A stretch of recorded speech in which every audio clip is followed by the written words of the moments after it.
Where in just a few hours, 2 NASA astronauts, a JAXA astronaut, and 1 cosmonaut will be headed up to the International Space Station.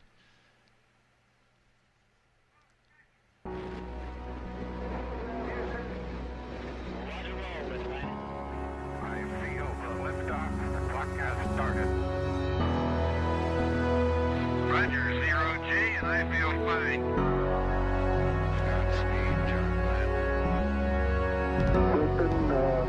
Tranquility, to your piers. The Eagle has landed. Roger, Tranquility, we copy you on the ground. New possibilities are opening up for scientific cooperation between countries. 1, 0, liftoff. Americans return to space as Discovery clears clears the tower. Discovery, go and throttle up.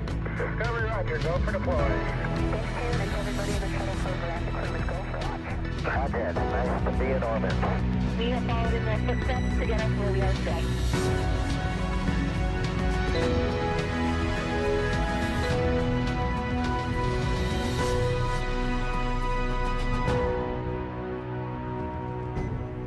Good afternoon and welcome to America's Spaceport here in Florida. You're looking live at Launchpad 39A here at the Kennedy Space Center in Florida, where Crew-10 is in the process of suiting up for their mission. Today's T0 updated to the second at 7:48 and 56 seconds p.m. Eastern Time. That is when Dragon, a spacecraft sitting on top of the Falcon 9 rocket, will launch them to the International Space Station. Crew-10 is a continuation of regular crewed flights from the U.S. soil to station as part of NASA's Commercial Crew program. As we look at the historic countdown clock and shift to an orbiting shot from our helicopter team here at the Kennedy Space Center. Hello and good afternoon. I'm NASA's Daryl Nail, and this is the official launch broadcast of Crew-10. With me to help commentate through the next 4.5 hours is Jessica Meir, NASA astronaut who just did it not too long ago on Crew-7. It's so good to have you back. Thank you, Daryl. It is wonderful to be here, as always, with my close friends and colleagues heading off to space. It's so wonderful and meaningful to play a part of that role in sending them off. How about this view of the rocket as we orbit around it? Such a great shot there, seeing the perfect weather that is outside. Absolutely. It feels so nice outside, doesn't it? Coming from Houston and Florida, usually we're fighting the heat and humidity, and everything just seems to be lining up perfectly today. We're looking good so far. The mission today, we are flying NASA astronaut Commander Ann McClain, NASA astronaut pilot Nichole Ayers, JAXA astronaut mission specialist Takuya Onishi, and Roscosmos cosmonaut mission specialist Kirill Peskov. Today, the crew's ride to space is the Dragon Endurance spacecraft. Its fourth flight to space, and all four carried crews for NASA. It's back in the rotation. It wasn't initially. It was swapped out because a new capsule that SpaceX had built wasn't quite ready yet, so they swapped it out with the capsule that was going to go on Axiom 4. Yeah, that's right. So we had a few late-breaking changes, but as astronauts, we are always ready for that. Flexibility is really the name of the game. So we take it as it goes, knowing things can always change. But this is the fleet leader, right? So this is the first time we've used a capsule 4 times for a crewed mission. So exciting event today for my colleagues. It's reliable, and the Commercial Crew program and NASA knows this spacecraft well, as you mentioned. This is LD on Countdown.net with a T-minus 4-hour situational awareness briefing. We're currently counting down to a T0 of 19:48:57 UTC and 23:48:57 UTC, 19:48:57 local, with a minimum of 2 launch opportunities for Thursday and Friday for backup attempts. The crew are currently getting suited up at ONC. The advanced team is currently on the way to the pad to open the side hatch and prepare for crew arrival. Vehicle gases are me up, FTS checkouts are complete, and Dragon prop tanks are pressed. Falcon 9 is not working issues at this time. However, hydraulics is undergoing final release bleeds to the system for readiness for flight. Weather is looking favorable at the launch site. The launch ascent weather with meteorological input was used to tune the forecast model, showing a failure possible risk of 14.6% and grow criteria for flight today. Procedure 52.911 is open in the event of crew contingencies from Ingress through launch. And as a reminder, the launch escape system will be armed prior to propellant load today. Hangar X will go into lockdown in T-minus 45 minutes until after spacecraft separation or the launch escape system is disarmed. All personnel are requested to stay in their state locations until lockdown is complete. All right, that was an update. FC, do you have a report on Falcon 9 health? Falcon is healthy and not tracking any issues. And MD, do you have a report on Dragon health? Dragon is healthy and not tracking any issues. This will conclude the T-minus 4-hour situational awareness briefing unless there are any other questions.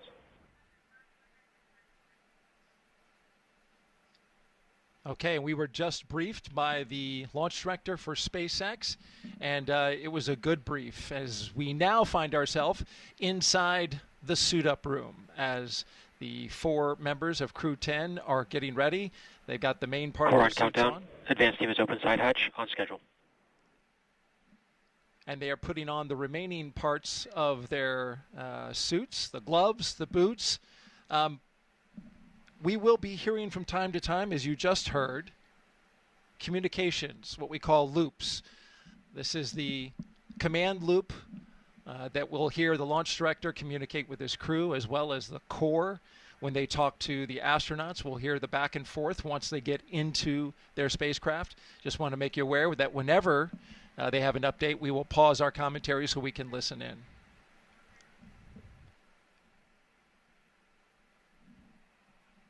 Over the next 4.5 hours, we will walk you through this detailed pre-launch operation and show you all the action live as it's happening from the suit-up room to liftoff. But first, I want to talk a little bit about the background of our co-host today. In 2019, Jessica Meir went out into space for a historic spacewalk.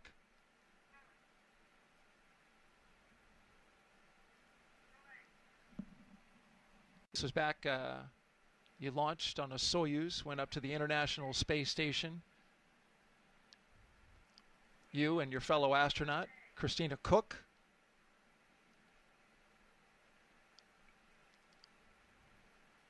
We'll have that video for you in a second. In the meantime, we are looking at the commander and the pilot for Crew-10 on the left and McClain on the right, pilot Nichole Ayers. And there's Jessica, working hard on the International Space Station. Jessica Meir was doing this spacewalk conducted entirely by women. She partnered with fellow astronaut Christina Cook to replace a battery charge discharge unit. 2 years later, here she is in the role of astronaut support person. This is a taped replay. There she is snapping photos in jumpsuit number 38. Went all the way out to the launch tower. There she is again, saying goodbye to the Crew-2 at the time, helping them with everything they needed. And then Meir served as the assistant to the chief astronaut for commercial crew, and then helped out with the Artemis 2 astronauts. This was most recently. And there you are, right in the left part of the screen, helping out the Artemis 2 crew as they got ready for a dress rehearsal for the Artemis 2 mission, which is planned in February of next year. You also, at the time, were serving as the chief astronaut for the human landing system. Yeah, I think, this is one of the most exciting things about being an astronaut to me is that we serve many different roles depending on what time it is. So we really gain this incredibly diverse skill set and exposure to all of these different space vehicles, all of these different technologies, and all of the different branches really that we have at the Johnson Space Center.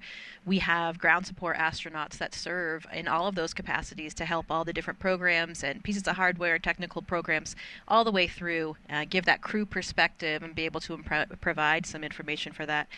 Here you can see in the suit-up room, there's Takuya Onishi and there's Christina Birch. She is the astronaut support person today for Crew-10. She's one of Nichole Ayers' Vapors classmates, so they're the newest class of astronauts that flies, and she's helping out with everything for getting the crew ready for launch. That must be comforting for Nichole, who sees a fellow classmate who, becomes quite close with your astronaut classmates.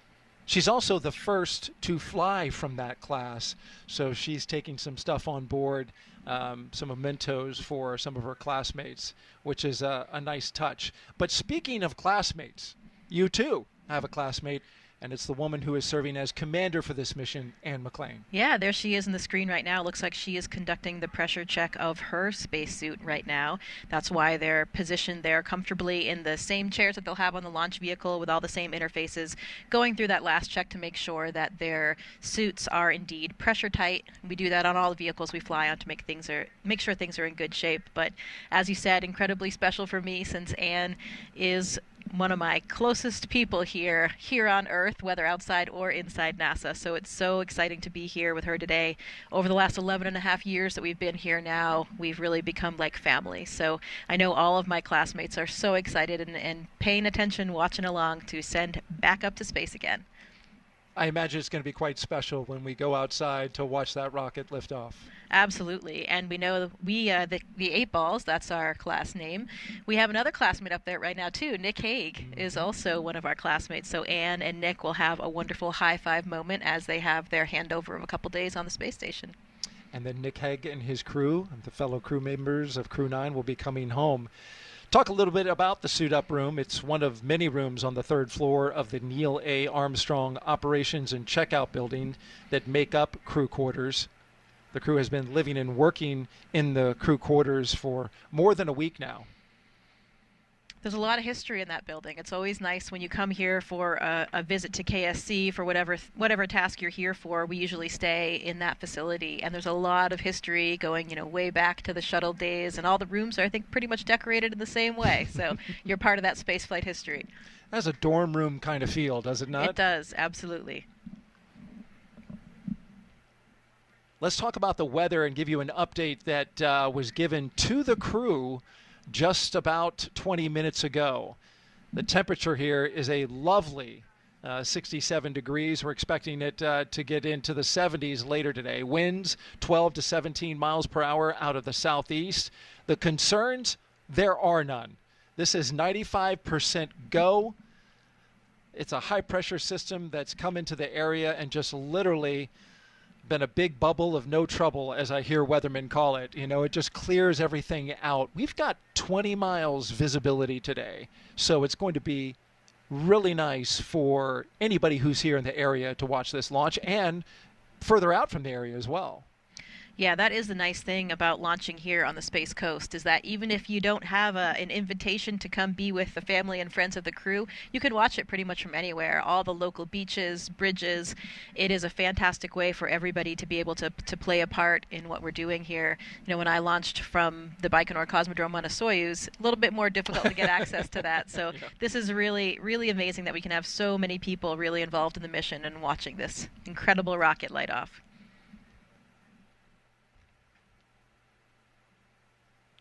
Before the crew came in here, they had their meals. Of course, the crew members get to dial up their ultimate meal and have the chefs here at the Kennedy Space Center cook up their favorite dish before they fly. You know what they had? What's that? Do you know what they had this time? So Anne McClain, I sent the questions earlier, and she hadn't exactly decided, but she did want to give a big shout out to the staff at the astronaut quarantine facility, who she says has been providing them with some amazing meals in the days leading up to launch. She says the food is as close to home cooked as we can get. Takuya said he's going to have a Japanese dish. He hadn't decided exactly which one. I think that they actually had fajitas. Anne told me last night that it ended up being fajitas. Nice. They were excited about it. And I know that one of the things that Tak has planned for them on station is that he has a whole bunch of Japanese food that he's going to share with the crew. Core on countdown. Lyo seals removed and installation complete. On schedule.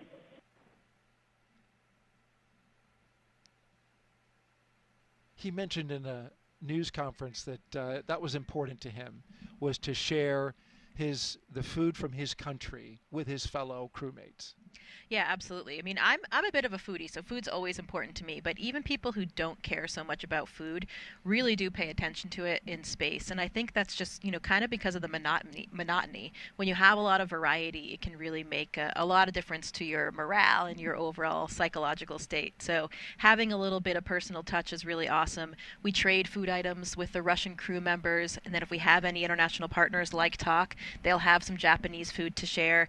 I flew with Italian astronaut Luca Parmitano. He brought up a special Italian meal for us during my expedition. And also Hazza Ali El-Mansouri, the very first astronaut from the UAE, he launched with me to the space station. And so they had some very special foods from the UAE as well that we all had to share and have a group meal. So those kinds of things are really, really special. Well, you were eating good. We were. As you folks can tell, Jessica Meir has a tremendous wealth of information and experience in space.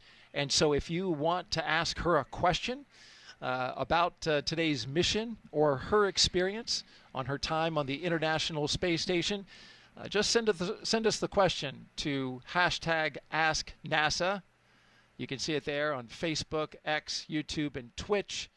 use that hashtag to get your question in. We'd love to have your question because Jessica is so good at answering them, and it'll help move us along as we go through the rest of the day and counting down this liftoff of Crew-10 at 7:48 p.m. Eastern Time. There's Kirill Peskov. I saw Anne McClain. There she is, the commander on the right, going around, giving each one of her crew members a fist bump. Yeah, absolutely. I mean, that kind of crew morale and camaraderie is really gets stronger and stronger and stronger as we go. And when you're leading up to this ultimate moment before a launch, I know that their crew has had such an incredible time training together. Every time I see photos of them, they're laughing. I think they all have a great sense of humor, and they're having a lot of fun the whole way through. There's our boss, Joe Akaba, current chief of the astronaut office. Let's talk about each one of these crew members. NASA astronaut Anne McClain. She is your Crew-10 commander, as we mentioned. Born and raised in Spokane, Washington, NASA selected Anne as an astronaut candidate in 2013. Crew-10 will be her second space flight after launching aboard the Soyuz MS-11 in 2018 and serving as flight engineer on the International Space Station for Expedition 58 and 59. In total, she spent 204 days in space and completed 2 spacewalks, totaling 13 hours and 8 minutes, and is a West Point graduate and a colonel in the U.S. Army, a highly decorated Master Army aviator, and has more than 2,000 flight hours in 20 different aircraft. She's also an avid rugby player and former member of the USA Rugby women's national team. And of course, she currently lives in Houston, Texas, with all the astronauts. It's really a great thing to see Anne in this leadership role. I think everyone in our office, and particularly our classmates, know that Anne is just one of those natural-born leaders. So this is exactly where she should be today, and I know that her crew is in such incredible hands. One fun story from Anne. Apparently in high school, she once, with a friend, ordered a pizza that was so big she couldn't fit it in the car. So, because she is the leader and problem solver that she is, she sat in the driver's seat with one hand on the steering wheel and the other hand holding the pizza on top of the car, her left hand out of the window, and then her friend sat in the right with her right hand outside. So they held the pizza and transported it that way. So as you can see, Anne is very well trained, has a lot of experience in transporting things in complex manners. Look at that. That as she puts the mission sticker onto the footrest of the suit-up room there. Oh, she's got to get it exactly straight. Yeah. Detail-oriented. That's exactly what you want from your commander. Absolutely. I once moved a mattress that way, Jessica, but I wouldn't recommend it. I was in college. Didn't do some smart things. Atta girl, Ann. Way to go. All right, let's talk about our pilot now. The pilot for Crew-10 is NASA astronaut Nichole Ayers. Crew-10 mission will be the first spaceflight for Nichole, a major in the U.S. Air Force and the first member of NASA's 2021 astronaut class named to a crew. A graduate of the U.S. Air Force Academy in Colorado Springs, Colorado, Nichole served as an instructor pilot and mission commander in the T-38 and the F-22 Raptor, leading multinational and multi-service missions worldwide. She has more than 1,400 total flight hours, including more than 200 in combat. Nichole has a twin and was born in San Diego, California.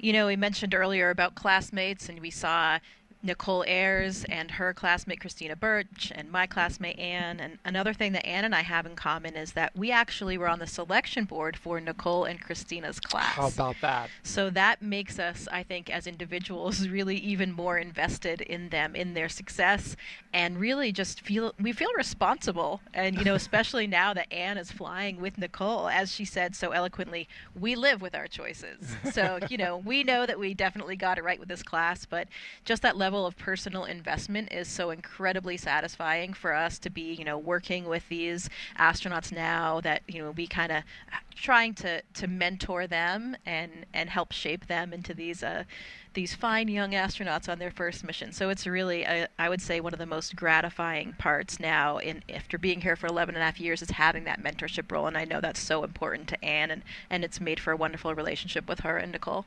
Wow. Truly invested in this mission, both of you, on multiple different levels.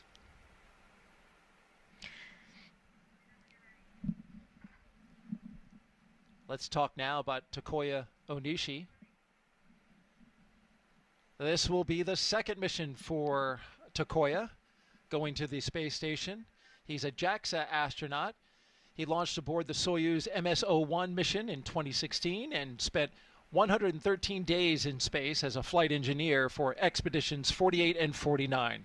Onishi received a Bachelor of Engineering degree in Aeronautical and Space Engineering from the University of Tokyo and soon embarked on a career in aviation with All Nippon Airways in Tokyo. He was selected as an astronaut candidate by JAXA in 2009, and during his stay on the space station, he became the first Japanese astronaut to capture the Cygnus spacecraft in space. When he's not training, Onishi enjoys flying, playing the saxophone, movies, and hiking. Well, another fun fact for you, Daryl. Did you know that Tak actually has an asteroid named after him as well? I did not know that. Are you serious? Absolutely, yeah. So another thing to add How did to that his come incredibly, about? I'm actually not sure of the whole story, so we'll have to dig into that one a little bit more. And also, I think there are a lot of things that show what a dedicated person he is. Before he started his flight training, I think there were some nuances with the schedule, and so he was hired for his role, and he was about to start flight training. So instead, he was actually working as a check-in attendant at the airport while he was waiting for that. So he has seen all different phases and levels of the aviation industry, and that's another thing that's so important to this crew. As you've noticed, there's a trend so far, right? They actually have all four of them are professional aviators, whether military aviators or in the commercial sector. So really cool part, which I think allows them, and I know the crew has told me, allows them to really have this synchronization of communication. They really do all speak the same language, and I think that's helped them a lot without their training, and I'm sure it will continue throughout the mission. The first time Core we've had... countdown, suit donning and checkouts complete, on schedule. Good to hear that we're on time. First time that we've had 4 pilots on a crewed mission, all 4 of them able to fly, which is impressive. Lastly, this is mission specialist and Roscosmos cosmonaut Kirill Peskov. His first flight, the Crew-10 mission, will also take him to the International Space Station for the first time. Before his selection as a cosmonaut in 2018, he was a co-pilot on the Boeing 757 and 767 aircraft for airlines Nordwind and ICAR. Assigned as a test cosmonaut in 2020, he has additional experience in skydiving, zero-gravity training, scuba diving, and wilderness survival. I haven't had the opportunity to work with Kirill since he's one of the newer cosmonauts, but I've heard such wonderful things. Everybody really comments on his sense of humor and adventure. Apparently, he is always setting off in his SUV and driving all around various parts of Russia, and continued that tradition here in the U.S. when he was here for training as well. And he actually his father was a pilot, and his mother was a meteorologist on the airfield. So it seems like his fate really was lying there in aviation. But a funny story, apparently when he was young, he was asked if he wanted to be a pilot like his father. And he said, "No, it's too dangerous. I want to be a train conductor because a train goes onto the tracks and is safe." Boy, something changed in a big way. Absolutely. Clearly, he has become an incredible explorer and adventurer, and I would say he's no longer afraid of flying. No doubt. Well, he's getting the flight of a lifetime today. Everyone you see in the room wearing the black ninja suits, they are SpaceX employees, with the exception of this fine astronaut right here. That is Chris Birch. Her call sign is Vapor. And Stretch. I'm sorry, Stretch.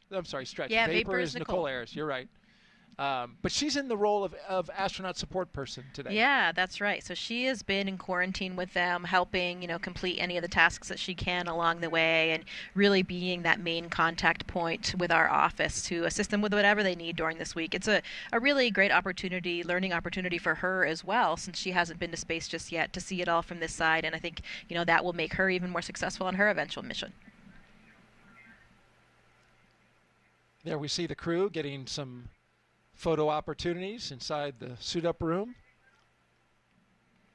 I'm sure it's warm in those suits without the circulating air.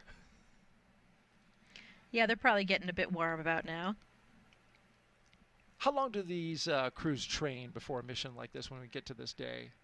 We're typically assigned, ideally, about 1.5 to 2 years before the mission. So that is, the way they've worked out the training flow to accomplish all the different things we need to do, ranging from the SpaceX training, which you can see right here, which occurs primarily in Hawthorne in Los Angeles, and also all of the space station training, which happens really all over the world, back home in Houston, and then also in all of our partner countries.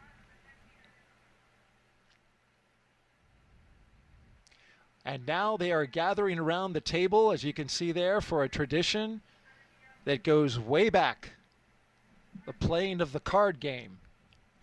Yeah, this dates back at least as early as shuttle times. And the idea here is that the crew plays a card game with the chief astronaut, and you can see here Joe Akaba. And, maybe there's still a little bit of intrigue and mystery involved in the game, because depending on who you ask, you get a slightly different answer. I think the more popular answer is that they play this game. I think it's just going to be a simple high card game here.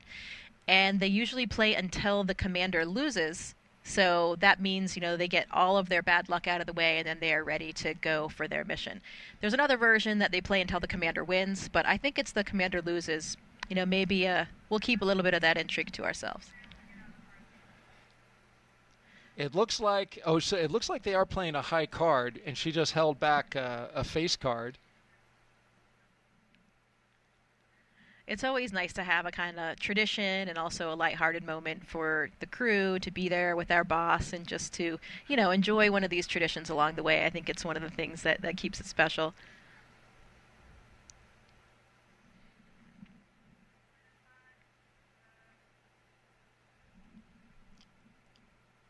Did you play a game when you went up?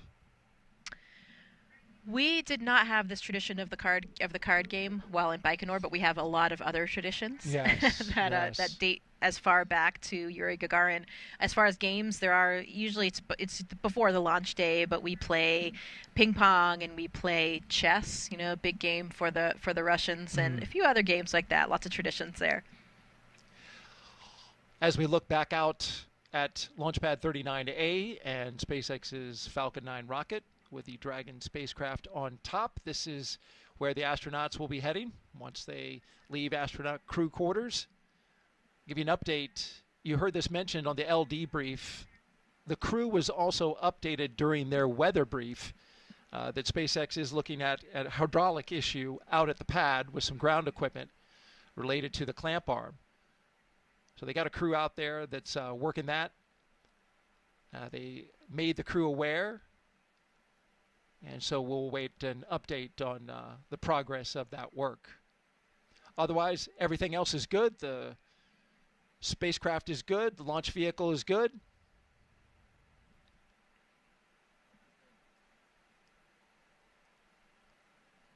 An interesting note now about Crew-10.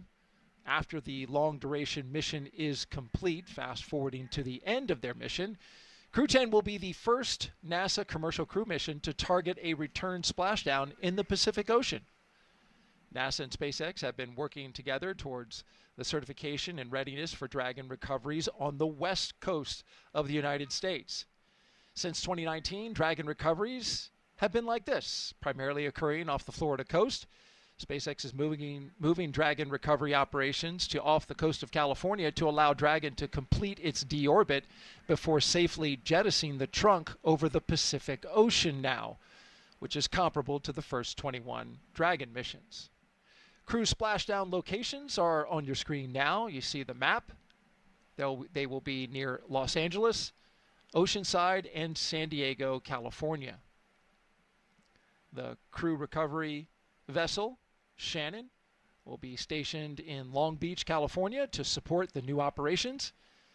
This will establish this capability that improves public safety.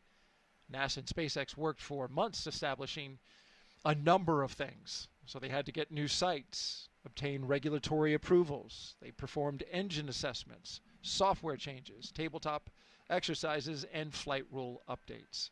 So a lot went into this to move this operation out to California. Crew-9 is still targeted to come home the way that we traditionally do, near Florida, off the coast. But this is a change for Crew-10.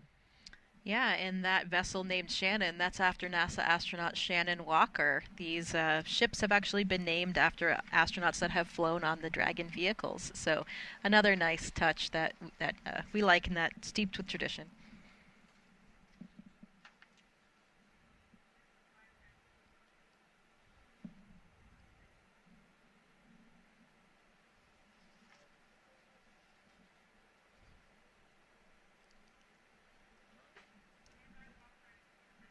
And since we are talking about pre-launch traditions, let's talk about another one.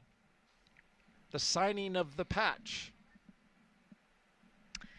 Yeah, so here they are. You can see Anne McClain signing just underneath her patch, and there's Vapor doing the same thing. This is signing the mission patch across from the suit room that we were talking about earlier. So one of the traditions that we've started as we're gearing up for our flight. I think they'll also likely, or they actually did already place a sticker at the exit, and may or may not do another one. I think as they're heading out, I think that one is not necessarily done anymore.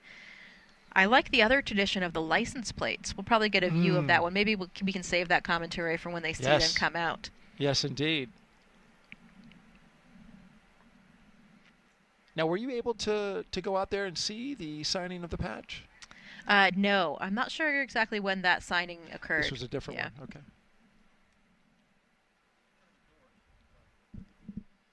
You mentioned the license plate.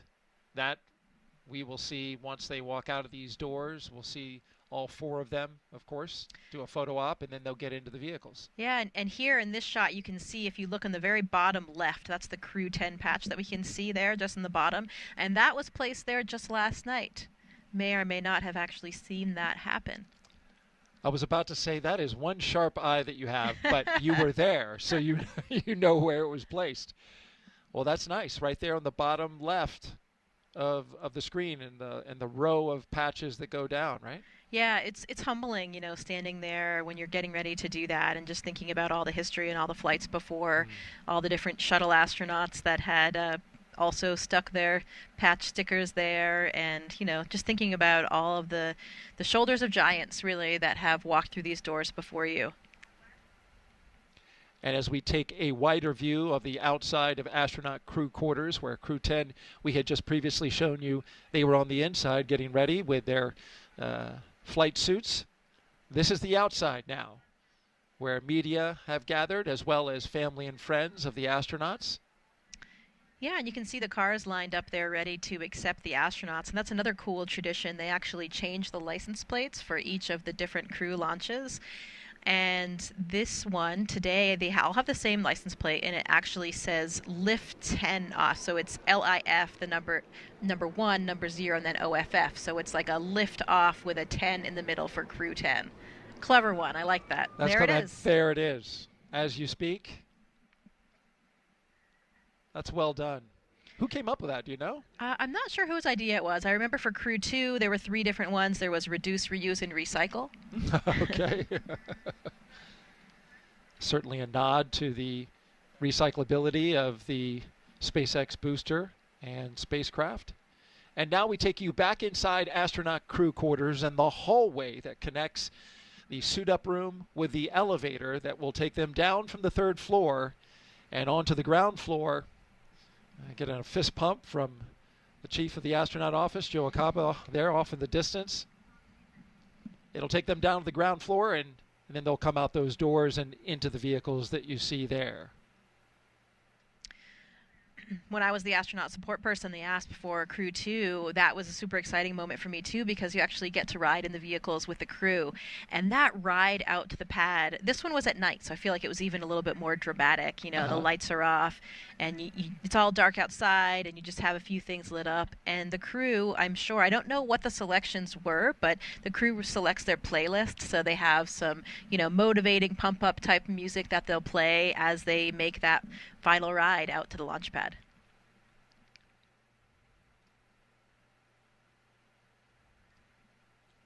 They get that playlist put together.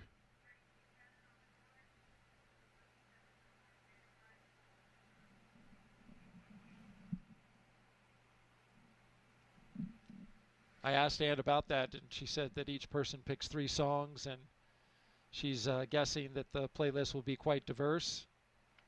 They have, you know, the international crew. She said she's going to contribute some Christian music of some sort, maybe some King and Country, mix it up with some Pink, Brandy Carlisle, or Callum Scott. Sounds like Ann. is that pretty classic Ann McClain right there.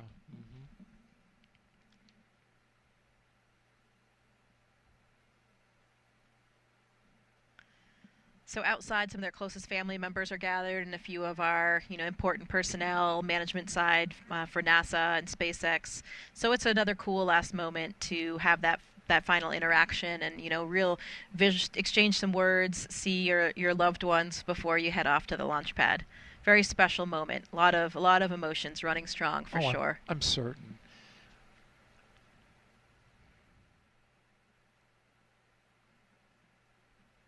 It used to be that they could make a final phone call from the launch tower.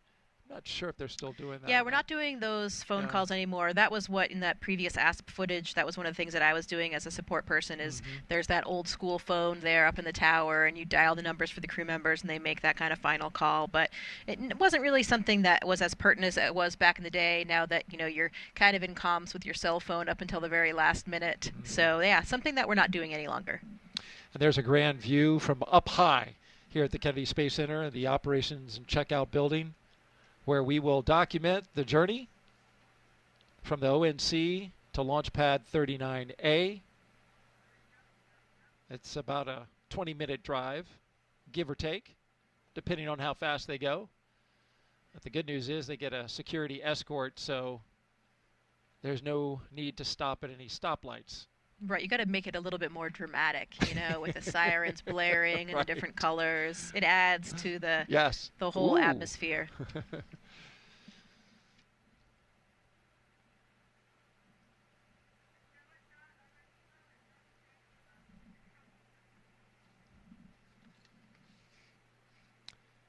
I asked Nichole what she would be playing, and she says, I'm terrible at picking favorites, so she hasn't decided. So she'll probably be listening to whatever Ann McClain is listening to. Takuya and Kirill, they're going to share a ride, and they chose 2 songs together. Takuya said since he likes to watch musicals, he's going to pick Defying Gravity as one of his favorites. It'll also be a traditional Russian song, one that every Soyuz crew listens to before their launch. I imagine you may have heard it. Oh, yes. I know exactly the song. I will be excited to hear that one. That brings back a lot of nostalgic memories for really everybody that's flown on the Soyuz. So that's great. I'm glad that they're including that. It's great to have those shared international traditions.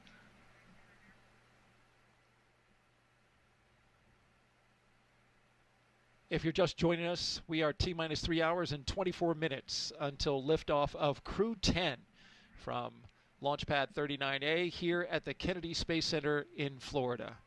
There is your crew. On the right, countdown stepping into crew walkout and ONC departure on schedule.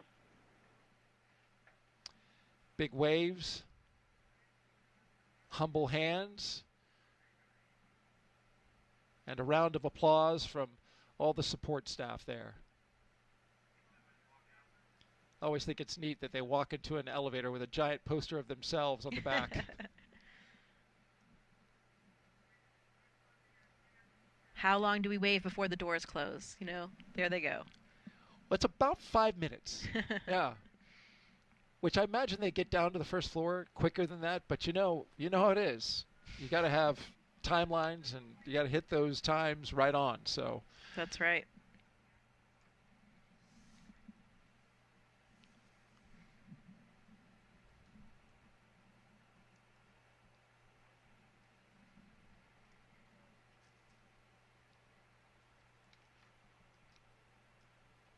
So we await as one astronaut and one cosmonaut will soon walk out of the Neil A. Armstrong Operations and Checkout building. So you see us now focusing on the doors.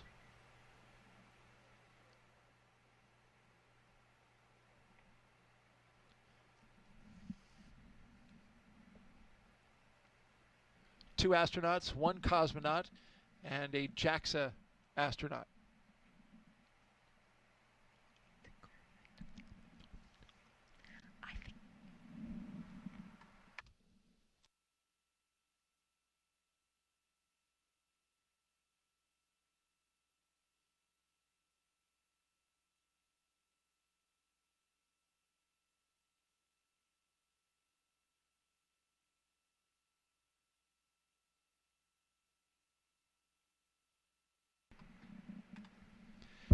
One thing I thought was interesting, talking about Takuya Onishi,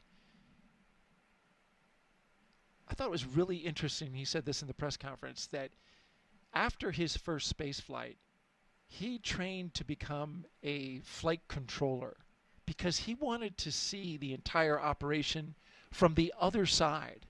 So for years, he did ground operations, talking to the crews up at the International Space Station, giving them direction. And now here he is. He's going to go up there and be the person that runs the whole ISS. Yeah, he'll be the station commander, and I'm glad that you brought up that role that he had as the flight director. That's not something that we traditionally do as astronauts, but it was something that he really wanted to do. And it's really interesting, it will make him such a better astronaut in space because he has that ground perspective, which if you haven't worked in the control room is sometimes difficult to understand, why the ground is deciding certain things, why they're asking you for certain things, and having that perspective really helps us work more closely and work more efficiently together as a team. He was actually working as a flight director up until his very last training trip to Japan. So pretty recently he was still doing that even while he was in training. So really, really cool story there. Imagine his confidence is soaring. And I think just in that last shot, we saw Haley Esparza and Katie O'Neill come out. They are really our prime points of contact for all astronaut operations with SpaceX. And here they come. Crew-10 taking their first steps outside as they prepare for their journey to the International Space Station. Commander Ann McClain doing some dabbing. Pilot Nichole Ayers, JAXA astronaut and mission specialist Takuya Onishi, and Roscosmos cosmonaut and mission specialist Kirill Peskov. Did you like that dab? Absolutely. I'm not sure of the story on that one.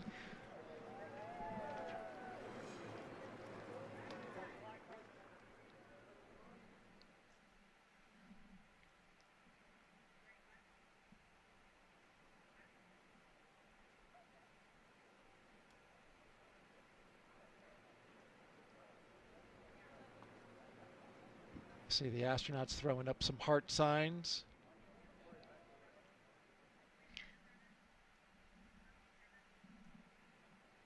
And there we are looking from close to the doors out to the rest of the caravan. Kirill Peskov. Looks like he's having some lighthearted conversation. Ann McClain with a pink hat that I know says Crew-10 on it, only because you have one as well. Yeah, the crew made a lot of gear for their loved ones and their guests, and also, just for everyone to be sporting before and during the mission. And those are some pretty cool Crew-10 hats that Anne and her crew designed. It says Crew-10 on the front, and on the side there is the Crew-10 patch. There's JAXA astronaut, Japanese astronaut Aki Hoshide, so he's here as a support person for talk today. Very experienced astronaut, of course, indeed. as well. I see Chell Lindgren off in behind the Tesla there as well. Chell is there standing with Joe, and he is currently serving a role as the director of the Flight Operations Directorate. So kind of the boss, he's really the boss above the astronaut office right now. Okay.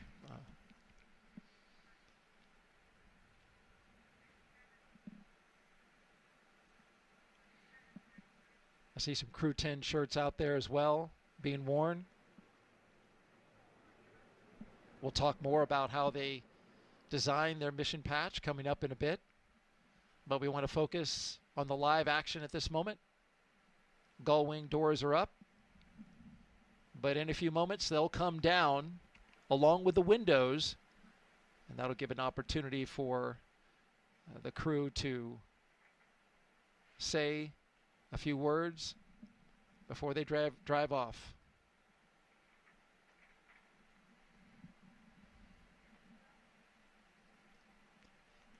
That Go Crew-10 t-shirt that you saw in that shot just previously, the woman with the pink hat, looks similar to, I think, an unofficial team shirt that this crew made, which is kind of funny. Yeah, they also have an unofficial logo, which you can see here sported by my husband, actually. This is a great one, and it's kind of just really shows you the sense of humor of the crew. Anne is certainly not a short woman. She's taller than me. I think she's 5'7" at least, if not 5'8". But her crew is exceptionally tall, if you notice in the suit room and when they were all standing together. So this is kind of their unofficial logo, where they have these 3 giraffes, and then they have Anne, the short little panda. With her call sign, and Nichole, below. Yeah. That's right. That call sign is something that she had from her rugby days when she played with the Atlanta Harlequins. So we still call her Animal quite frequently in the astronaut office as well, and it's a call sign that really suits her personality. You don't earn a nickname like that unless you can really lay down a hit, I'm guessing, in rugby. You know what I mean? Absolutely.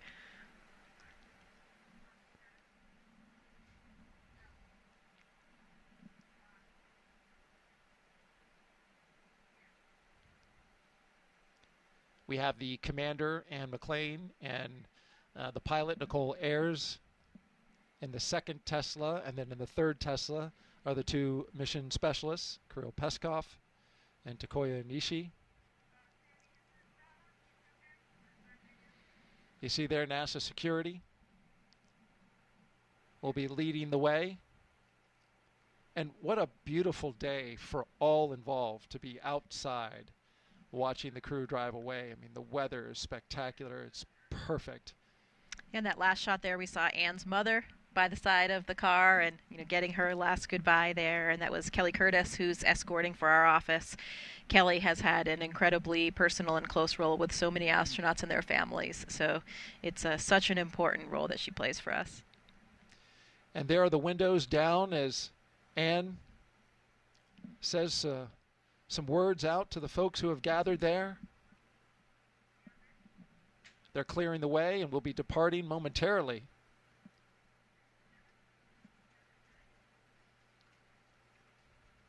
And there's the wave goodbye, and they are off. On their way to Space Launchpad 39A. The crew driving away from the Neil A. Armstrong Operations and Checkout Building. This will start the 20-minute drive with a full security escort across NASA's Kennedy Space Center, including right by the Vehicle Assembly Building, which we'll see in a few minutes.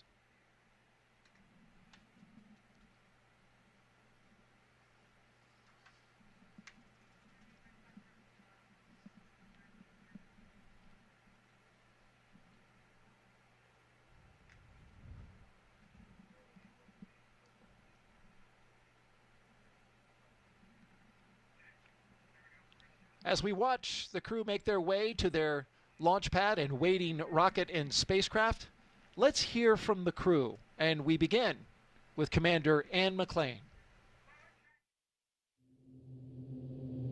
When I get asked why we explore, oftentimes I think, what would our society look like if we didn't explore? What would our society look like if we didn't ask what was over the next hill, what was across that ocean, and for us now, what's beyond our planet? My name is Colonel Anne McClain, and I'm the commander of NASA's SpaceX Crew-10 mission to the International Space Station. I was 3 years old when I first told my family that I wanted to become an astronaut. And I'm fortunate that no one of my family told me that it was impossible to do. They all said, that's going to be a lot of work. And they were right. But they were ready to support me every step of the way. They reminded me of my dreams if I started to get discouraged, because it is a long and challenging road. One thing I knew about becoming an astronaut is that not a lot of people get to do it. It was important to me to choose a career that I was going to love and be fulfilled in, regardless of my selection to becoming an astronaut. So I chose to serve my country as a helicopter pilot and an officer in the United States Army. I still am an active duty officer in the Army. It's something that brings me a lot of meaning to be able to serve the American people in that manner. And it's something that I would be doing still every day if I was not fortunate enough to wear this blue suit. This is my second flight to the International Space Station. I think on your first flight, there's a lot of unknowns, right? You don't know how it's going to feel to go to space. You're very focused on making sure that you know your stuff. On this flight, as the commander, I'm really focused on building a cohesive crew. So over the last year and a half, I've had the pleasure of working with my crewmates on Crew-10, Tak, Nichole, and Kirill. We've shared a lot of meals together, we've traveled together, we've done some tough sims together, and they are three very special people to me. And now we get to go launch to space and do this incredible mission with our good friends. The International Space Station is a proving ground for a lot of technologies for deep space exploration, but it is also a national orbiting laboratory where the U.S. can work with universities, research labs, other countries to develop things that benefit us on Earth, everywhere from cancer research, Parkinson's research, materials research, and at the same time, we're looking at the things that we're going to use on Mars and future moon missions. In my career at NASA, and especially on my first space flight, there were certain moments that I had, like when I came out of the hatch on my first spacewalk, where I realized we are operating at the edge of what humans are capable of. And that is such a special moment. I think it's that intersection of the magical and the technical, where I can look across the amazing beauty of the Earth, but I can see also this amazing creation, the International Space Station. And it doesn't belong to me or to NASA anymore, that it belongs to every single human on Earth. It's our platform to figure out how we got here, or where we're going in the future, and the context in which we live. Our goal is to be a beacon of hope for all of humankind, so that people can look and say, this is what we can accomplish when we work together.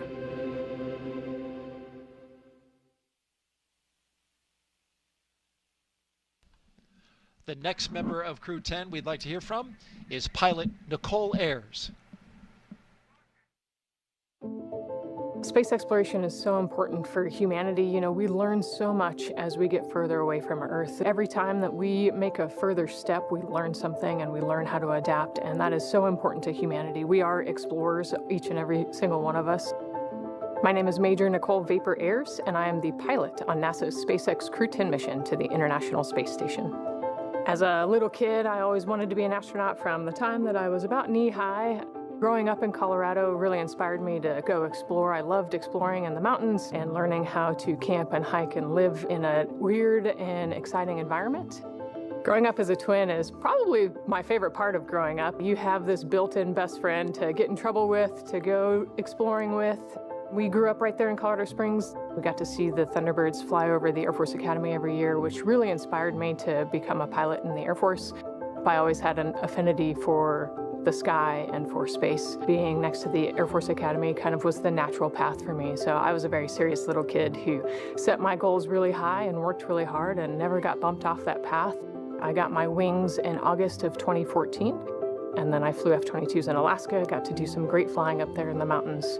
I had a no-notice 6.5-month deployment. From there is when I moved down to Houston to start my job as a NASA astronaut. Crew-10 is a group of pilots who are going to space together to execute science and maintenance. We are about to launch to the International Space Station for a 6-month rotation aboard the orbiting laboratory. We've got a great group of humans who are funny and caring and kind and also wicked smart and capable and efficient. Our major goal is to get to the space station, execute the mission as well as we possibly can, and then come home still funny, kind, and caring about each other. Doing science in space is so important because here on Earth, there's gravity and it's a force that holds things down, and in space we can remove that force. And so we get a glimpse into processes and forces and structures that are too small or too weak and they can't actually flourish here on Earth. long duration. Spaceflight is so important for human research to figure out how humans adapt and what happens to your body in microgravity. We get to learn how hardware and plants react in space, and we get to put them in this environment that's pretty harsh. You know, we're outside of the atmosphere, and now we don't have the protection of the atmosphere. What happens to those things, and how do we fix them, and how do we better prepare our people, our hardware, our food, our water systems for that deep space exploration? Throughout all of our training, it's been apparent to me that there is a massive humanity that gets us to space. It takes a village to get us there. The International Space Station wouldn't be where it is today without the international cooperation, and it's just blown me away with how many people it takes to get to space. From Crew-10, we just want to say thank you. And we are enjoying learning about this crew that is passing the Vehicle Assembly Building, an iconic building here at the Kennedy Space Center in Florida. There they go, right by it. This is where NASA is stacking its Space Launch System rocket and Orion spacecraft inside there, as you well know, Jessica. And doing that for Artemis 2, which will send 4 astronauts around the moon. It will be the first crewed mission of NASA's Artemis campaign to establish a long-term presence on the lunar surface for science and the future exploration of Mars. Not much more iconic in the way of buildings around here than the VAB. It really is true. And very recently reached a major milestone in that. As you see the VAB in the left-hand part of the screen go out of screen, you see they're building the Mobile Launch Tower number 2 in the upper left. This is inside the VAB, where we're taking care of the twin boosters. Just finished stacking them, both 177 feet tall. They will provide most of the 8.8 million pounds of thrust needed to launch 4 astronauts on a 10-day lunar journey. Since November, crews have used a massive crane to lift and assemble, assembled 10 booster segments, each packed with avionics and motors that will safely detach after launch. Now, with the boosters complete, the focus shifts to integrating the SLS core stage, which you just saw, and we'll do that in the coming weeks. And while we're on the topic, Artemis 2 will carry NASA astronauts Reed Wiseman, Victor Glover, and Christina Cook, along with Canadian astronaut Jeremy Hansen, on a mission around the moon. Here's Jeremy now with an update about a recent training mission for him and his fellow Artemis 2 crewmates.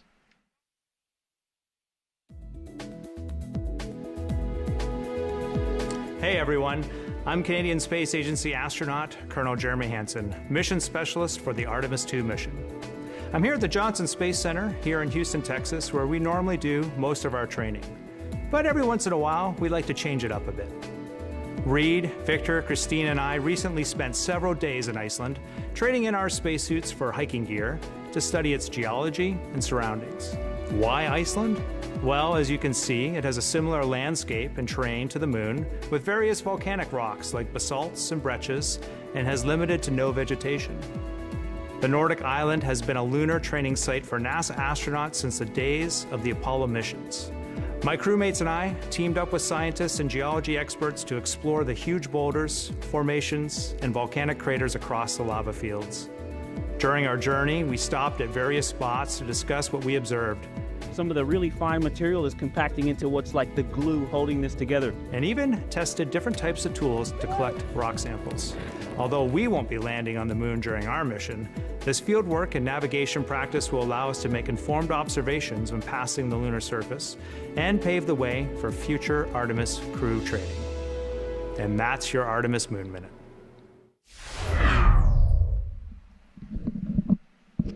For more Artemis updates, scan the QR code on your screen or visit nasa.gov/Artemis-Roman numeral 2 or 2 capital I's.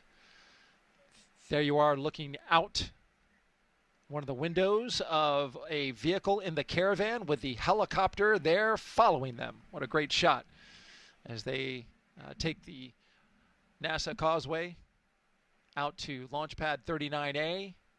We're doing a little work, a little construction there on the side of the road, but not to worry. I have to stop when I get to that part of the pad and wait for the oncoming traffic, and then we get to go. But when you got a security escort, you just cruise right on through.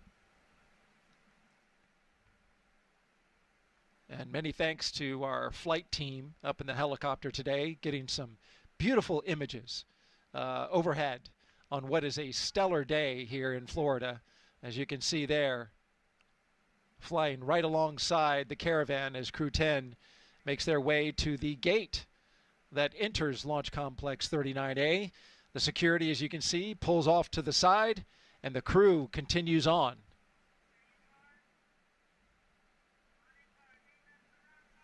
I always love this shot where they drive past the hangar and go up the gradual grade to see their rocket in the front of the windshield. That's pretty cool. Yeah, it's always pretty dramatic when you're coming up to the launch pad for anything that's up there or any event that's going on. You know, to think about what's happening there and what has happened there, it's really humbling. Crew-10, your ride awaits. And it's a bit of a process as the vehicles will park on the pad. The crew will get out. They'll go up the elevators in the launch tower to the left, and then they'll have to climb some stairs to get to the final top level where they'll go across the crew access arm and into their spacecraft. We've got two mission specialists to talk about still. Let's hear from JAXA astronaut Takuya Onishi, one of Crew-10's mission specialists. When people are born, they naturally want to explore their environment. That's how we expand our world, and that's how we find something new, advance our technology and civilization. My name is Takuya Onishi, and I am a mission specialist for NASA's SpaceX Crew-10 mission to the International Space Station. I was born in Tokyo, in Japan, and I grew up mostly in the west part of Japan. My family moved our locations so often, so that experience actually helped me to get used to a new environment quickly and comfortably. I have always been interested in space since my childhood, but I never thought I would actually become an astronaut. I chose to become a pilot. I think I was very lucky because the experiences as a pilot of a commercial airplane really helped me to go through astronaut selection process. Space is hard, very challenging, sometimes unpredictable, and there is no 100% guarantee of success. And that's why I think cooperation is the key to success. Each country, each crew member, each agency, each company brings its own expertise and its strength in order to be able to cooperate as a team. And I hope our Crew-10 mission becomes one of the best models of that cooperation. We've been training together more than a year. I believe we can be very successful in our goals and build a closer friendship among all of us. And of course, most importantly, have a lot of fun together. While we are on board the ISS, we are going to perform a lot of scientific experiments, including some medical experiments to better understand our bodies and for future space exploration. Our ultimate goal is to go to Mars, but it's not an easy journey, and when we face a new challenge, we must solve it step by step. Continue pushing the boundary of possibility makes us gain new skills and also enhance our experiences.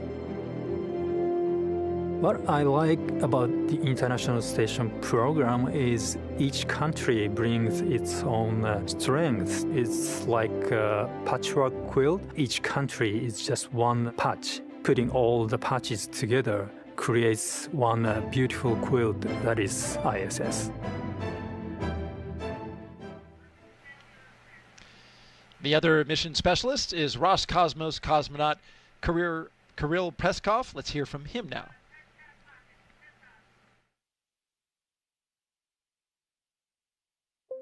I think that we explore because it's a really deep part of our nature. This is one of main things that makes us humans. My name is Kirill Peskov. I am a mission specialist for NASA's SpaceX Crew-10 mission to the International Space Station. I grew up in a Siberian town called Nazarovo. It's in the middle of Russia, in the middle of Siberia.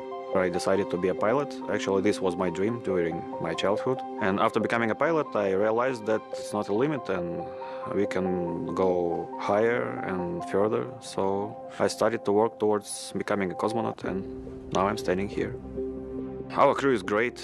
I love the fact about our crew that all four of us are pilots. I think that it helps us to understand each other really well, sometimes even without saying a word. Every day we learn something new about each other. The training itself, this is the thing which brings us closer. We do science in space because it's an environment that cannot be created on the ground, and it helps us to develop all kinds of materials, medicines. It helps us to push our knowledge forward. I think doing research is not only on station, but everywhere is somewhere deep inside in human nature. And this hunger for exploration, this is one of the main things which drives us forward and helps us to survive as a species. I think it's hard to overestimate the value of international cooperation in space exploration because it takes much time and effort, represented by how much money spent to space exploration. So, like, more people and more ideas we have, faster the exploration goes and safer and better our life on Earth becomes. I love the space exploration because it's the endless process. When I became a cosmonaut, I was surprised how big this team is. The team who makes these flights possible. It is like thousands and millions of people, and what I would say is to say thank you, not only for aerospace industries, industry agencies, but also for all the people who are involved in creating something and in different kinds of research. You are making the world better.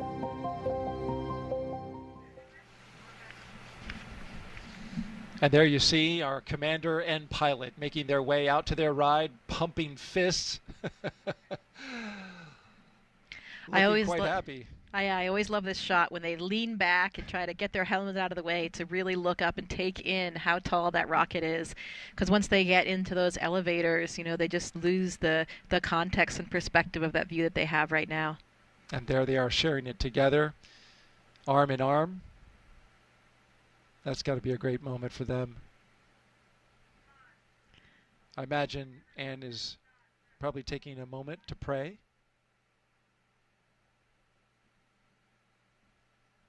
Yeah, there is a lot going on right now in terms of, you know, thinking about all of the preparation that's gone into this and these final moments as you're looking up at the rocket and getting ready to board that elevator. And I can no doubt be sure that Anne is providing some inspirational leadership words as well, because those are the things that she is just natural at. The other thing I love about that elevator is that button that they're going to push to bring them up to the top to get onto the rocket is actually labeled space. There's no floor number, it just says space. So hit that space button and you're ready to go. It's a nice touch once you get in the elevator. But I think it's also kind of funny that when you get out of the elevator, because of the way that Pad 39A was designed initially for not only Apollo missions, but also space shuttle missions, they have to climb one more set of stairs to get up to the level that takes them to space. Space almost. There you go. They'll pop out right there when those doors open up.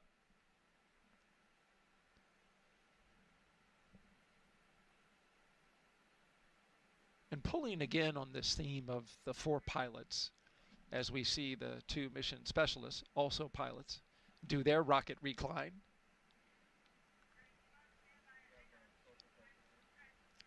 I was struck by what Anne McClain said in a press conference when she said, you know, as pilots, as she ascends the stairs along with Nichole Ayers that we were just talking about, they like to do the pre-flight check, right? Check out the aircraft, look at all the compartments, check the logbooks, maintenance books. But they rely on a very large team to do that when you go to space, because as pilots, they can't do that in this situation. They have to rely on the men and women of NASA and SpaceX to get this equipment ready to go. Yeah, and that's one of the things that for us as astronauts is so important, and it makes these roles that we have on the ground even more meaningful. You know, we talked about Talk's experience as a flight director, we talked about all the various different ground positions that we serve as astronauts, and all of those things are so valuable, mostly because you get to know the people that are working on every system and every aspect of your mission. And we develop this camaraderie and this trust in those people. And that is, I think, the number one thing that puts your mind at ease. People always ask us as astronauts, are you afraid? What are you thinking in those moments? And really the answer is we're not afraid, because we rely on this incredible training that we have and all of these people on the ground. We know that safety is their number one priority, and we trust them implicitly. Because as you mentioned, we don't have the knowledge. Crew's at the right room. On schedule. We don't really have the time or the know-how to inspect all these things ourselves, and so we do 100% rely on the NASA and the SpaceX teams. And we see some of those team members, the more visible ones, there on your screen as the mission specialists come out of the elevators and make their way up the stairs. We just saw Commander Ann McClain and pilot Nichole Ayers getting into the White Room right on time. And now mission specialists Takuya Onishi and Kirill Peskov will make their way up to the top of the launch tower. And as you were talking, I was reminded that you have an interesting story about a couple of the astronauts regarding being up this high. I do. Maybe we don't need to mention any names, but there are actually astronauts in our office that have quite a strong fear of heights. May or may not be 75% of this crew actually right now. Something, again, that they really share in common and find strength in together. Once you're in the spacecraft and it's articulated into flight position, they won't have to worry about feeling that. Yeah, it's interesting because they are all pilots, so they're certainly well accustomed to it, for sure. And I think that's one of the things that our training does for us. It allows us to just be operators and overcome any of those pre-existing fears. Okay, Ann and Nichole are getting ready to ingress to the spacecraft, and there goes Ann. Countdown. Ingress start. Making sure not to bump the door, which has a very important seal around it that keeps their environment on the inside and space on the outside. Yeah, absolutely. Even just one small hair, can see that's why everybody is so carefully, everything's contained with their hair, their face and everything, not just for the quarantine, but also just that white room environment to make sure that nothing gets in the way that could break that seal. Here come Kirill and Takuya. Big waves, pumping fists. They're ready to go. Into the White Room they go, where they will sign that NASA meatball that you see on the side. Yeah, there it is, another one of the traditions. While we're in this moment, we want to take a social question now. If you have a question, please jump on to our social platforms. Use the hashtag AskNASA. Send us a question. Jessica will be doing the answering. She's the expert. And we have our first question now. JVO 9000 asks, how do astronauts deal with stress or anxiety prior, during, and possibly post-launch? Well, that's a pertinent question. I think it really goes to what we were just talking about. Because we have this incredible training and this network of personnel that we rely on, we don't really feel that kind of fear or stress so much because we have so much of this real muscle memory just kind of baked in there. And I think that helps you operate above any latent stress or anxiety. I mean, of course we're humans. Of course we have all the same emotions as everybody else. But when you have that really extensive training and this trust in the hardware and trust in the ground teams, it allows you to be an effective operator and operate beyond that. I was actually talking about this with Anne's mother just today. For us, the launch process is really not that stressful. It's really much harder, much more difficult for the loved ones and the families on the ground because they don't have that same level of training. They don't know exactly what to expect the whole way. They don't necessarily have that trust in the hardware like we do. So they're the ones that I think this day is so stressful for, not necessarily us as astronauts. How about that? I've heard other astronauts say that all of that training, just like you mentioned, it is muscle memory. They have done it so many times that it feels like on launch day, just part of the training. Yeah, and it was certainly like that for me on my launch. People always ask like what you felt like, and we had been through that entire sequence so many times in the really high fidelity simulators that we trained in Russia that I almost had to remind myself that the end of the day was going to be different. I was actually not going to go home to the cottage for dinner. I would be in space at the end, only after about 8 minutes. And then you hear things, you feel the rocket move a little bit, you hear a groan from the fuel system, and those are the things that are like, wait a minute, this is a little bit different. We've got another social question. This one directly to you, Jessica, about your experience. What was your favorite place on Earth to see, presumably when you were up at the International Space Station? Yeah, that's a tough one to pick just one because this vantage point that we have is so unique and special. I think some of the things that I wasn't really aware of were, for example, all of the different colors and textures of the dunes. So if you look in Africa or in the Middle East especially, all these different colors and textures and crazy intricate shapes that I was really not that prepared for. It's if you zoom in with a 400 millimeter lens, it's like a modern art. It's like you're going to a modern art museum and capturing all of these images. It is it's really just jaw-dropping. I really also liked seeing all the currents, the way the water swirls, especially in the coastal regions, the different color swaths that you see, the glaciers, coral reefs, around. I had been diving in the Great Barrier Reef a few years before my mission, so it was really cool to see the reefs off of Australia. The Patagonia ice fields, another favorite spot of mine, where these like glacial tongues kind of come down and you see these high altitude turquoise lakes, and it reminds you how beautiful the planet is. And there are so many places that I know now that I need to explore that I weren't even necessarily on my list before my mission. And you saw Antarctica, a place where you did a lot of research. Yeah, given the latitude, given the inclination of the space station, we don't get an incredible view of the Antarctic, unfortunately. I wish that we did, but you can see the Southern Ocean and a little bit in the distance.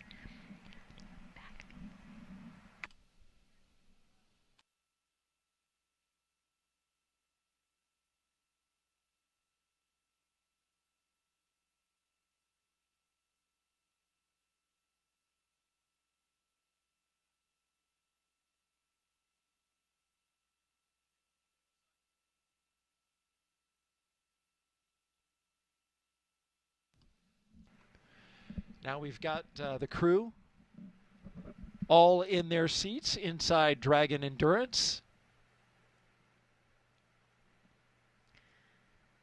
Yeah, they're clipping into those 5-point harnesses, making sure that everything is secure, and you can see they're getting some help from the SpaceX team just to make sure that everything is lined up correctly. They're going to be comfortable, they're going to be safe in that environment as they're waiting for launch. Still there. It's softer.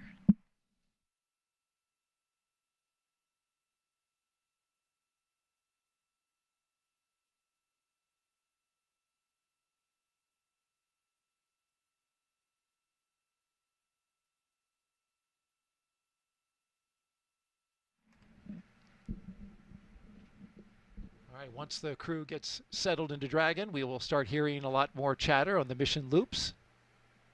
That's because the crew will have to participate in different communication checks.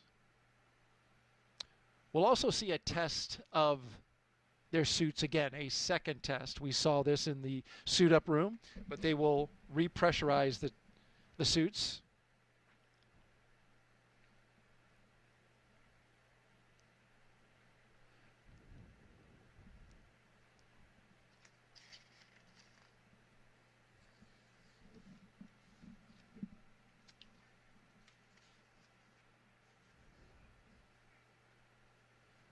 From left to right, we have Kirill Peskov, mission specialist.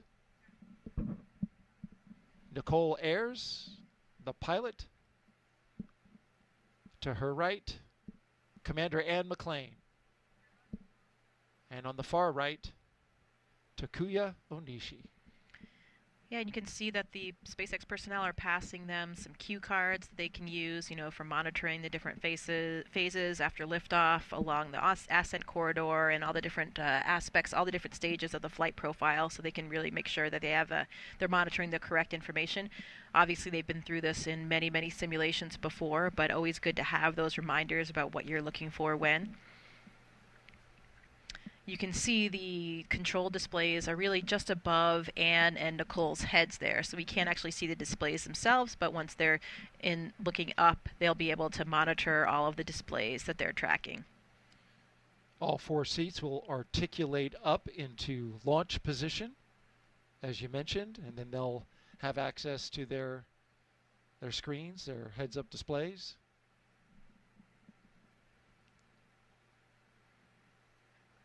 But it's time to suit up right now. They held off putting those gloves on until this moment.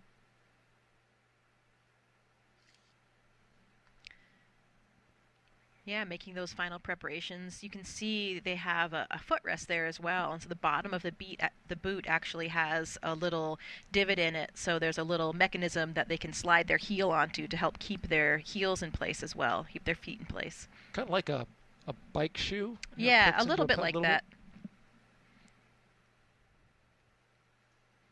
Lots of zippers. You need to make sure that you have good integrity in all of those closures to make sure that you can maintain your pressure in any possible emergency when we would need to pressurize those suits. Of course, that's the reason why we wear these pressure suits. If for any reason you had a depressurization of the vehicle, then that suit would be able to maintain pressure to keep you alive, delivering all of the necessary life function. So they're getting oxygen through that suit. They have their communication lines into that suit.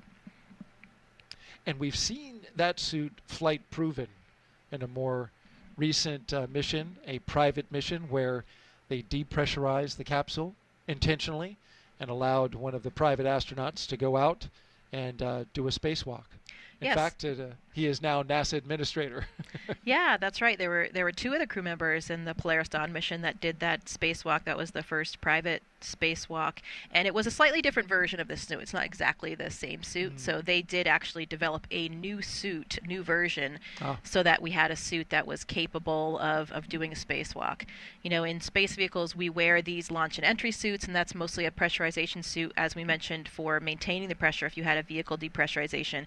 Not necessarily the same thing that you would use to do an entire spacewalk, because you need different levels of protection and different functions for that.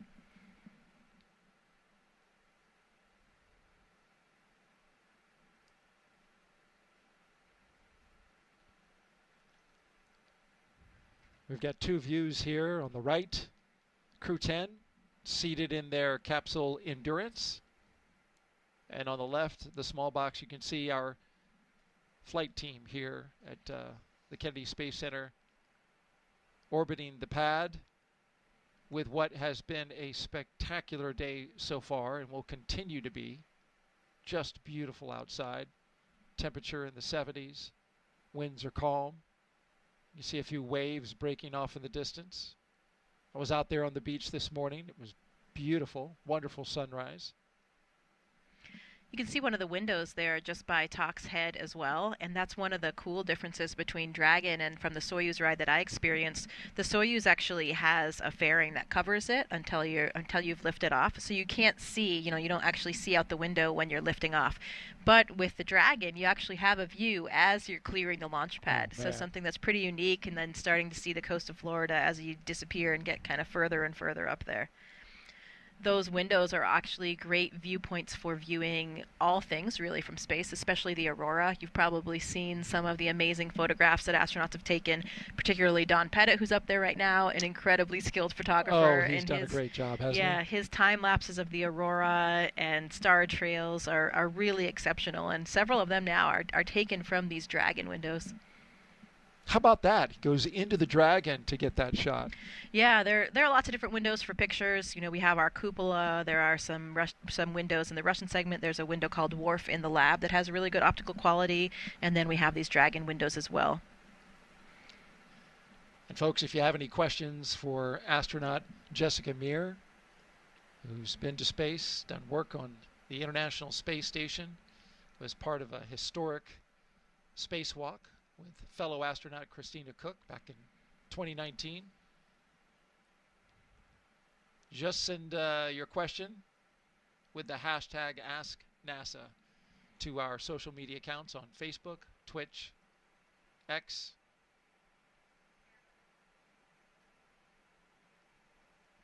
She's taken a few questions already and done a fantastic job with it. I've also heard that because of those windows and the lack of a fairing cover like the Soyuz has, it's actually quite a bit louder in terms of the sounds that you experience as you're lifting off the launch pad. Not as insulated. Yeah. So that'll be a comparison for Anne and for Tak as well, since they've both ridden on the Soyuz. Right.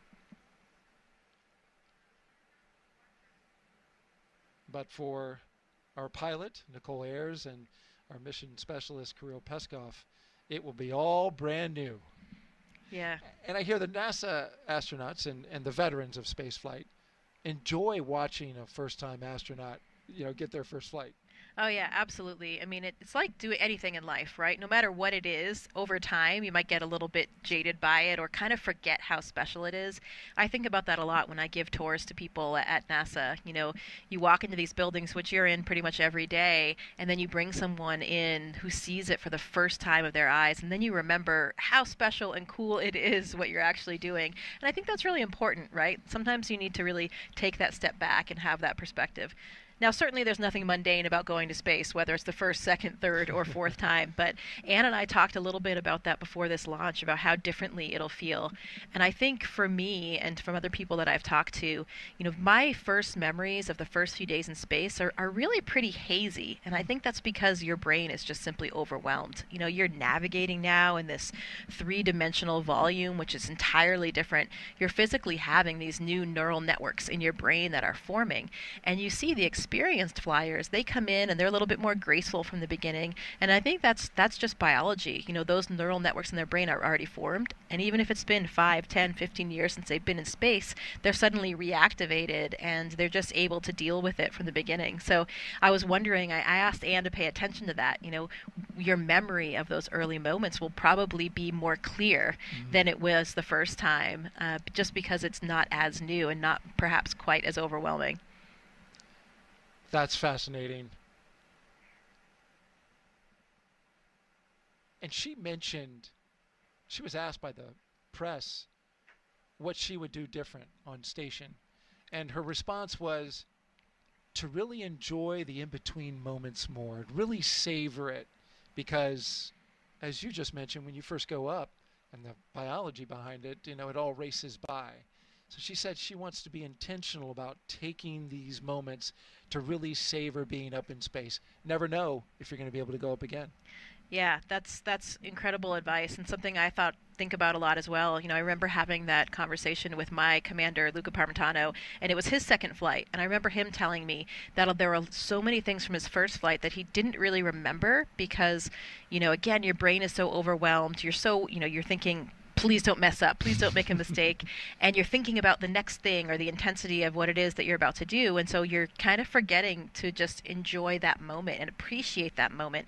And in doing so, he thought that really affected the way that he remembered the mission, because if your brain is just spending so much time thinking about those other things, you're not really fully comprehending and appreciating the moment that you're in, and so the memory is not really seared in there in the way that you might want to remember that. So that's definitely some advice that I'll be taking when I go back to space, because you just need to really, as they say, stop and smell the roses, make those moments, because those are the things you want to remember.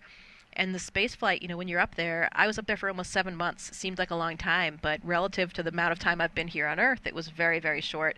And now, I've been back for 5 years, and it feels almost like it was a dream. It's hard to believe that it actually happened, because it's just so different and extraordinary compared to everything else you've done your whole life.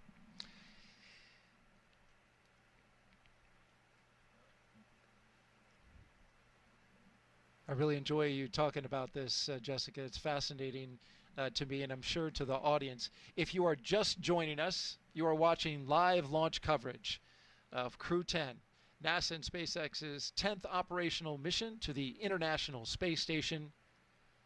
We are T-minus 2 hours and 34 minutes until liftoff. The crew woke up, had their medical checks, got their breakfast in, their favorite meal. They were transported out to the launch pad after suiting up at astronaut crew quarters. They ascended the launch tower and into their spacecraft, and now you see them there live. The view on the right, the Crew-10 astronauts, cosmonaut, and the JAXA astronaut. And on the left, you see the closeout crew doing their work, getting ready to close the hatch on the Endurance spacecraft. This is a very careful process because any small amount of debris, even as small as a human hair, if it gets in that hatch, the seal, it could cause a leak.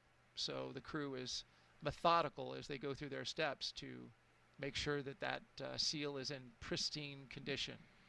Yeah, luckily we will do that pressure check one more time, and we'll do that pressure check of the capsule itself as well. So we'll know, before we lift off, we'll make sure that we verify we have that integrity. And that has actually delayed launches a little bit in the past, where we've found something in the seal, and they've had to find it and still been able to move on and lift off as planned.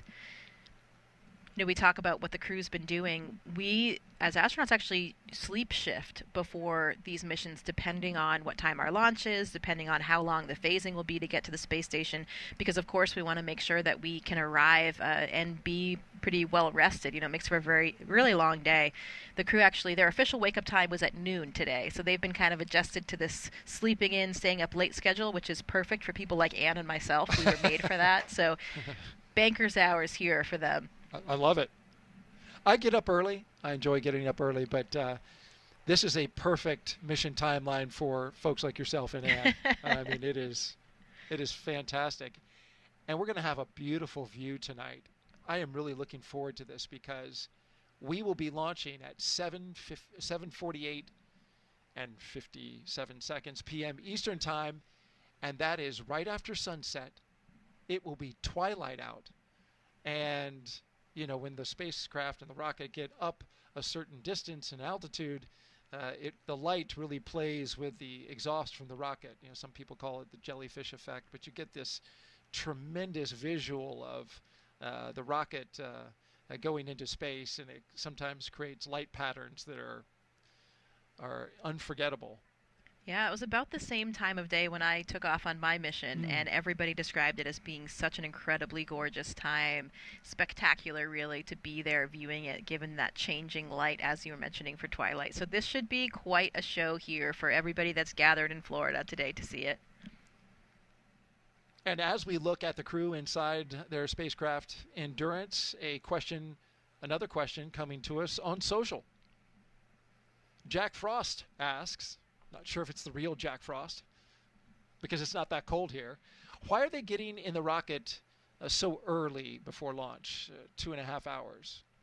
Yeah, so for all space missions, we really kind of have to backtrack the amount of time it takes to do all the things that we require to launch on time. So we want to make sure that we have enough time in the timeline to get the crew safely into their seats, to get them all strapped in, to do all the pressure checks that we talked about, to make sure that their suits have good pressure integrity, good comm checks, to make sure all the systems are functioning normally, to shut the hatch, and again do that another pressure test to make sure that we have good pressure integrity for the vehicle. So for this particular vehicle, the way that this timeline has worked out for the crew gets them in the vehicle, about 3 hours before launch. It certainly has a little bit of padding in there too, because sometimes you might have something slightly off nominal, not according to plan. Maybe you have to address an issue with a suit or something like that. But this is a pretty finely honed timeline, and now that we've had several of these missions, it has changed a little bit over time, but I would say this is probably the maximized timeline in order to shorten the crew day for the reasons that we were talking about earlier, to make sure that they're rested for the long day that they have ahead,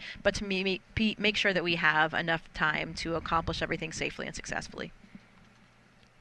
And on that timeline, this is an area, as you mentioned, where they do have a little extra margin. Oftentimes, if everything goes according to plan, they'll have a little extra time there in the capsule. The upcoming milestones we are looking for as we zoom out from inside the spacecraft and right back in, with a big thumbs up from the crew. Those seats will be articulating upwards, and they are doing so now, putting them in launch position. This will allow the commander and pilot to have access to their displays that you see just above them.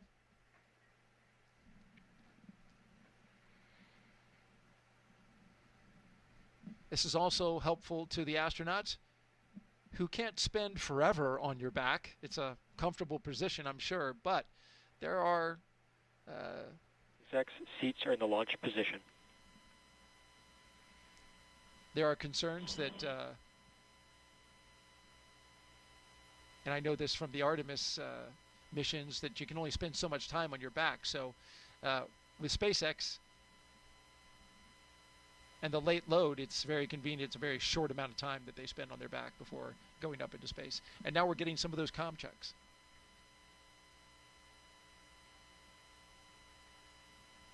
Can see those long giraffe legs with good view right there.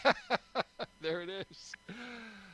Jessica mentioning something that we saw at the beginning of the launch broadcast. If you want to scroll back and take a look at that, they have unofficial logo on their shirts. I believe they were wearing them in a press conference. They had their flight suits on, so I couldn't see underneath, but it was the same peach color that you showed, but it was basically a graphic of 3 giraffes and 1 panda. And each one of those animals was assigned one of the crew members, and Anne McClain got the panda. The pandas are actually my favorite animal, yes. From the time that I was a very small child, so I kind of like how that worked out. And certainly not short. I think she's 5'7", but there it is. There's the logo. The rest of her crew is exceptionally tall in the astronaut corps, so, when Anne stands with them, she comes off a little bit more panda-like, I would say.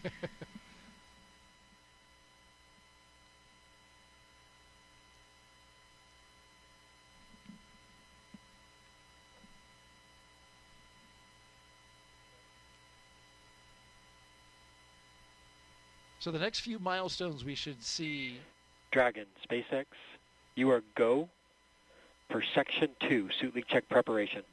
That's right, is suit leak check. This is the second of the day. Copies, we are go for Section 2, suit leak check prep. So you will, after that brief initial comm check, they will suit leak check.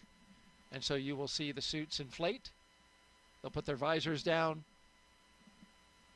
And then when that is complete, they'll do a full complement of communication checks with each one of the crew members. But right now it's suit leak check. So they are about to inflate.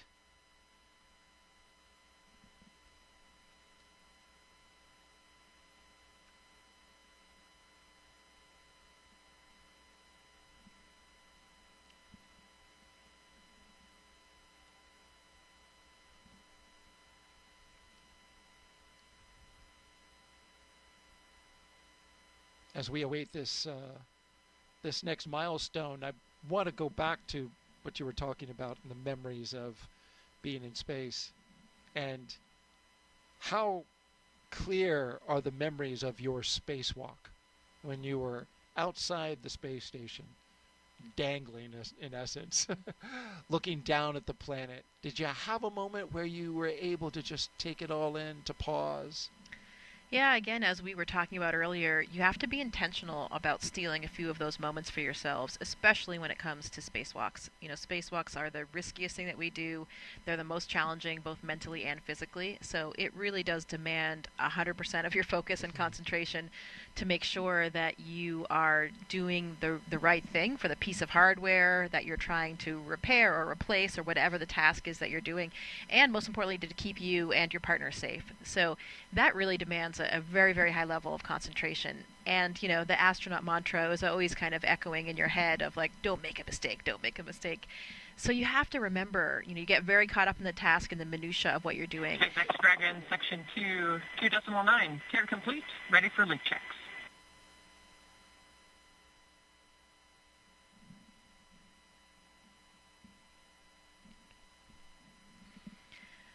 So there were a few moments that I did. I thought, okay, I need to look down. I need to appreciate SpaceX this. copies. You are go for Section 3, suit leak check. Please go for Section 3, suit leak check.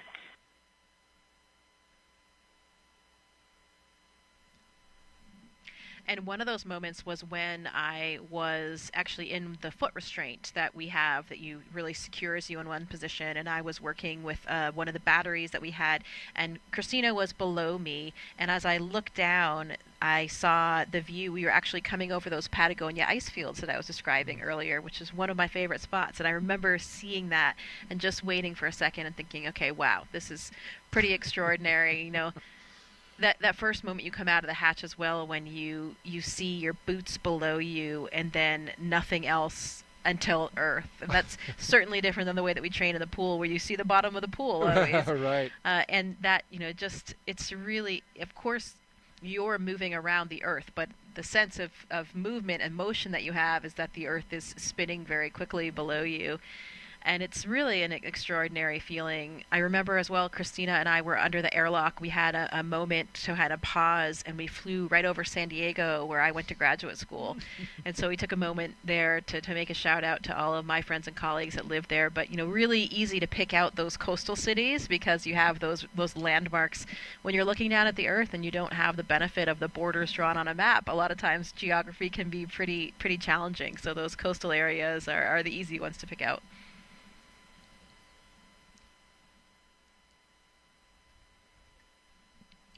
Depending on what you're doing on a spacewalk, though, there can actually be pretty long opportunities that you have to appreciate the moment. And I was really jealous. I remember when I was inside flying the robotic arm, Luca Parmitano and Drew Morgan were doing a spacewalk to fix the AMS, the alpha magnetic spectrometer.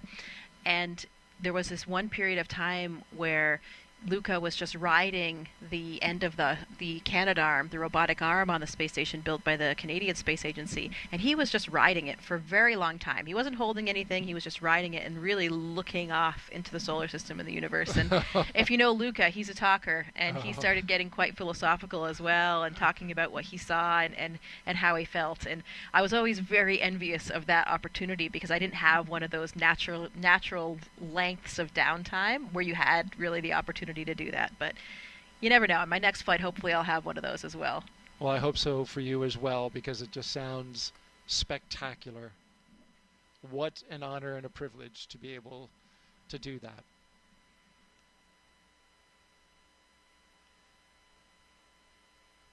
Well, it looks like we're getting some inflation, right? Whenever the helmet starts to ride up the face, means we got some pressure in there. Yep.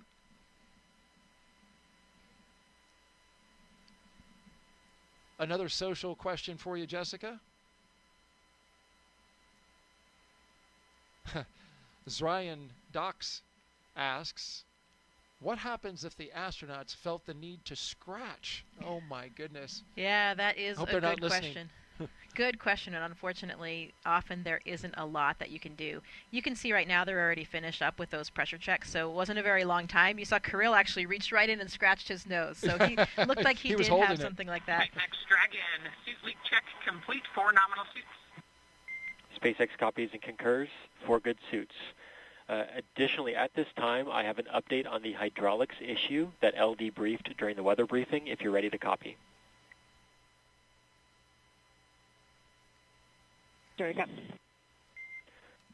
All right.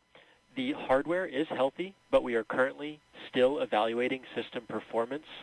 We want to provide an update no later than T-minus 1 hour. If additional time is needed, the final call just needs to be made prior to LES arm, but still expect an update from us no later than T-minus 1 hour. How copy? Good. We copy the update. We'll expect an update prior to 1 hour and understand the constraint with the LAS Army. Thank you.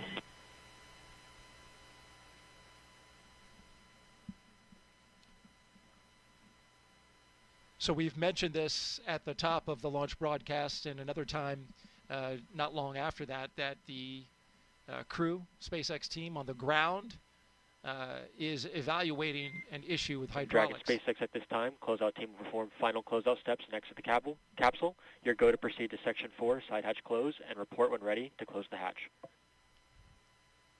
Dragon copies. Section 4 and work. So that applies to the team on the left, to the call out that you just heard, as they ready to close the side hatch for Dragon.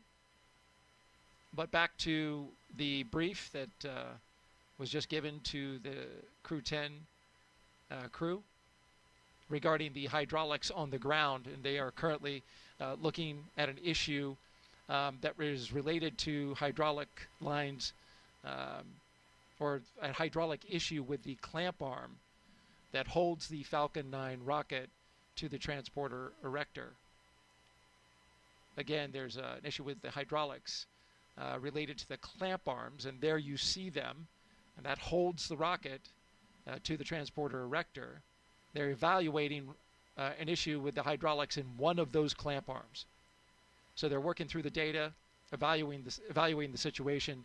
They're going to take some more time to look at this, and told the crew that they will give them an update in about an hour, but they have to make a call on which way this will go, whether they build flight rationale to go ahead and fly, or if it's something that would require us to stand down for the day. That will be something that they are discussing right now, but they can make that final call just before the arming of the launch escape system.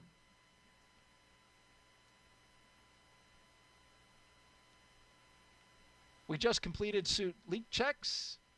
Crew-10 is in their seats. Moving forward. Yeah, and to finish off that last question about what happens if you get an itch when you've got your visor closed. Yes. So different spacesuits have, different interiors. If you think about the EMU, the extravehicular mobility unit, that's the spacesuit that we use for our spacewalks on the International Space Station. There are a couple things that you can maybe use to itch a little bit if you have something on your nose or somewhere on your face. There's a Valsalva device that's actually mounted on the visor, and that helps you clear your ears when you're changing pressure. So sometimes if you have an itch, especially on your chin or nose, you can kind of wiggle your face down to clear it that way, to scratch it a little bit with that Valsalva device. You also have a little, the nipple for a camelback water reservoir. It's kind of like that, but it's mounted on the inside of our spacesuit, and you can use that to try to get at us, to scratch that itch if you have one.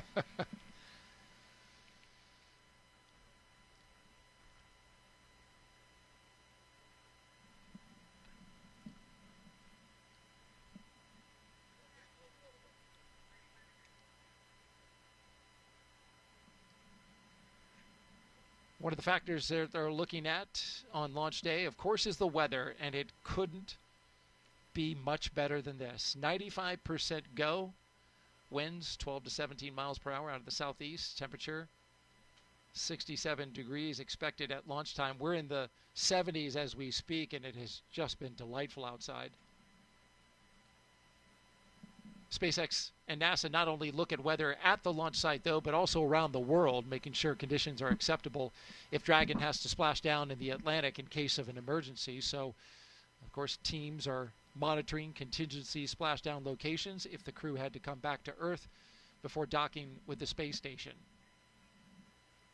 If this were to happen, SpaceX and NASA would coordinate with the Department of Defense and the Coast Guard to ensure crew safety upon splashdown, including ships and air assets to patrol the 10 nautical mile keep-out zone. This is, of course, to mitigate safety concerns for any boaters approaching the area.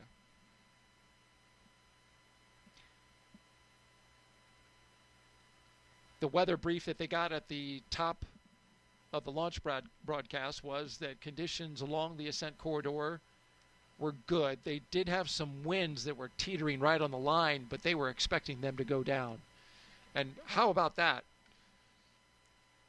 What a beautiful view. A nice sailboat off in the distance, though I'm wondering if that is okay.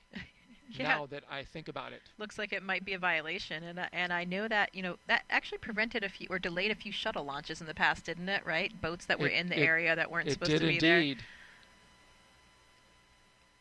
I can tell you with a fair amount of certainty that as lovely as a day as it is to be out sailing, they are not supposed to be in that location. Now, the area is cleared by the range, so we'll wait for an update from the range to find out what the situation is there.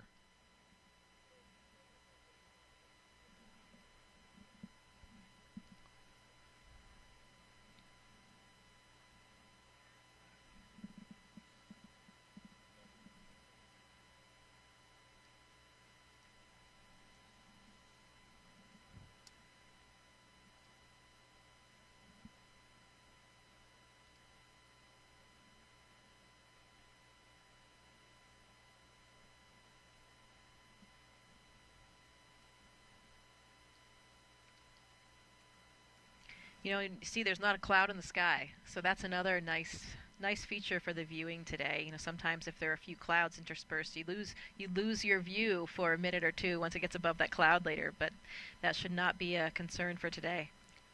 Yeah. The high pressure system that's in the area literally swept out all the moisture and storms that we had earlier in the week. We had a cold front pass through on Tuesday, or Monday rather. Dragon SpaceX for hydraulic checks.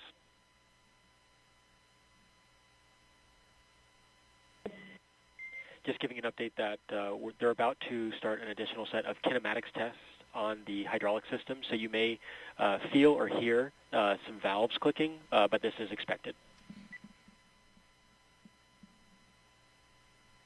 Thanks for the heads up.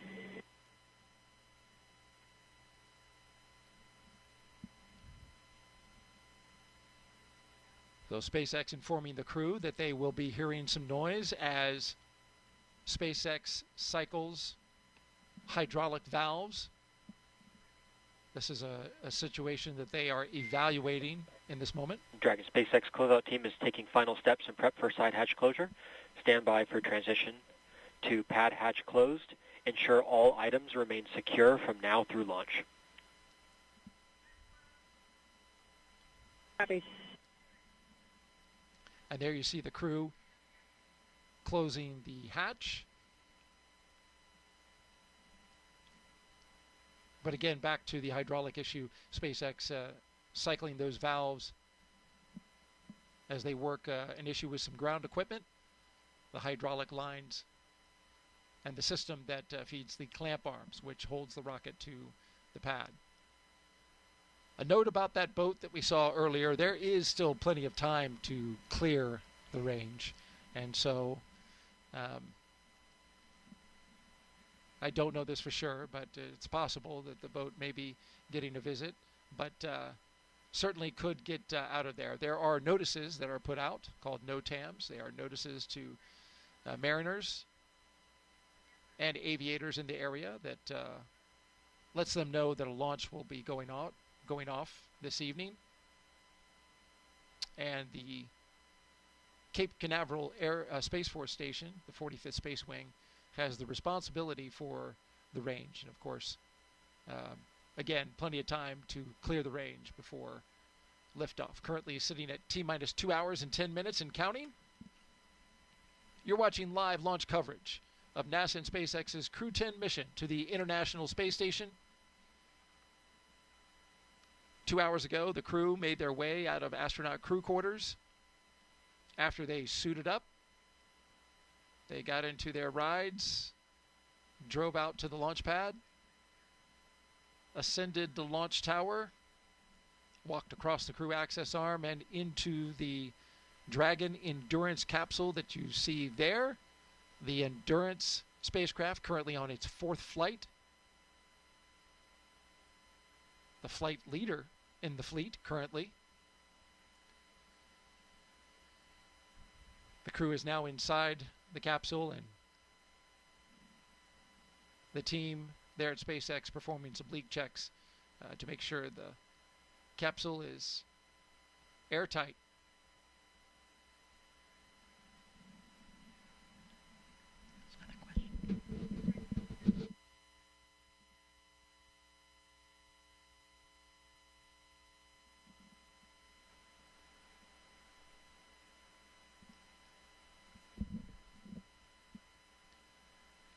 We've been taking your social media questions throughout our live launch coverage. Keep them coming. Hashtag AskNASA on Facebook, X, YouTube, and Twitch. Our next question comes from Spooky Sniper, asking, Jessica, what's one challenge of spaceflight that most people don't really think about?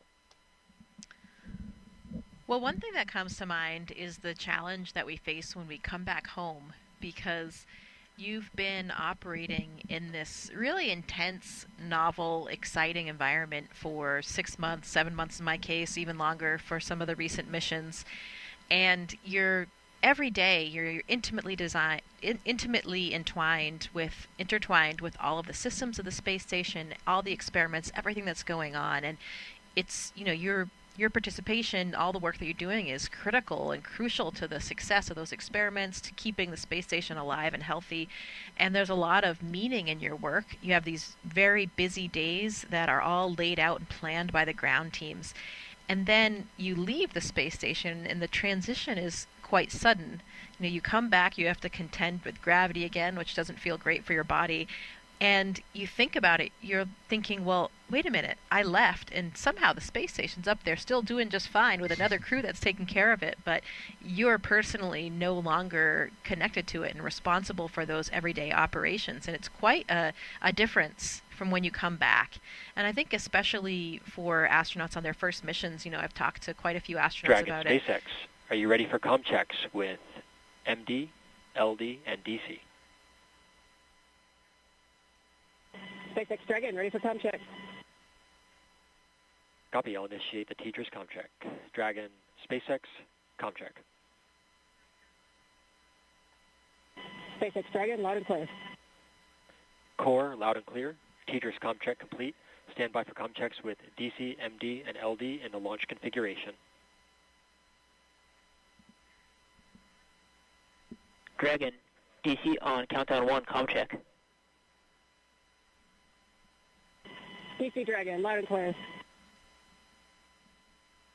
DC, loud and clear. Stand by for comm checks with MD. Dragon, MD on countdown 1, comm check. MD Dragon, loud and clear. MD loud and clear, stand by for comm check over Dragon to ground. Dragon, MD on Dragon to ground, comm check.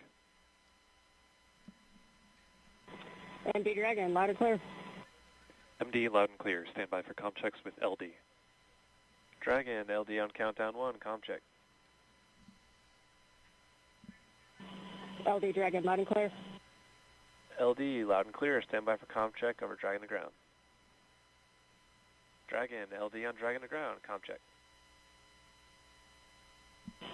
LD Dragon, also loud and clear. LD loud and clear. Dragon, SpaceX, launch configuration comm checks complete. Dragon, SpaceX Dragon, copy.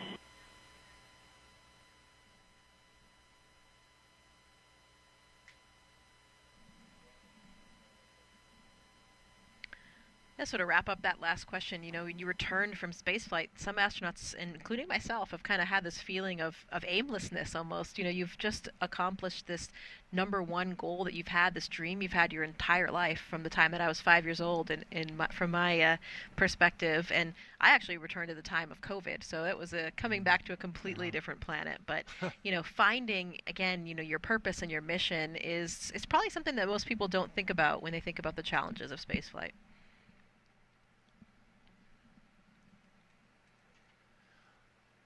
All right, we are T-minus 2 hours and 5 minutes and counting until liftoff of NASA and SpaceX's Crew-10 mission to the International Space Station, an incredible orbiting lab, and of course, their final destination for Crew-10, Let's take a closer look now at how we're getting help here on Earth from all of that revolutionary science and research being done up in low Earth orbit. The International Space Station isn't just a symbol. It's a powerhouse of cutting-edge science, constantly revealing secrets that defy Earth's limitations and drive us farther into the cosmos. Our mission is research and science. We have experiments mounted on the outside of the station that are looking at Earth. We study our own bodies and how they react to space, to weightlessness, to radiation, and that helps not only us go on further in future missions, but also helps for medical research back home. And then we study lots of different things as well, like materials, combustion, all sorts of things that help us understand life back on Earth. Yeah! Microgravity doesn't play by the rules. It flips them upside down, transforming how liquids flow, how flames burn, and unraveling biological mysteries before our eyes. I saw some heart tissues beating in space, and it was incredible. Photon, we see that top one beating. Looks like happy heart cells. But we're not just along for the ride. We're explorers, diving headfirst into the challenge and harnessing the power of this unparalleled platform, just as we have been for decades. We're on a relentless quest for answers, seeking to understand the intricate workings of the human body in space and ensuring future crews stay safe on their daring journeys beyond Earth's orbit. The human aspect of human space exploration is always going to be very important for decades to come. And when it comes to technology, we're not waiting around. We're discovering new ways to grow crops in harsh environments and engineering innovations to tackle Earth's greatest challenges. We have amazing technology that allows us to recycle water and create water for us to drink. It's delicious.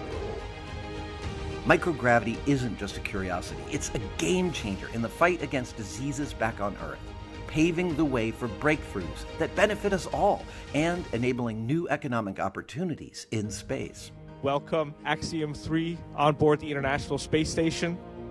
From our vantage point more than 200 miles above Earth, we are not just spectators.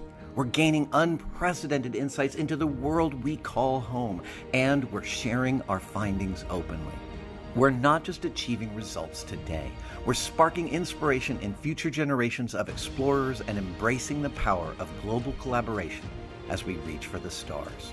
What was your favorite experiment on the International Space Station? Toby, great question. My favorite experiment was the one that I got to eat. It was us growing hatch chili peppers in our plant habitat. Station Huntsville on 2, we have video in Node 1. Look at those chili peppers. And as we soar through space at 17,500 miles per hour, each moment is a step closer to unlocking the mysteries of our Earth, our universe, and propelling our pioneering spirit even farther into space. So come along for the ride aboard the International Space Station.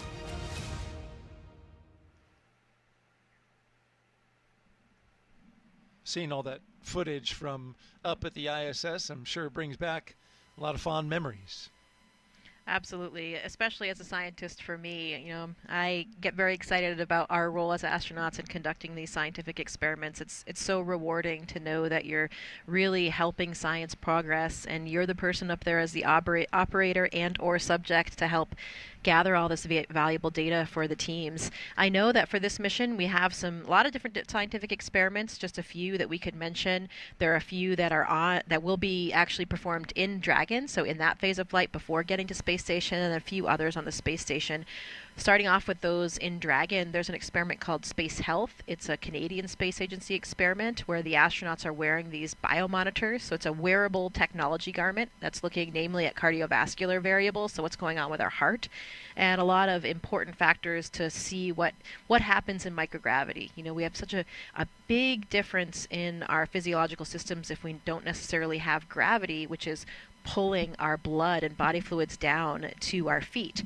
That leads us to the second one, an experiment called Thigh Cuff. This is a relatively new experiment where the astronauts that are participating will be wearing this kind of restrictive band around their thighs, and that it will help reduce the blood flow, so help it'll change the way that fluid shift is happening, where once you get in microgravity, you have this upward fluid shift, less blood in your legs, more in your upper torso and in your face. You can kind of see that in some of the astronauts, especially in the beginning when they're up there before you have a kind of compensation for that.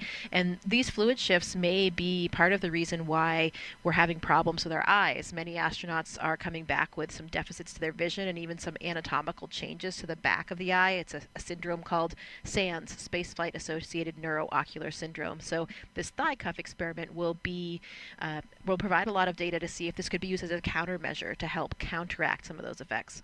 There's also an experiment called immunity assay, which is a new way to monitor health and immune function with a blood sample in space. So this is looking at a new assay that can be conducted in flight instead of what we usually do is obtain a blood sample and then we have to wait until that blood sample makes its way back to the ground before we can really get a good look to understand what's going on there. Once they're on ISS, some of the astronauts will be participating in the CIPHER study, and this is a very comprehensive physiological suite. It's a multidisciplinary study looking at physiological and psychological factors, and it's 14 different studies all wrapped into one big blanket. And it's really looking at comparing and contrasting long-duration missions in the future, missions of different durations, and getting a really comprehensive understanding of all of those different physiological systems, again, with some of the applications to SANS like we were talking about. Another experiment called Drain Brain 2.0. This one's looking at blood flow between the heart and the brain, uses a special neck collar to understand what's going on with those dynamics with blood flow between the heart and the brain in microgravity. There are some more combustion experiments. We saw that in the video, something that we do on almost every ISS mission these days because, of course, even flames burn differently in space. We don't have convection, air is moving differently, and that has led us to a lot of breakthroughs in understanding more about how fire burns, what makes up these different constituents of flames. This mission, they'll be doing experiments called SOFI, and that will be looking at the different models for flammability with applications toward future space missions and also some terrestrial applications for combustion models. So as you can see, you heard the astronauts talk about it in the video. We do all kinds of science from all different aspects. When you remove this elephant in the room that is gravity, this variable that's present in all experimental models forever from the beginning of time on Earth. If you remove that, who knows what results can happen. So it's a really, really exciting place to do science.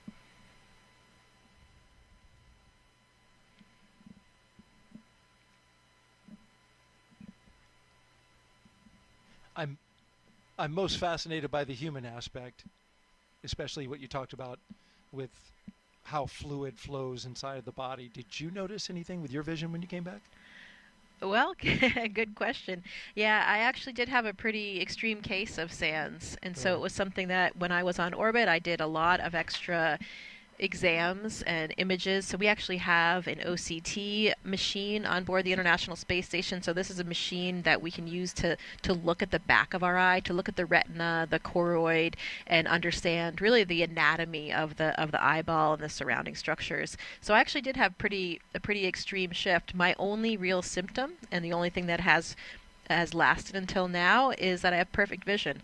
I actually wore contacts or glasses before I went to space, and for me, so one of the hallmarks of SANS is that you can have a flattening of the back of the eyeball, so this changes the refraction, and for me, my prescription was just this magic amount that was completely counteracted by this change that I had in my eyeball. So now I have 20/15 vision.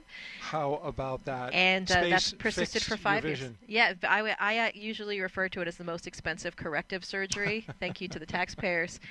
But that is all of the other anatomical changes to my eye have returned to normal, so nobody's really concerned about the health of my eyeball, but I still have this perfect vision. How about that? Wow. So if I go up into space, I can potentially lose my glasses? Well, for most people it actually makes their vision a little bit worse, but it depends on where you start. So we'll have to look into your prescription. If it's nearly the same as mine, then you might have the same result. Then I need to go to space to get it fixed. Forget LASIK. That's really interesting, Jessica. Thank you for sharing that with us. We are currently T-minus 1 hour and 55 minutes and counting from liftoff of the Falcon 9 from Launchpad 39A at the Kennedy Space Center. Crew-10 currently inside Dragon Endurance. So far, they've completed their comm checks to to make sure they can communicate with the teams here on the ground. Their seats have rotated upright to their reclined launch position. That allows them to see and access their display panels, as you can see there on the right-hand side of your screen. They've also completed their suit leak checks to make sure that their spacesuits are working properly. And now you see the closeout team making sure that that side hatch has a good seal. If you've been watching us since we came on air, I'm NASA's Daryl Nail with NASA, and I mentioned that twice. NASA astronaut Jessica Meir is here as well, providing outstanding audio commentary. We're going to expand our live coverage in a little more than an hour from now, or actually a little less than an hour from now. We'll come on and bring our SpaceX commentators online, as long as our NASA commentator in Hawthorne, California.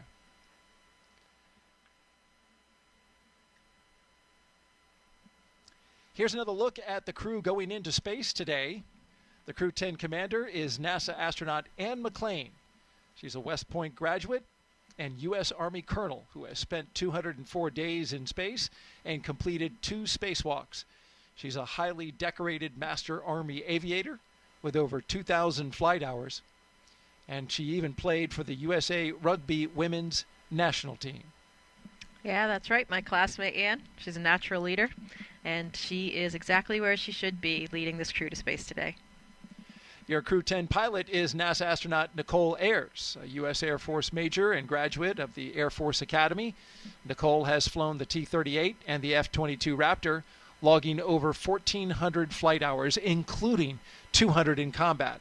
This will be her first spaceflight, making history as the first astronaut from NASA's 2021 class to fly. You know, to add another dimension, Nichole also minored in Russian while she was at the Air Force Academy. So lots of, we talked about shared language earlier, and in a literal sense as well here for these crew. Very helpful on this mission and this flight, and better communicating with her mission specialist, cosmonaut Kirill Peskov. Our mission specialist, JAXA astronaut Takuya Onishi. He's returning to space for his second mission, a former commercial pilot. He spent 113 days aboard the space station in 2016 and became the first Japanese astronaut to capture the Cygnus spacecraft. When he's not training, he enjoys flying, hiking, movies, and playing the sax.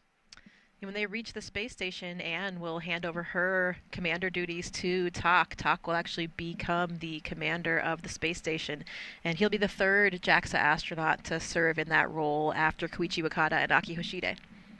Taking advantage of his experience as a flight controller on the ground that he did right after his first space flight. The second mission specialist is Roscosmos cosmonaut Kirill Peskov, a former airline co-pilot. This will be his first trip to the International Space Station. Trained in skydiving, zero gravity, scuba diving, and wilderness survival, he's ready for the challenges of space.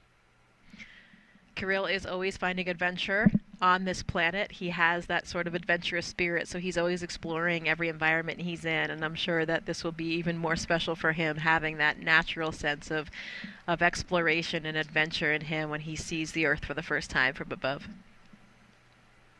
A fine crew, all 4 of them pilots. 2 military pilots, 2 commercial pilots.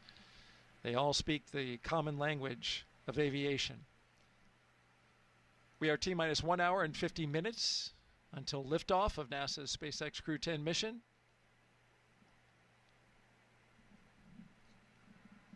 We have 3 astronauts and 1 cosmonaut inside of Dragon Endurance atop a Falcon 9 rocket from Launchpad 39A at the Kennedy Space Center in Florida, and they are headed to the International Space Station to help maintain the orbiting lab. Once on board the International Space Station, Crew-10 will become members of Expedition 73. As Jessica wonderfully explained, they will conduct research to understand material flammability, contributing to future spacecraft design, and study how spaceflight affects human physiology and psychology, an important aspect as well. The crew will also engage with students worldwide via ham radio. And they will use existing hardware with newly integrated software to test a backup lunar navigation solution helpful for our Moon to Mars program.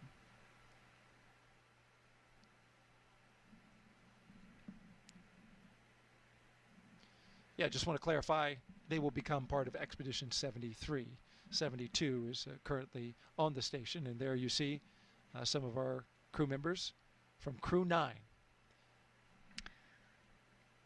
Yeah, that's right. The expeditions actually change over with the Soyuz launches. So the next Soyuz launch will actually, Johnny Kim's launch on April 8th with Sergei Ryzhikov and Alexei Zubritsky, that will mark the beginning of Expedition 73. Right.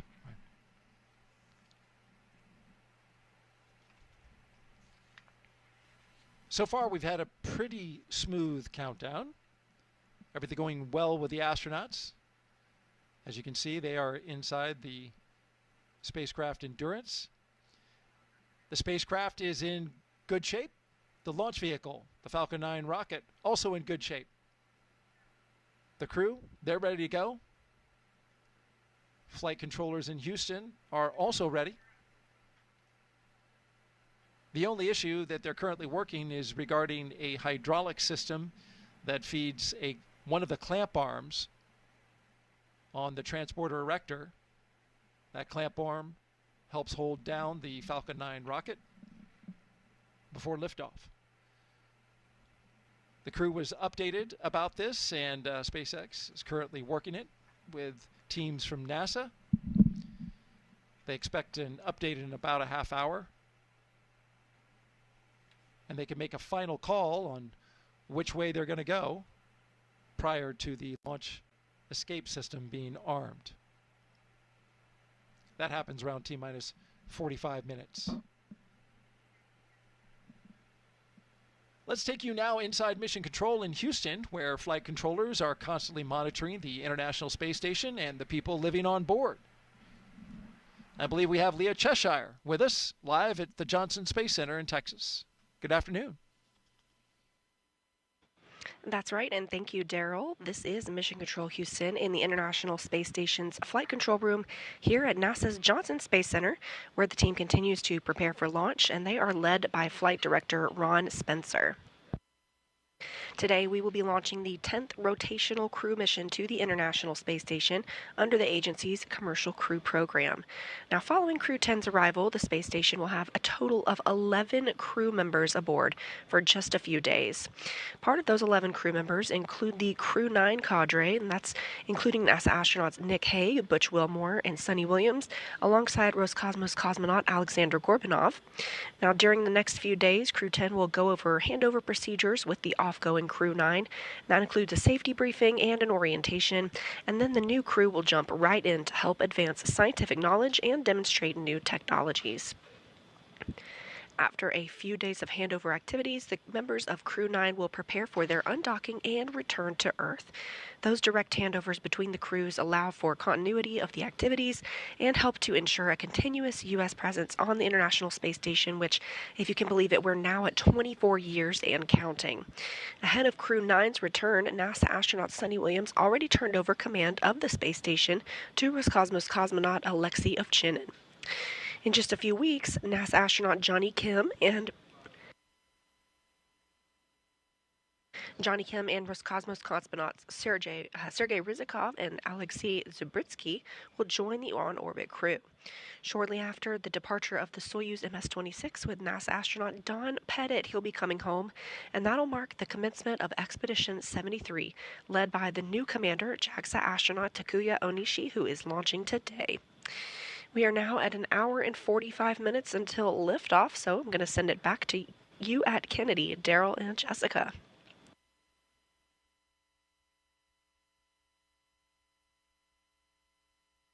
Thank you very much, Leah.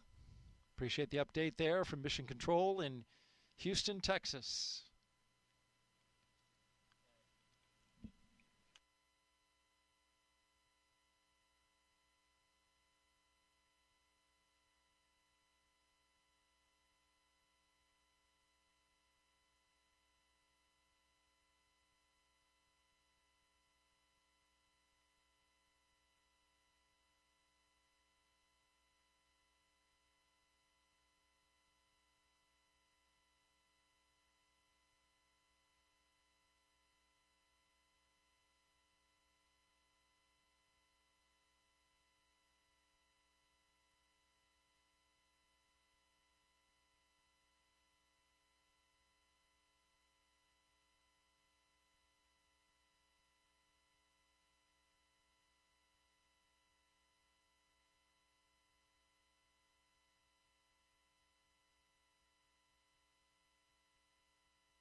T-minus 1 hour and 43 minutes and counting until liftoff of NASA and SpaceX's Crew-10 mission to the International Space Station.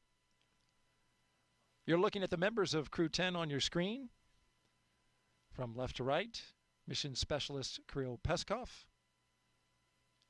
To his right, pilot Nichole Ayers. To her right, Commander Ann McClain, just a bit out of screen. And all the way on the right side of Commander Ann McClain is Takuya Onishi, a JAXA astronaut returning to space for the second time.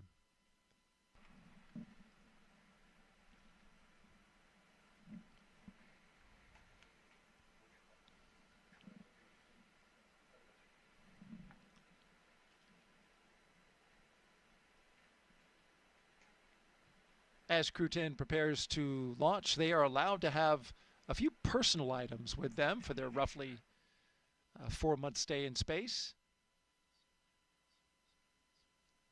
A few of the things they're taking up. We asked Ann McClain. She said that her and her crew were able to pack some personal gear to meet them on the ISS. It's going to go up on SpaceX 32 in April. She packed some sports team shirts and schools she attended, along with some holiday gifts for the crew. Commander McClain said, most importantly, she was able to pack a memento for multiple people who worked on this flight to support either her personally or the mission as a whole. And of course, she's going to bring those items back and return them to their owners after flight. And they include things like pins, necklaces, and rings. For Takuya, he's taken a lot of pictures of his family, friends, and colleagues up with him. Also some school banners, which is pretty common with the astronaut corps to take up various school and university paraphernalia. I think I remember your brown university sweatshirt. Departed the crew arm. SpaceX Dragon, copies.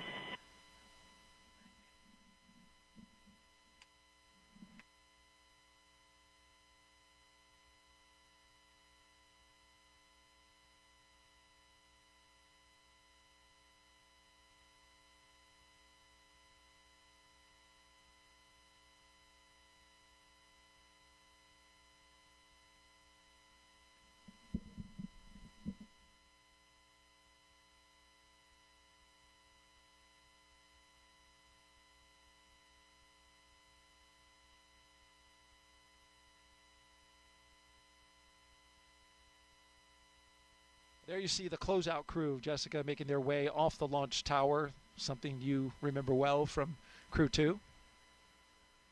Yeah, absolutely. Now they're going to probably proceed to one of the other towers where SpaceX has a small control center, and they'll be able to watch from there. How's the view out there? It's pretty phenomenal. Yeah, I mean, I don't think there's really any bad view, especially when you're watching a rocket take off around here. I think that is one of the closer viewing areas, though, so maybe a little bit closer than some of the other viewing sites. The closeout crew, if you missed it earlier, of course, is mostly SpaceX members, but it does include one member of the astronaut corps. In this case, it's Chris Birch, a NASA astronaut who is helping out.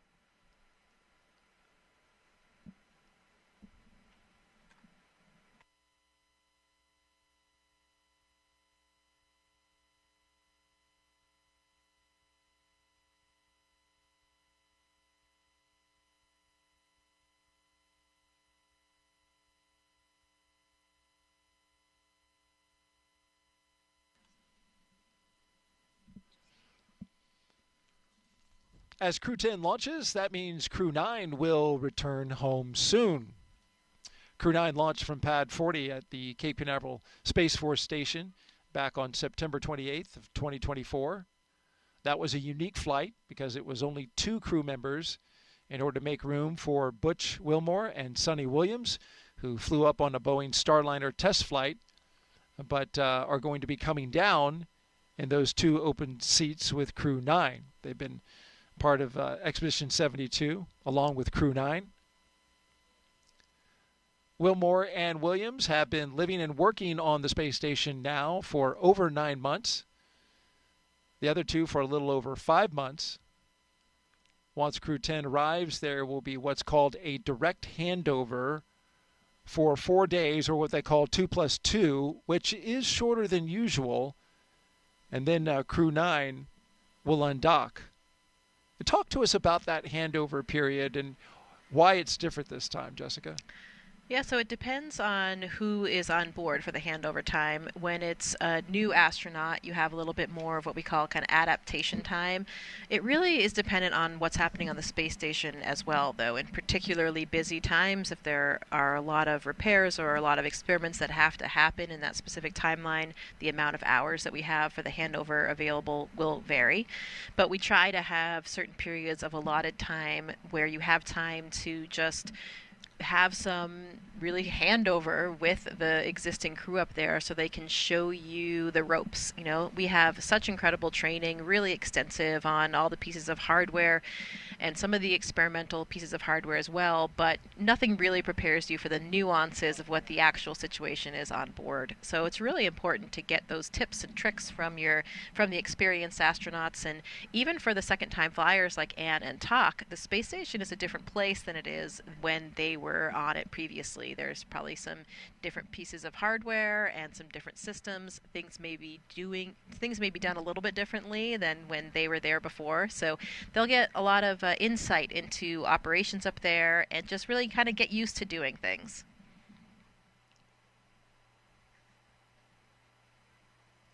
And that 2+2 is 2 travel days and 2 days of direct handover? Yeah, it's 2 days of real handover where the two crews are really overlapping and have that dedicated time to hand over activities, and then the other two is 1 arrival day and 1 departure day. So that's what makes up that 2+2. And these handover times can be really variable. We strive to have enough handover so that we, can instill enough confidence in that new crew before the previous experienced crew departs. But we are so tied in with the ground teams now, and we also have been operating up there for so many years. This November will actually mark the 25th year of continuous human presence on the International Space Station. Isn't that amazing? So it is truly an incredible feat, but because of that, we've done things a lot of times now. We have pretty well potted procedures. So sometimes that handover, it can be replaced by our interactions with the ground team as well. We strive to maintain as much of it as we can, but sometimes coming and goings of different activities and different spacecraft dictate differences in that plan. And also, we are aiming for this 4-day handover period, but we don't know exactly what it will end up as, because of course we have to have good weather conditions back on the ground before we will undock Crew-9's vehicle. So in the end, we could have a slightly different than this 2+2 handover that we're expecting, but we have to plan for something. It really can vary, as you mentioned, because splashdown weather is a critical component, as you mentioned, before the crew can come down, and that's pretty unpredictable for where they will be coming down. Though I was talking to one of our meteorologists here at the Kennedy Space Center, and I asked, well, we have such wonderful weather this time of year. Is it more beneficial this time of year, to be launching and doing the missions? And says, well, not necessarily. Winds really get kicked up this time of year. We have fronts coming through. We had one come through. Winds today, you can see the flags blowing out there by our press site at Launch Complex 39. They're pretty tame today, just in the teens. But earlier, when that front first went through, we even had a tornado pop up in the central Florida area. So winds are a watch item, and they will certainly be something that they will be looking at in the Gulf and the Atlantic, where we have opportunities for the splashdown sites. But to the point of weather, they added a location in Tortuga, which is not far from Key West, just to give them more options for getting ideal weather in ideal sea states. One thing you don't want is the astronauts bouncing around after they've just gotten back from space in seas that are like 10 feet, That would be terrible. Right, exactly. Certainly would not be appreciated by the astronauts, but more importantly, those limits exist because of the structural components of the vehicle itself. So we want to make sure that we still can make everybody and the people inside and the vehicle safe when they're landing, and that's why we have those wind requirements, which relate also to the height of the waves. We are currently at T-minus 1 hour and 32 minutes and counting until the Crew-10 flies to the International Space Station. We're getting ready to do a health check in just a few minutes of the launch escape system.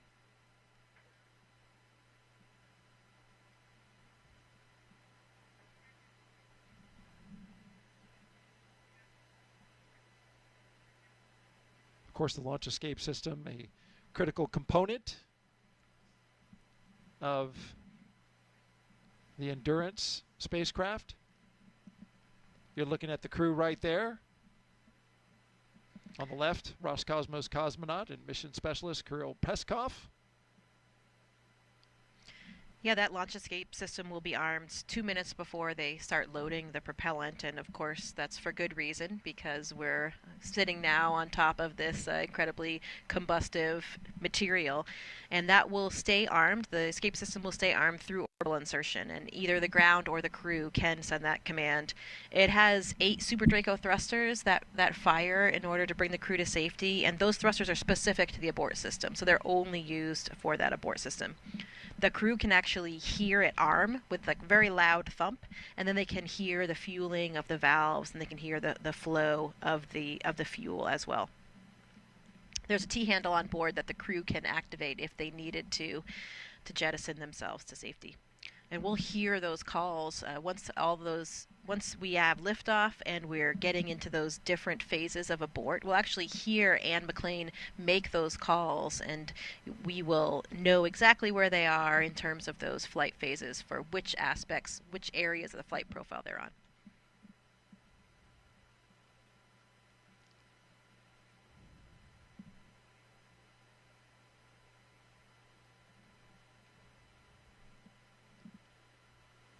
We will hear that health check coming over the loops here in just about a minute, a little less than a minute.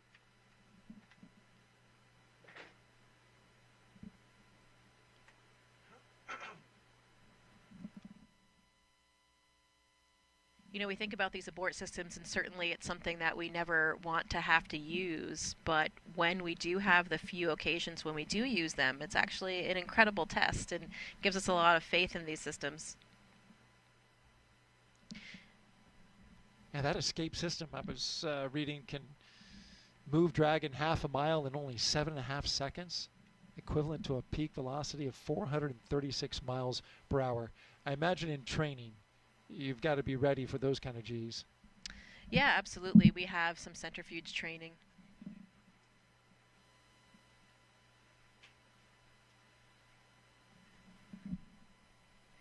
Yeah, we have centrifuge training in order to familiarize ourselves with that G profile. So, for example, for me as a Soyuz flyer, we went up to about 8 Gs, and that is to prepare for any off-nominal entry. Normally an entry, like for my entry, I experienced only about 4.1 Gs during the landing profile.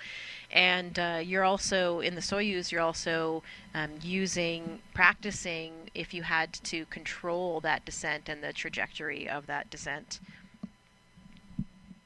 You know, we talk about these abort systems, and it really reminds me of Nichele's and Alexei Ovchinin's abort in 2018, and that was on the Soyuz, of course. And again, it was, of course, a pretty scary moment for all of us, but in the end, a wonderful testament to these systems. This is why they exist. And in that case, there was a problem with a rocket, and it happened at about 30 miles up. They went up to about 50 miles, and after the escape system had fired, they experienced around 6.5 to 7 Gs, and then they came back safely to the Earth. So pretty interesting test of that. Again, not something we ever want to use, but certainly something that's a very vital component to all of these launch systems. I remember that well.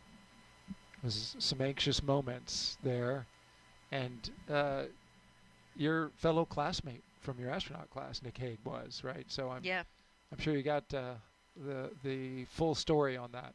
Yeah, I remember it very well as well. We were in Russia. I was training for my flight. I was there with Christina Cook as well, and we were viewing it from a small control room that we have at the Gagarin Cosmonaut Training Center. So we were paying attention to that whole launch sequence, and we started getting some indications that things were a little outside of the ordinary. And I'll never forget that moment when Nick was back. I mean, he was back with us at the cottages in which we live in Star City in a very short amount of time. And I remember coming back from class and jumping off my bicycle, and both Christina and I ran over to him and just gave him the biggest hug. And it just seemed so strange to see him back there when we knew that he was supposed to be leaving the planet for quite some time. And that was just, the day prior.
So here's a good shot of the crew members. They have ingressed the vehicle, they have completed the pressure checks of their spacesuits, and the hatch has been closed. So we are standing by, getting ready for the propellant load pull, which would be the next big milestone for the crew today.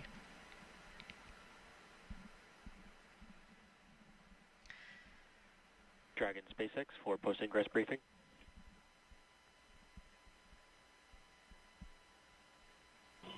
SpaceX Dragon, go ahead. Just wanted to give you a quick update. We are still discussing the hydraulic system performance. They did finish those kinematics tests and they look nominal, but we are still in discussions and evaluating the system for flight readiness. But otherwise, F9 and Dragon are tracking no other issues for flight. SpaceX Dragon, crew copies all. Thank you. So you've just heard that update from the SpaceX teams. They are still monitoring the hydraulics for the clamp arm system that's holding the Falcon 9 in place. And so still making some evaluations there. The good news is they're not tracking any other technical issues. So hopefully we will get to a good place with this one and can continue on toward a launch today. Speaking of launches, NASA and SpaceX joint launches, there was a very interesting launch just last night from the Vandenberg Air Force Base on a Falcon 9, and that was the Sphere X and Punch missions. The Sphere X is a spectrophotometer that is really looking at the history of the universe, and it is using near-infrared spectrometry as a near-infrared space observatory that's going to be what's providing comprehensive all-sky survey of the near-infrared spectra of 450 million galaxies. So really cool stuff here that it's basically a telescope that's taking images of our skies in the infrared and providing a map of the universe, and it will allow us to interpret a sort of history of our skies, as one of the scientists described, like time travel, so that we will see what happened even 1 second after the Big Bang and start having a better understanding of the origins of the universe. Another system that was on board the same rocket was the Punch experiment. That's 4 small satellites that are looking at the solar corona. So that's the outer atmosphere of the sun, and will give us a lot more insight into what is happening in that layer of atmosphere on the sun. So some really incredible scientific instruments that NASA and SpaceX launched together just last night.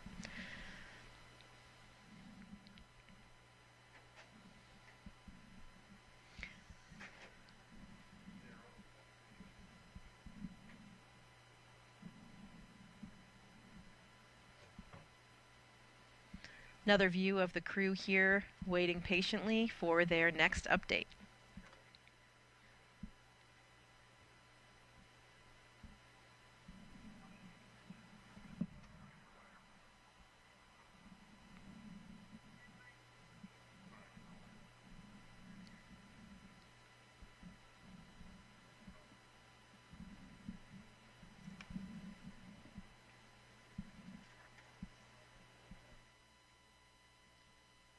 Jessica, the Dragon spacecraft Endurance will take Crew-10 to space today, and as we've been talking about, it's the 4th flight for the capsule. Since its first flight in 2021 for Crew-3, SpaceX's Endurance Dragon has been a workhorse for NASA's Commercial Crew program, flying mission after mission. It has safely carried astronauts to the International Space Station. With Crew-7, Endurance proved its reliability yet again, marking its 3rd journey to orbit. In all, Endurance has flown 10 astronauts and 2 cosmonauts to and from the International Space Station, and it's supported crews from NASA, ESA, JAXA, and Roscosmos.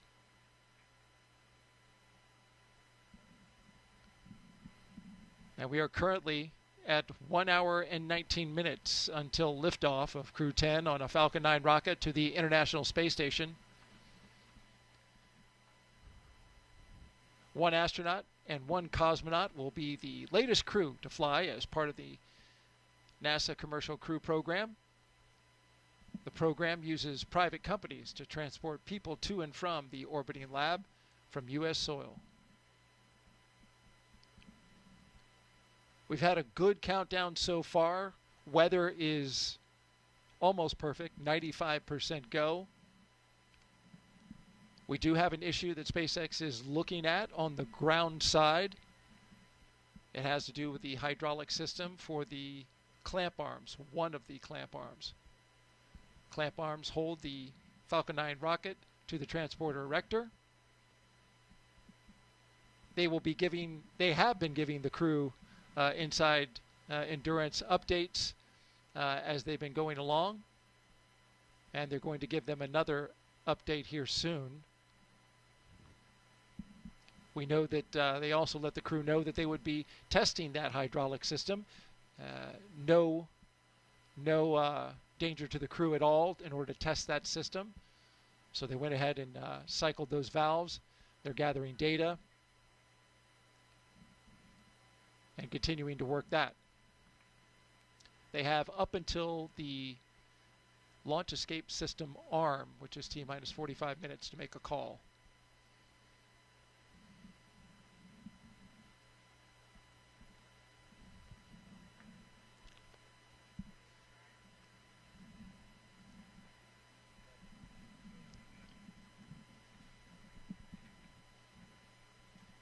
Just inside the spacecraft.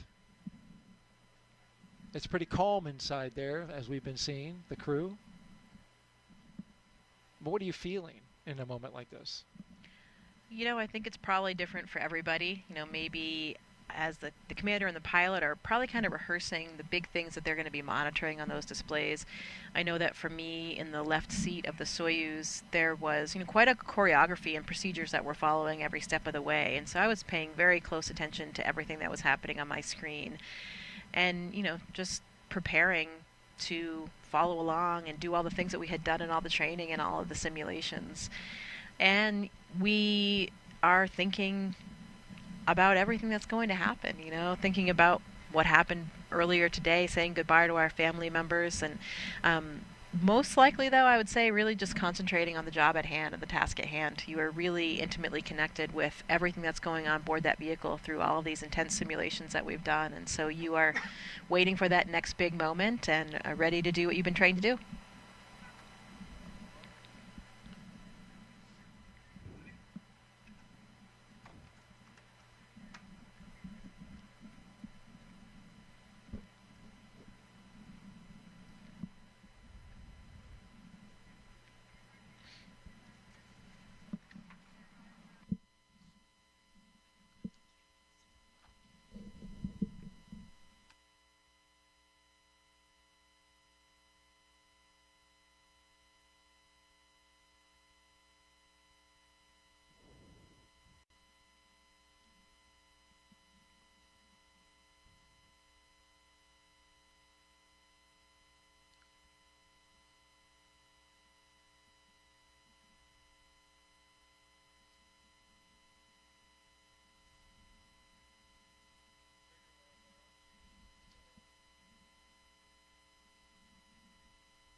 Good afternoon. You're watching live launch coverage of NASA and SpaceX's 10th rotational flight to the International Space Station. I'm NASA's Daryl Nail, and with us is NASA astronaut Jessica Meir. It's so good to have you. You've been with us for the past 3 hours doing commentary. You're back since doing Crew-10, and it's so wonderful to have you here again. Thank you, Daryl. It is so wonderful to be back here, with a classmate of mine on board, my friends and colleagues from various space agencies. It just feels incredible to be playing a role in some way in sending them off on their mission. Let's talk a little bit about your missions from the past. In 2019, Jessica Meir and Christina Cook made history with the first all-women spacewalk, the 221st for Space Station Assembly.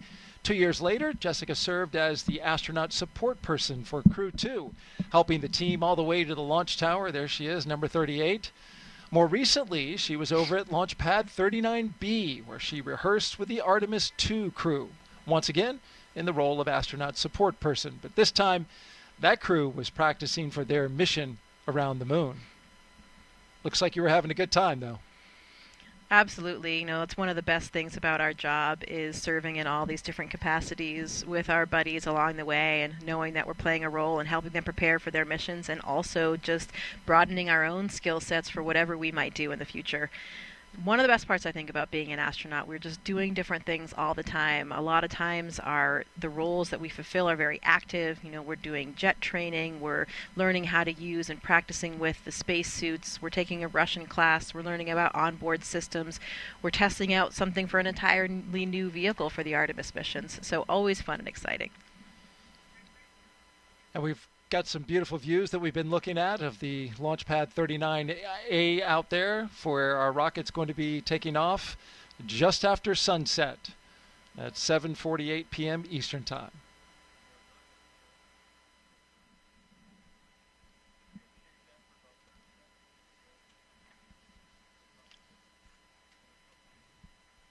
We're expecting a beautiful launch tonight, Jessica.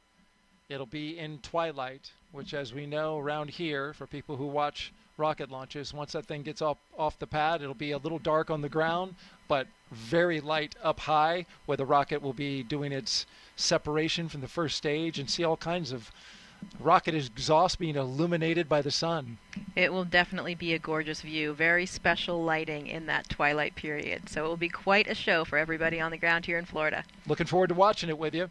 Jessica, of course, has been gracious enough to spend the last 3 hours providing her inside analysis about the pre-launch operations and milestones as we count down to launch of Crew-10. Liftoff time still holding for 7:48 p.m. Eastern Time and 57 seconds for those who like to know it right down to the dot. Crew-10, ready to go. All right, let's check in with our team at SpaceX, who will be providing us commentary, along with our NASA commentator. How are you guys doing this afternoon?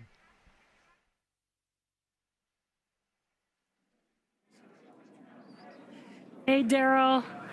I'm Jesse Anderson, a Senior Production and Engineering Manager here at SpaceX. And I'm Anna Schneider with NASA Communications. We're excited to be joining you from Mission Control here in Hawthorne as we count down to liftoff of Crew-10 just over an hour from now. Of course, Crew-10 is our 10th operational mission with SpaceX, flying astronauts for long-duration missions to the International Space Station. Crew-10 will have 2 first-time flyers on board, as well as a veteran NASA astronaut and veteran Japan Aerospace Exploration Agency, or JAXA astronaut. And the multinational crew also represents 3 different space agencies, with NASA, JAXA, and Roscosmos all represented on board. Today's crew will fly aboard the Dragon spacecraft named Endurance, which previously flew the Crew-3, Crew-5, and Crew-7 missions. Overall, this will be Dragon's 46th visit to the space station and its 14th human spaceflight to the orbiting lab, which includes NASA's Commercial Crew Program missions and private astronaut missions with Axiom Space. And over the last 3+ hours, Crew-10 has been going through the detailed process of getting ready for their mission to the International Space Station. So let's go ahead and take a moment to introduce you to the crew flying today. In the commander seat is NASA astronaut Anne McClain. She's making her second trip to low Earth orbit. The Spokane, Washington native and U.S. Army colonel was selected by NASA as an astronaut in 2013 and has spent a total of 204 days in space, completing 2 spacewalks totaling 13 hours and 8 minutes outside of the orbiting laboratory. Next to McClain in the pilot seat is Nichole Ayers, who was selected as a NASA astronaut in 2021. The Colorado native graduated from the Air Force Academy and is in Colorado Springs and is a major in the U.S. Air Force. This is the first spaceflight for Ayers. Serving as a mission specialist is JAXA astronaut Takuya Onishi. Today's flight will mark Onishi's second trip to the space station, and he was selected as an astronaut by JAXA in 2009, logging 113 days in space previously. Now, to round it all out is Roscosmos cosmonaut Kirill Peskov, also serving as a mission specialist. Peskov was selected as a cosmonaut in 2018 and will be making his first spaceflight today as well. Once on board the International Space Station, Crew-10 will briefly become members of Expedition 72 and then Expedition 73 in April. During their mission, they will conduct space station maintenance along with scientific research to understand material flammability, contributing to future spacecraft design, and study how spaceflight affects human physiology and psychology. The crew will also engage with students worldwide via ham radio and use its existing hardware with newly integrated software to test a backup lunar navigation solution.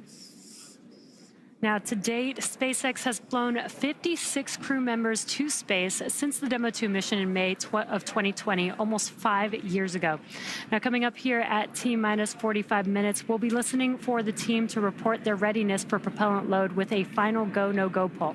It continues to be a smooth countdown so far, and we're looking good for an on-time liftoff at 7:48 p.m. Eastern Time from Launch Complex 39A in Florida.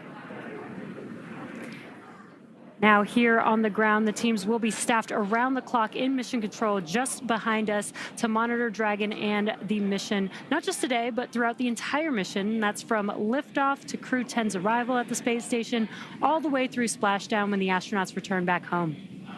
And on console or headset in mission control, which you can see there on your screen, there are 6 key positions. The mission director is in charge in the room and tasked with making real-time decisions to ensure mission success. Now, the person that you may hear talking to the astronauts is the Crew Operations and Resources Engineer, which you'll hear us refer to as the core throughout the broadcast. And the 4 additional team members are focused on vehicle systems, including avionics, navigation and control, software, propulsion, life support, and communication with ground support teams. Now, apart from mission control, our Falcon 9 team is currently located in the Launch and Landing Control Center at Hangar X. And with with just over an hour until launch, they are settling in for final checkouts, propellant loading, and launch. And NASA has its very own team members as well at NASA's Mission Control Center in Houston, Texas, who have been preparing the International Space Station for Dragon's arrival. After launch today, Dragon is scheduled to dock to the International Space Station early tomorrow morning on March 13th. And the teams in Mission Control Houston recently gave their go for launch, confirming the space station is ready to receive Dragon and the new crew. Following liftoff, today's flight to the space station will take around 11 hours, with Dragon flying autonomously the entire way. Now, docking again is targeted for 3 a.m. Pacific, 6 a.m. Eastern tomorrow, March 13th. And just like autopilot on a commercial aircraft, the crew always has the ability to take manual control of the spacecraft if needed. And before all of that happens, as the booster returns to the launch site and slows down from supersonic speeds, people in the immediate area may hear a brief double clap of a thunder-like sound known as a sonic boom. Similar sonic booms like this were heard during the return and landing of the space shuttle, and sonic booms like these are one of the hallmarks of reusable systems like Falcon. Here's what some of these booster returns have looked and sounded like on previous missions. I know a lot of people will be excited when they hear the sonic boom. And these are going to provide quite a show because you're going to hear the sonic booms.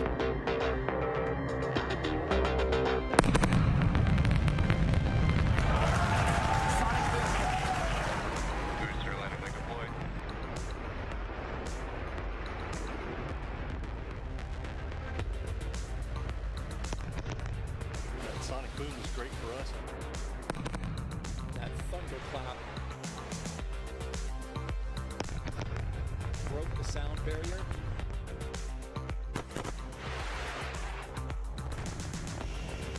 Side booster separation confirmed.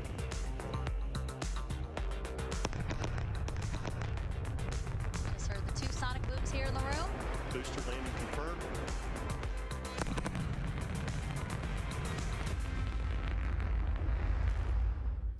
We're now at T-minus 1 hour, 4 minutes, and counting down to today's launch. While we wait, let's check in with NASA's Leah Cheshire at Johnson Space Center to see how things are shaping up at Mission Control in Houston. Leah? Thanks, Jesse and Anna. I would really love to hear one of those sonic booms in Florida, but today we are here at the Mission Control Center at Johnson Space Center in Houston, Texas. This is really NASA's hub of human spaceflight, and the team here is ready for launch. The International Space Station is ready for the crew to lift off as they begin their journey to the orbiting laboratory. Now, in the home stretch of the rendezvous, NASA and SpaceX flight controllers will enter into integrated operations. This means both flight control teams will conduct a series of go, no-go polls for Dragon Endurance's docking to the space station. Rotation missions like Crew-10 help NASA continue to maximize the important research and technology demonstrations made possible only in the International Space Station's unique microgravity environment. The space station is critical for NASA to prepare for future commercial low Earth orbit destinations and to understand and overcome the challenges of long-duration spaceflight necessary for a long-term presence on the Moon and crewed missions deeper into the solar system. Yes, I am talking about Mars. Now, here's a closer look at the mission and what Crew-10 will have to look forward to during their stay aboard the International Space Station. The Crew-10 mission is going to be a rotational mission to the International Space Station. So we will launch aboard the SpaceX Dragon capsule and the Falcon 9 rocket. I'm just enjoying the way towards the launch. Of course, I'm looking forward for the day of launch. And we are going to stay there about a half a year.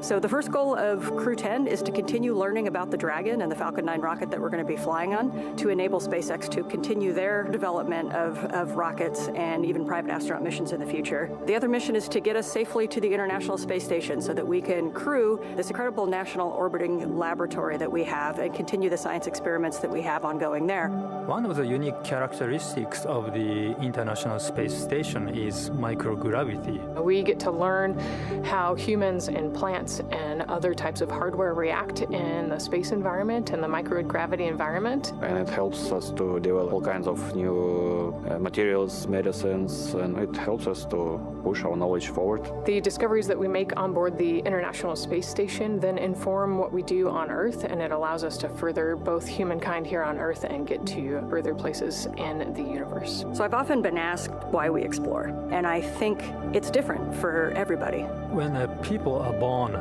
they naturally want to explore their environment, first as babies, and then as kids, and finally as adults. That's how we expand our world, and that's how we find something new. Every time that we make a further step, we learn something and we learn how to adapt, and that is so important to humanity. This is probably the main things which drives us forward and helps us to survive as a species. There are so many unknowns in space, and as explorers and as humans, we want to find out what's in that unknown. For me, it's the fact that I get to be a small piece of figuring out what the unknown is and taking that next step to get to the Moon and to Mars and the Artemis program. Our ultimate goal is to go to Mars, but it's not an easy journey, and when we face a new challenge, we must solve it step by step. I think that's one of the biggest benefits of the International Space Station. We're outside of the atmosphere, and now we don't have the protection of the atmosphere. What happens, and how do we better prepare our people, our hardware, our food, our water systems for that deep space exploration? It's really important on the space station that we learn those lessons now when we're in low Earth orbit. That way we know what we need to bring with us when we go onto the Moon with the Artemis program. One of the things that we do on the International Space Station is work with our international partners all across the world. I think it's hard to overestimate the value of international cooperation in space exploration because we all know that it takes much time and effort. Space is hard, it's very challenging, it's sometimes unpredictable, and that's why I think cooperation is the key to success. The International Space Station wouldn't be international without all of our partners. And our goal is to be a beacon of hope for all of humankind so that people can look and say, this is what we can accomplish when we work together. I asked Anne what she's most looking forward to, as well as Nichole, and she says it's really satisfying for her to work on hardware with her hands, then get it into the Japanese airlock, and then go see it working outside in space, which I thought was pretty cool. Yeah, that is one of the perks for sure. All the different things that we're doing every day, whether or not you're just being an operator or a subject for an experiment, loading up the Japanese airlock. That was one thing that we did several times during my mission where we were deploying some small satellites via that airlock. So we did all the work of configuring them and putting them through, and then we watched them shoot out and be in orbit around Earth. So really That's cool. pretty cool. That's neat. And Nichole said that she's looking forward to anything that has to do with fluid dynamics because that's what she got her master's in. So looking forward to that. We got some social questions for you. You've been doing a great job for the past 4 hours answering them. Let's take a listen at this question, or rather I will read it and you can listen as we get your expertise while looking at a beautiful shot outside at Launch Complex 39A. The question from Oxidized 93 is, how do you brush your teeth in space? Well, the short answer is just like you do on Earth, but a few nuances. You know, water behaves so differently when it's not falling down, so the surface tension is much more important. It keeps those water droplets together, so you can just get a small water droplet on your toothbrush either before or after your toothpaste. Brush your teeth just like you do on Earth, and then no sink, unfortunately. So you got to figure out what to do with anything else that's in there. Some people might swallow it. I usually would spit mine out into a small wipe or a towel, and we have go through a few towels per week. I favor the latter, like you. We have another question. Let's pop it up real quick. Peter Stefronik asks, do astronauts get any music played in the capsule before launch? Hold music. Yeah, in the Soyuz we did for sure. While we had a long wait period, we had actually curated our own lists. We each contributed a few songs. So 4.100. SpaceX Dragon, go ahead. We are continuing to track the hydraulics issue and will provide an update as we get closer to LES arm. However, at this time, you are go for Section 5. When ready, report go for launch. SpaceX Dragon, copy 4.100, Section 5 in work. All right, you heard SpaceX update the crew there that they are still working on the hydraulic issue for the clamp arm, building their flight rationale. They'll have an update for them. We'll find out how they're going to proceed forward. But in the meantime, they're moving with the next milestone, getting ready to arm the launch escape system. Let's get out now to Megan Cruz, who is with a special guest at a nearby launch viewing location. Megan? Hey, Daryl and Jessica. Yeah, you might be able to hear the crowd, but I promise you there is a big crowd here just off the camera over here. And they're here on the 5th floor of a nearby building that really gives an incredible view of the launch pad just to the left of me. But yeah, let's introduce you to somebody that we have with us today. You know, there are people across Florida as well as Texas, California, all working the launch. And one of those folks is Mike Ravenscroft. He's with NASA's Commercial Crew program. And he just stepped off console a few minutes ago to be able to chat with us. It's really great to have you here, Mike. Hello, Megan. I'm glad to be here. Thanks. Appreciate everything. Crew is go for launch. All right, Mike, I know. Copy. Crew is go. Mike, it says crew is go for launch. You know, why don't you talk to us about the issue with the clamp arms that we've been tracking? I think we just heard the decision about that issue with the clamp arms. Yeah, so the team's been really hard at it. The SpaceX and NASA team's working hard on a ground hydraulics issue on the vehicle release system. So they've been actively working this. I think we just heard them talk to the crew and give them a heads up of the issue, and they're still actively working that. This is a concern basically of just how the vehicle is held in place and during release when the vehicle is at liftoff. So teams are actively working that, and hopefully we get resolution soon and can continue on with countdown. And Mike, you know, we just said that you stepped off console. What does that mean to be on console? And yeah, what is your team listening for, especially particularly with this issue that is currently being worked? Yeah, so the team's looking for any issues with respect of how the performance is. They compare it to previous history. Was there anything abnormal from when we had static fire to today? And so they're off actively looking at that data, and between SpaceX and NASA teams discussing if we have a path forward and if we can continue and get resolution. Okay. Well, Mike, why don't we let you get back on console? We know that, again, you're actively working an issue with your teammates there, so we really appreciate you being here. Thank you so much. Thanks, Megan. All right, guys, let us get another update with our SpaceX counterparts and our NASA counterparts over at Hawthorne.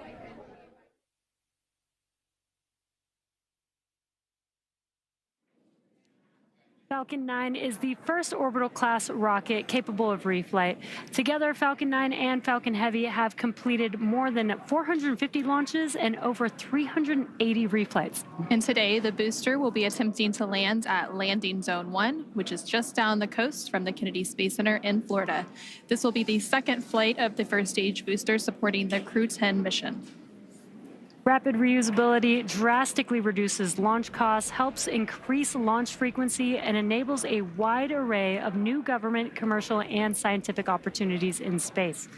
Lowering the cost of access to space is helping take humanity's steps into the solar system, whether in low Earth orbit, interplanetary, or even deep space. When costs are lower, government and commercial customers can launch more missions, which helps accelerate development. This also helps commercial satellite and private research customers afford to launch more projects to space, which helps stimulate innovation here on Earth. All of this to say, reusability is the key innovation that is making space more accessible for the industry as a whole. And just like the first stage of Falcon 9, Dragon is also reusable. The reusable Dragon spacecraft has flown people to the International Space Station 13 times. And as we mentioned earlier, today's crew will fly aboard the same Dragon that previously flew the Crew-3, Crew-5, and Crew-7 missions. For more than a decade, Falcon 9 has supported 45 missions to the International Space Station with our Dragon spacecraft, starting with our first cargo resupply mission, then returning human spaceflight capabilities to the U.S., and even helping launch 2 additional cargo missions with Northrop Grumman's Cygnus. All of these missions have enabled science and research to be conducted in low Earth orbit at the International Space Station. The space station also plays a key role in enabling a robust economy in low Earth orbit.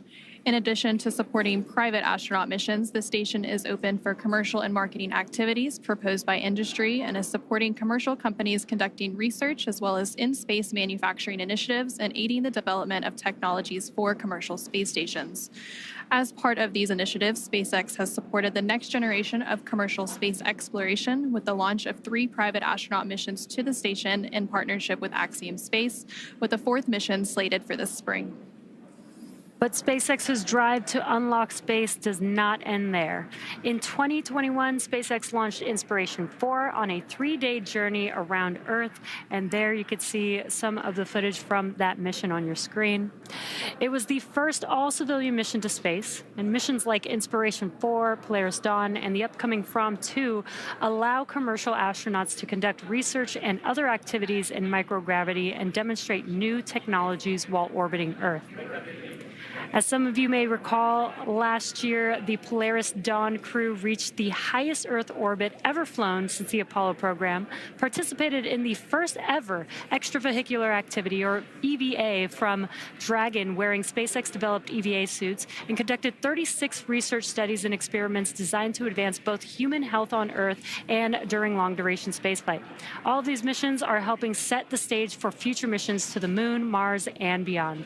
And for nearly 25 years, NASA has supported a continuous presence in low Earth orbit aboard the International Space Station. And just yesterday, the space station surpassed over 150,000 total orbits of the Earth. Now, NASA plans to transition to a new model featuring commercial space stations to ensure a sustained access to low Earth orbit for microgravity research. Our commercial low Earth orbit development program is using a 2-phase approach to first support the design and development of commercial space stations, and second, enable the agency to purchase services as one of many customers. Definitely exciting times ahead in the world of commercial space. Absolutely, very exciting.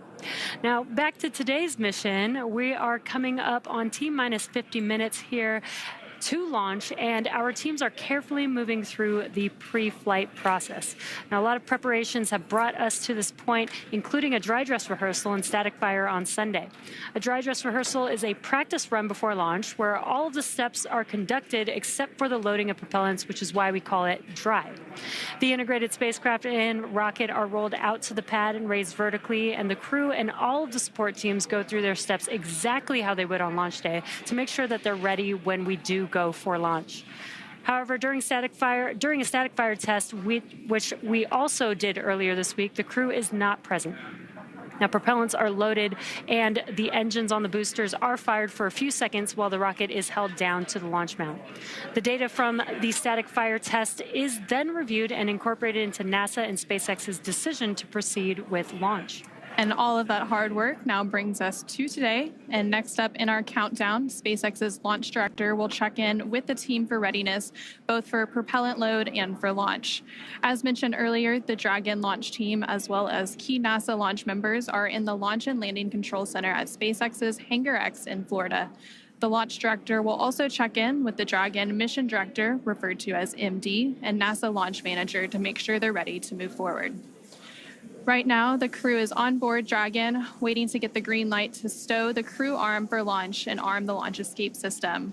Once the launch director gives the go-ahead, we should get a good view of the access arm moving away from the spacecraft. Now we're still tracking that one issue with the hydraulics, so we should hear the final decision on that before we get to that crew access arm stowage.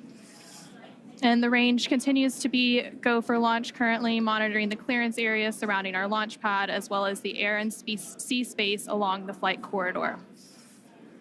And the weather is also looking good so far. Weather is trending in the right direction, and we're currently at a less than 5% chance of violation at our target liftoff time, which is great. Our teams will continue to keep an eye on the weather, and we'll have our final pre-fueling weather briefing at about T-minus 45 minutes, which is just in about 3 minutes from now. And there on your screen, you can see a live view of Falcon 9 and Dragon at the Launchpad, Launch Complex 39A in Florida, just under 48 minutes away from launch. We've conducted several weather briefings leading up to this moment, starting with one at T-minus 48 hours a couple of days ago, proceeding into the most recent weather briefing a couple of hours ago. All of the weather continuing to look good, as Jesse mentioned. The one item they're currently tracking for weather, it would be on the abort corridor, but again, that looks pretty good at this moment. Again, our teams will be staffed around the clock in mission control to monitor Dragon, not just today, but through the entire mission from liftoff to Crew-10's arrival at the space station and all the way through splashdown when the astronauts return. Coming up in about 2 minutes, we should hear that launch director briefing around the T-minus 45-minute mark. And then after that, we should hopefully have a decision on the hydraulic system, whether we are go or not, and if that's been resolved. And then after that, we will see that crew access arm stow to begin around the T-minus 43-minute mark.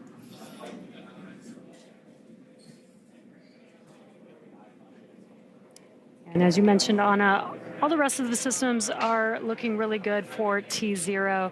We are just working this one issue is a ground side issue, but the vehicle is healthy, the crew is healthy. They're currently strapped into their seats inside of Dragon on top of Falcon 9 as we speak right now, patiently waiting for an update. Yep. And once Crew-10 does get to the International Space Station, they will, of course, have a brief handover period with Crew-9. And then after that handover, once weather looks good for a splashdown, Crew-9 will return home shortly, bringing the end to their mission. So it's a busy time as we complete these crew rotation transitions at the International Space Station. Now at just under T-minus 46 minutes, so we should be coming up on that launch director briefing here shortly. Continuing to see a live look at the Launchpad 39A at Kennedy Space Center in Florida. You can see the clear skies all around. Dragon, LD on countdown 1.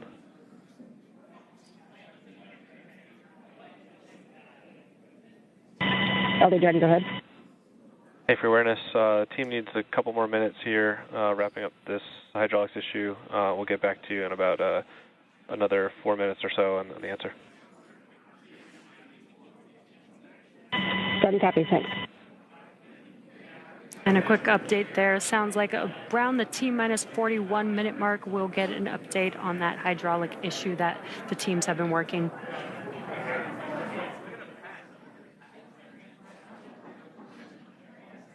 These views are great. Like Daryl said, we might have a nice twilight launch over there in Florida. So if anybody is in Florida and able to go outside during T0 for liftoff, you might get a really cool view of the launch tonight.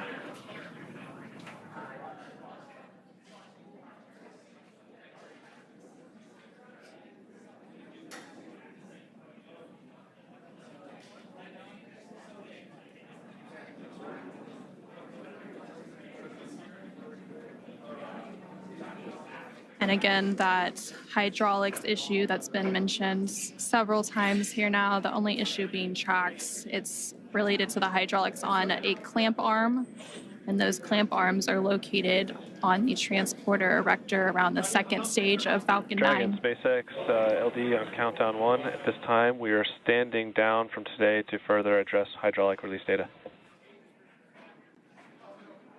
And launch control is going to pause the clock.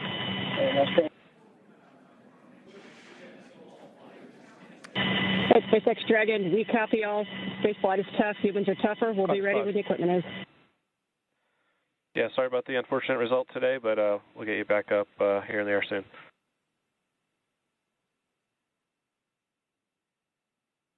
Dragon copies all.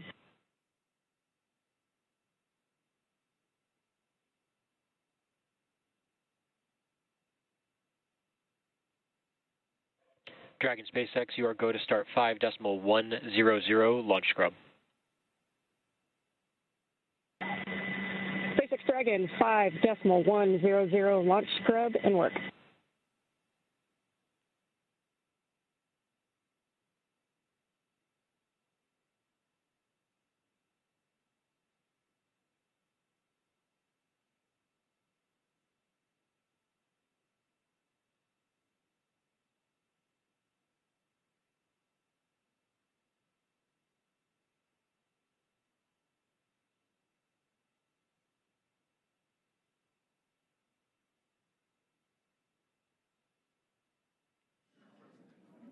And we did just get that update. Unfortunately, we are scrubbing for today's launch. Unfortunately, due to the hydraulic ground issue that the teams have been working, this will allow the teams to continue to troubleshoot and hopefully fix this issue for the next attempt that we'll have for Crew-10. Yeah, and there's several other attempts this week. We'll see where we end up, but there's another opportunity about 24 hours from now that they could potentially take if that issue is addressed. So from here, the crew and the team will have to begin egress steps to get the crew out of Dragon and off the launch pad and back to their quarantine facility in Florida, where they'll just get a little bit more time with their families. Yeah, and the good part is we have not started loading propellants, so we don't need to offload any propellants. The vehicle is Dragon safe. SpaceX will be in section 3 of 5.100. We'll be there. I expect that you should be standing by in step 3.2. And SpaceX Dragon, copy. We are complete through 3.2, and we can give you 3.3 that we are ready for seat rotation. SpaceX copies. Crew report ready for seat rotation, and 3.3 we'll report when we step into those ops.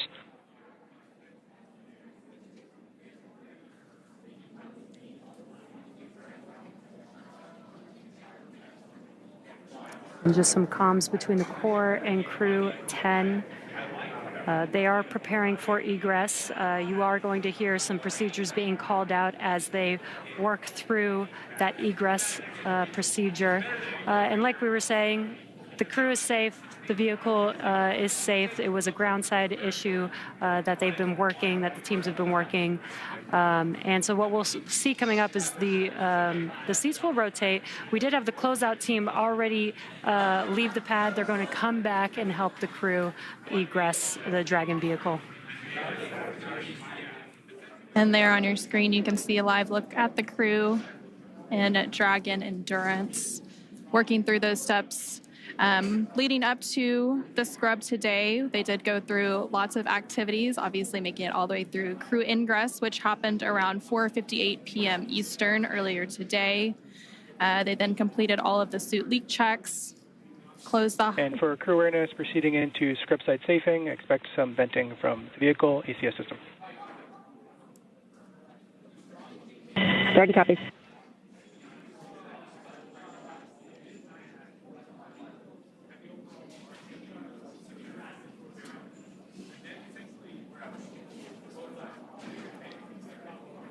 And continuing to hear that comm between the crew operations research engineer from SpaceX and Crew-10 aboard the Dragon Endurance.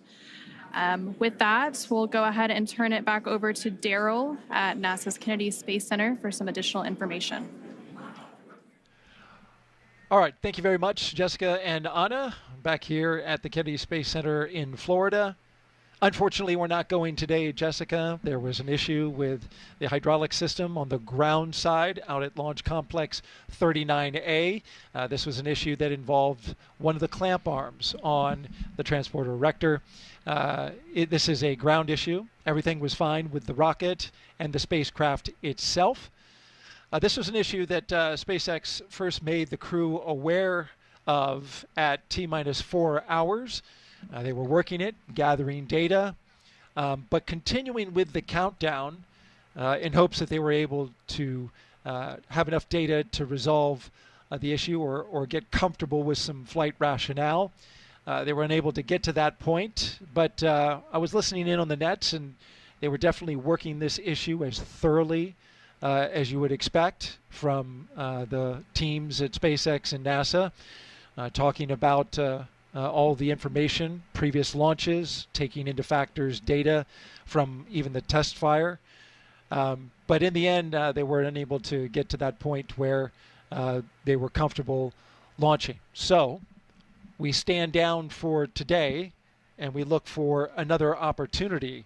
Though at this point, we know that there are 2 opportunities coming up on Thursday and Friday, but it has yet to be seen whether or not the teams will take that opportunity. They first must resolve the issue or get enough data in order to understand it. And then at that point, they can proceed with an opportunity. But just to make the audience aware of the opportunities that remain, on Thursday, we have a launch opportunity at 7:26 p.m. Eastern Time. 7:26 p.m. Eastern Time, there is another launch opportunity for a 24-hour turnaround. And then on Friday, as you know, Jessica, we move generally about 20 or so minutes back each day in order to rendezvous with the International Space Station. We have a launch opportunity on Friday as well at 7:03 p.m. Eastern Time. As you can see on your screen, the Crew-10, is getting ready to egress the spacecraft Endurance. This is where they will go ahead and get out of the spacecraft. They're in fact talking about that now as they are motioning which crew members will be going through. From here, as you heard mentioned by the commentators in Hawthorne, they will make their way down the launch tower into their vehicles, which are waiting them, along with the closeout crew, which will help them go back to astronaut crew quarters. For astronauts, though, Jessica, this is certainly something that is really part of the business. Yeah, absolutely. We talked about it earlier, and flexibility is really the key to everything that we do as astronauts. We know that the plan is always changing, and launch scrubs are definitely a reality that we have seen happen over and over again here on the Space Coast. Way back in the shuttle era, of course, happened frequently too, given maybe a technical issue, maybe a violation of the range, as we talked about with a random boat being in the area. Maybe it was a weather violation, or even any of the contingency sites along the corridor as well. So lots of different reasons to abort. It does, we're ready for this. This is what we trained for. We know that at the end of the day, you may be lifting off, you may not be. Definitely a bummer for everyone involved, but we will just, again, do as we're trained and get ready for that next opportunity. It reminds me a little bit of an interview that Anne gave fairly recently about the mission, and she was talking about the extensive experience that her crew has in regard to aviation. We talked about that several times in this broadcast. They have 4 professional pilots, 2 military pilots, 2 commercial pilots. And one of the things that Anne often talks about is how important it is as an operator, as a test pilot, to be humble, because your equipment will always fail in ways that you don't predict. And I think that's something that we saw here today. There were other issues, technical issues, that were being worked and tracked before this mission, as there are all before every mission. We're always wondering what's going to happen with the weather here, which can be pretty interesting and unpredictable here on the Florida coast. But this was something I don't think that anyone was tracking at all. And Ann and I even spoke last night. It just seems like everything's going too smoothly. I think we mentioned that this morning as well. Yeah. And maybe we shouldn't have said that out loud, because sure enough, there's always something that you don't expect. So I'm sure Ann's reminding her crew right now, hey, be humble. We know that today we weren't ready to launch. And the answer is that we will launch when we know we're ready and safe. And that's, of course, the only solution when you're launching humans into space. And a hint that the crew is taking it well, as you said, that we just saw moments ago. Kirill Peskov appeared to use his tablet to take a selfie with the crew. So you feel like they're doing okay and certainly understand what is happening right now. They were aware throughout the countdown that this could be a possibility, but they get yet another practice run in at getting out to the launch pad and getting into their seats and preparing to go. That's right. Another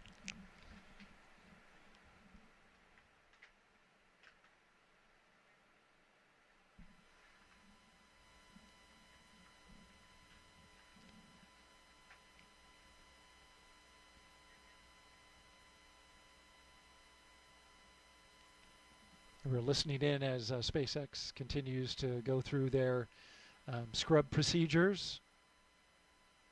Again, another highly detailed list of procedures to properly go about the scrub of a spacecraft launch. Coming up next is our crew egress. The crew has loosened up their seat and belts. For crew awareness, there will be some additional tank venting here as we get back down to nominal tank pressures. Copy.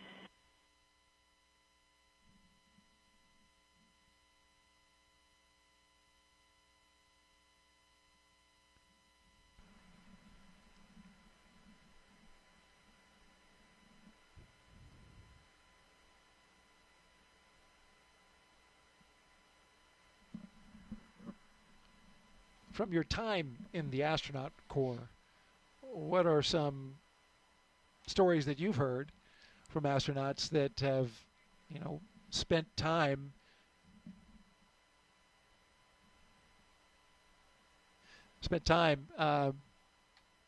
waiting for the next opportunity? Well, there's certainly a lot of stories. I mean, there were some shuttle missions that scrubbed numerous times. I mean, over and over again. You have different launch windows for different vehicles, too. Sometimes it's an instantaneous window. Sometimes you have a prolonged period, so maybe you might be able to resolve a problem in time. But, in some ways, it could actually make the crew a little bit more relaxed, because they've already done all of their final preparation things. All of those, all that last-minute work, the last-minute email, the last-minute message that you wanted to send a friend, they have all of that out of the way, and hopefully that will give them a chance tomorrow to really just be able to relax and appreciate it, and maybe just think a little bit more, philosophize a little bit more, be ready for that next attempt without all of those little annoying must-do task list type things. So we'll try to put a positive light on it and think about how maybe for their psychological state and getting ready for the next opportunity, it would actually make things a little bit more relaxing and a little bit more routine. Like you said, they've gone through it all. Of course, they had gone through most of those, pretty much all of those steps except for the propellant loading in the dry dress previously. So they'd been through it at least once. But when you're not training for the real deal, it always feels a little bit different. So I think they'll be even more psychologically, mentally prepared for the next opportunity that they'll have, whether that's tomorrow or subsequent day. If you're just joining us, you're watching launch coverage of NASA and SpaceX's Crew-10 mission that was scrubbed today at 7:06 p.m. Eastern Time, T-minus 43 minutes. A scrub was called by NASA and SpaceX due to an issue with the hydraulic system that controls a clamp arm that holds the rocket to the launch tower. And there you see Crew-10, our crew from left to right, Kirill Peskov, Nichole, Ayers and McClain, and Takuya Onishi, just spending some time chatting and talking. Of course, they're disappointed that they didn't get to go today. the weather was perfect. It certainly did its part. I had just heard an update prior to the scrub being called where the launch weather officer came over the net and said, "We're clear, blue, and 22." A phrase that means, clear skies, blue skies, beautiful weather, and you can see for 22 miles. And you literally can. That is the visibility today. It was setting up to be a perfect not only launch opportunity, but also a launch viewing opportunity. But as is often happens in the business, everything needs to be just right. And so the launch was scrubbed for today, and they will look for an opportunity in the future after they discuss the issue that they had with the hydraulics on the ground system. The rocket was good to go. The spacecraft was good to go, but something with the ground equipment and the hydraulic system is what's keeping us on the ground for today. As we look around, just having passed through sunset, I believe we had a sunset. Are we there yet? No, we're close. Almost sunset as we orbit the launch tower there. In the foreground, a future Starship launch tower that you can see there, marked by its chopstick arms at the bottom. In the background, you can see Launch Complex 39A and the tower where the Falcon 9 rocket and spacecraft with our crew are still sitting inside awaiting to be egressed from the capsule. And way off in the distance, the vehicle assembly building. It's good food for thought here as I contemplate what I would do in this situation and think about a potential future space flight. I think it's probably a good idea to have some contingency plans, personal ones, right, about what's going to be different and what you're going to do over those next 24 hours or however long it will be. I didn't actually speak to Anne about that. I wonder if she and her crew had anything in mind, anything planned, because the way things usually work, if you have a plan, then you won't need to use it. But if you don't have a plan, then we may be in the case that we're in today. So I'll have to talk to her and find out if they had anything planned and what they decided to do to make use of that interim. I could see some astronauts possibly thinking that might be bad luck if you make a plan for a scrub. You never know. I mean, if you have a plan, then you won't have to use it. There you go. It's good to plan. It's also good for the astronauts to have a little downtime as well. Launch and then the work that happens on the International Space Station, as I've heard it told, is very intense at times. Yeah, the training period, especially in the few months before launch, is pretty intense. There's a lot of international travel as well, so you're pretty much always jet lagged. And it's pretty intense. I think for a lot of the training that we do as astronauts, we talked about for these space station missions, we're typically training 1.5 to 2 years in advance. In the beginning, it's usually not as engaging, not as time consuming, not as much travel, but really things get progressively busier, unfortunately, even though you'd personally want it the other way around. If you think about it, everybody wants to have their training and their exposure as close to the flight as possible. So those final months do get quite busy. For Anne's crew, there was sort of an interesting lead up. They had their very, very busy time period since, of course, originally they were supposed to launch in February, and they were really pretty exhausted. They had a lot of travel, a lot of things going on, but then suddenly they had this delay and they were waiting, and then they had this kind of built-in rest period, kind of similar that we're talking about with a scrub, where I think it actually was good for their crew because they had enough downtime to really recover. I mean, we always, as astronauts, want to be launching a well-rested crew, a well-mentally prepared crew to get to the very busy lifestyle that we have on board the space station, and just all the psychology that's involved with leaving your family and friends back home, too. So I think it was nice Anne's crew had that. And again, maybe they'll have that now with the scrub, a little bit of extra time together to kind of contemplate and prepare for their mission.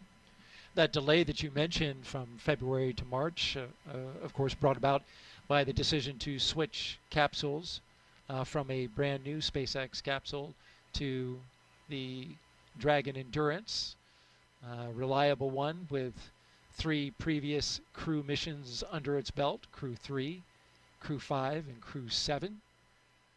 When they made that switch, though, they needed to do some more data analysis on spacecraft in short order, and It takes time because of the amount of data that the commercial crew program has to go over in order to make sure that everything is right with the spacecraft before loading up the astronauts on it.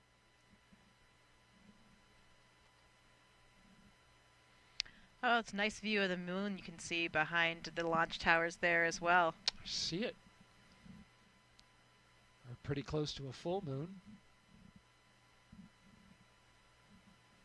We've got sunset in just a few minutes.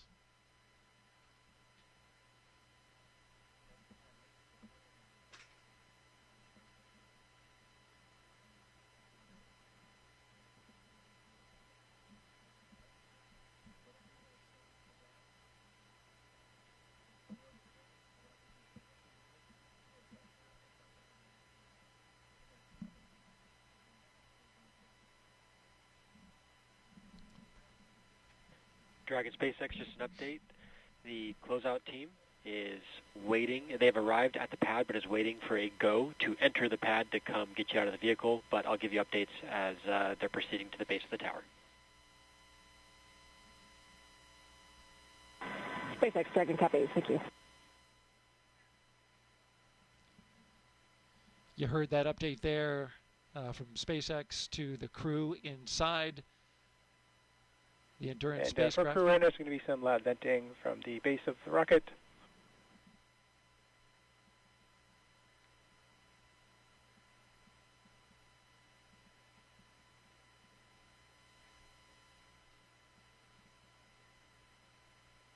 Of course, they have to wait before the closeout crew can ascend the launch tower there because everything needs to be safed first before you allow people to go into the launch area.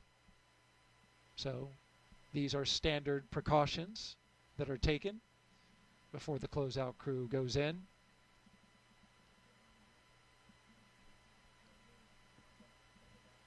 Props to our Kennedy Space Center flight operations team, though, for these beautiful images that they have been bringing us throughout today. Going around the launch complex, we're able to see for 20 miles off in the distance, and we've had some pretty spectacular views. All right, we're going to send it out now to Hawthorne, California, and our commentators there, and with an update on the scrub.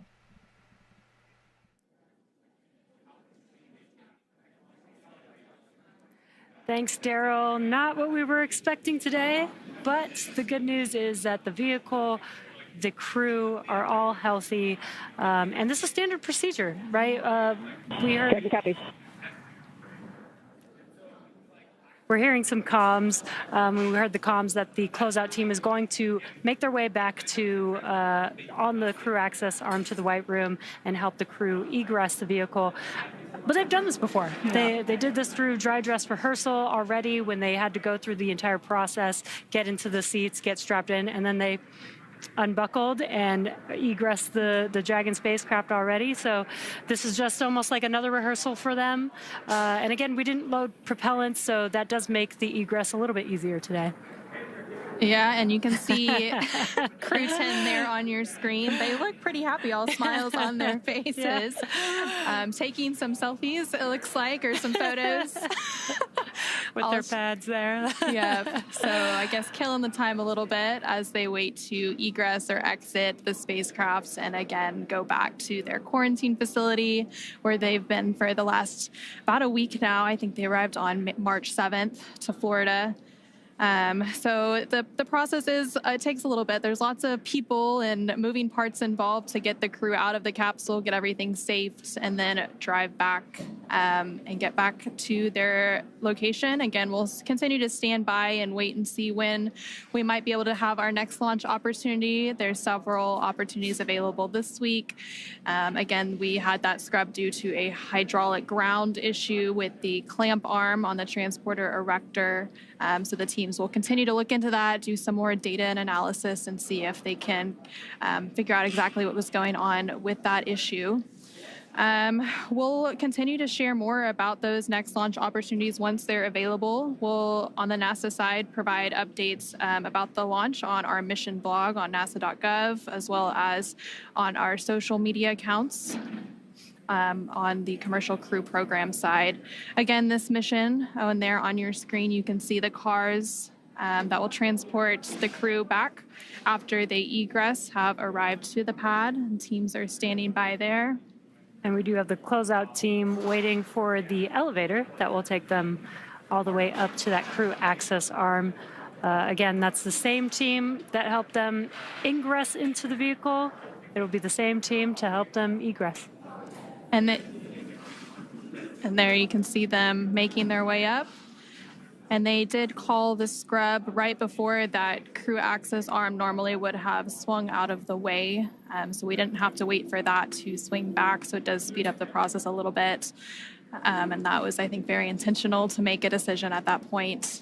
Yeah, exactly. We have a lot of checkpoints through the countdown, all purposefully to make sure that we are making sure that every step of the process we are good before we proceed. And again, just like Anna was saying, this is exactly why we do that. We were able to make this call prior to propellant loading, prior to removing the crew access arm, making the steps to almost go backwards a little bit easier and a little bit safer. We are doing, you can see on your screen, just making sure that we are good to open that hatch for Dragon. And again, Crew-10 is the 10th rotational mission for SpaceX carrying crew to the International Space Station. Their crew currently inside Dragon that will egress soon is comprised of 2 NASA astronauts, so NASA astronaut McClain and Nichole Ayers, as well as a JAXA astronaut, Takuya Onishi, and a Roscosmos cosmonaut, Kirill Peskov.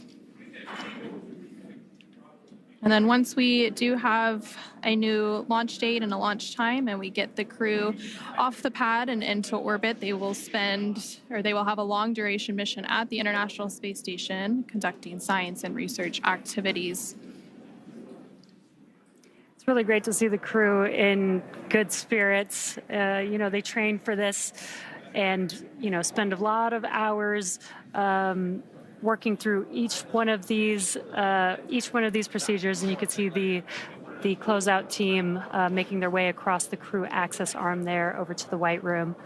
But yeah, this is all part of procedure, and it's really great to see the crew just in good spirits despite, unfortunately not being able to launch today, but we will have some other opportunities. And again, we will not launch unless we know that we can launch safely and reliably. And this is exactly why we do all of these checks throughout the countdown. And really, everything has to go right for a launch to be successful. So we want to take the time and make sure we understand any issues that arise. Along with all of the engineering systems on the rocket and Dragon, we also have to look out for things like weather to make sure we're safe to fly and launch into orbit. So again, the teams will continue discussing the hydraulics issue, continue looking at the weather for the next few days, and see when our next launch opportunity may be. You're continuing to see a live look inside the Dragon Endurance. And again, this was going to be the 4th flight of that spacecraft. It previously flew on Crew-3, Crew-5, and Crew-7. Live look there at the Launchpad, Launch Complex 39A at the Kennedy Space Center in Florida, as the sun looks like it's pretty much fully set at this point.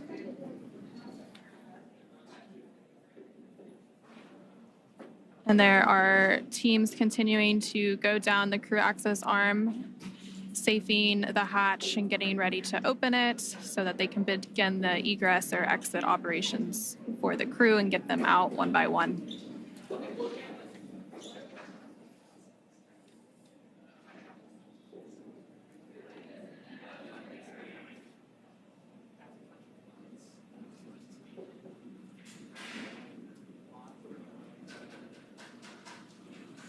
Crew-10, again, there on your screen, patiently waiting for that hatch to open. Once that hatch opens, they'll egress one crew member at a time. And again, they still need to follow, ensuring that we are not bringing any FOD in or into the Dragon spacecraft and the crew arm itself. And so you saw the closeouts team in those closeout suits there. Dragon SpaceX, the closeout team is in the White Room. They're doing final preparations for hatch opening, expected in just a few minutes from now. SpaceX Dragon copies. That was the core speaking with the crew, just providing an update. They are inside of Dragon, so they can't see outside from the seats that they're in. So the core is just letting them know that the closeout team is inside of the crew access arm, inside of the White Room, and preparing to open that hatch shortly. And confirming those calls on the crew side is the commander for Crew-10, Anne McClain. She's in the center right of your screen. So from left to right on your screen, you have Roscosmos cosmonaut Kirill Peskov, NASA astronaut Nichole Ayers, NASA astronaut Anne McClain, and then JAXA astronaut Takuya Onishi.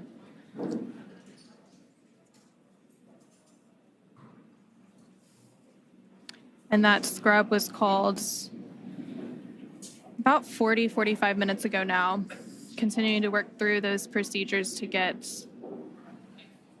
the crew egressed from the spacecraft.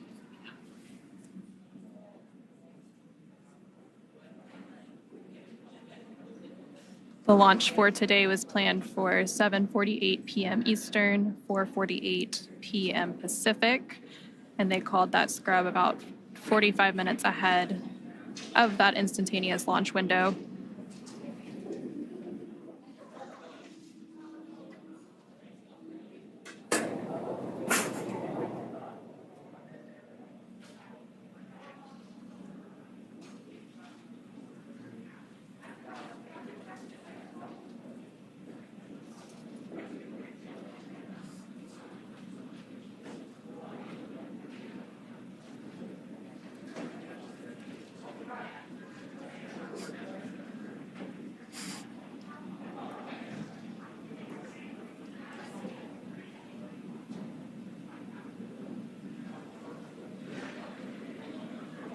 Again, if you're just now joining us, we did have a scrub for the Crew-10 launch today.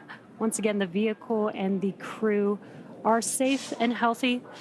The scrub was called for a ground side issue with the hydraulic system that opens the access arm around the vehicle which is attached to the, I'm sorry, not the access arm, the clamp arm on the transporter-erector. And the countdown is exactly what we use. This is the framework that the launch team uses to make sure that all final checks are made in the right order to make sure that we have a safe flight and a safe launch. And what's happening during these countdowns is the rocket computers, the ground computers, the launch teams are all monitoring the checks along the way, making sure that every step of the way, all the way to T0, as well as all the way through launch, that everything is healthy and operating nominally. And so we were going through those procedures today.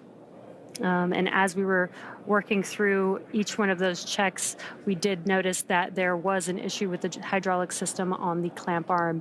And teams began to work through that, trying to see if we could resolve it in time for the expected T0 today. Unfortunately, around, I believe, T minus 45 minutes is when they made the official call.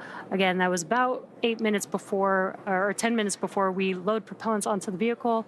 And again, this is why all these checks are there. This is what terminal count is for, is to make sure that the vehicle is safe, and that we can make a call in time to prevent going through unnecessary procedures as well.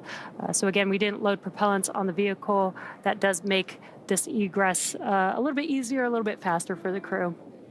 And that clamp arm that we keep referencing, so those clamp arms are on the transporter-erector that the Falcon 9 is on top of, and they are located around the second stage of Falcon 9. There you can see them on your screen right above the lower thirds.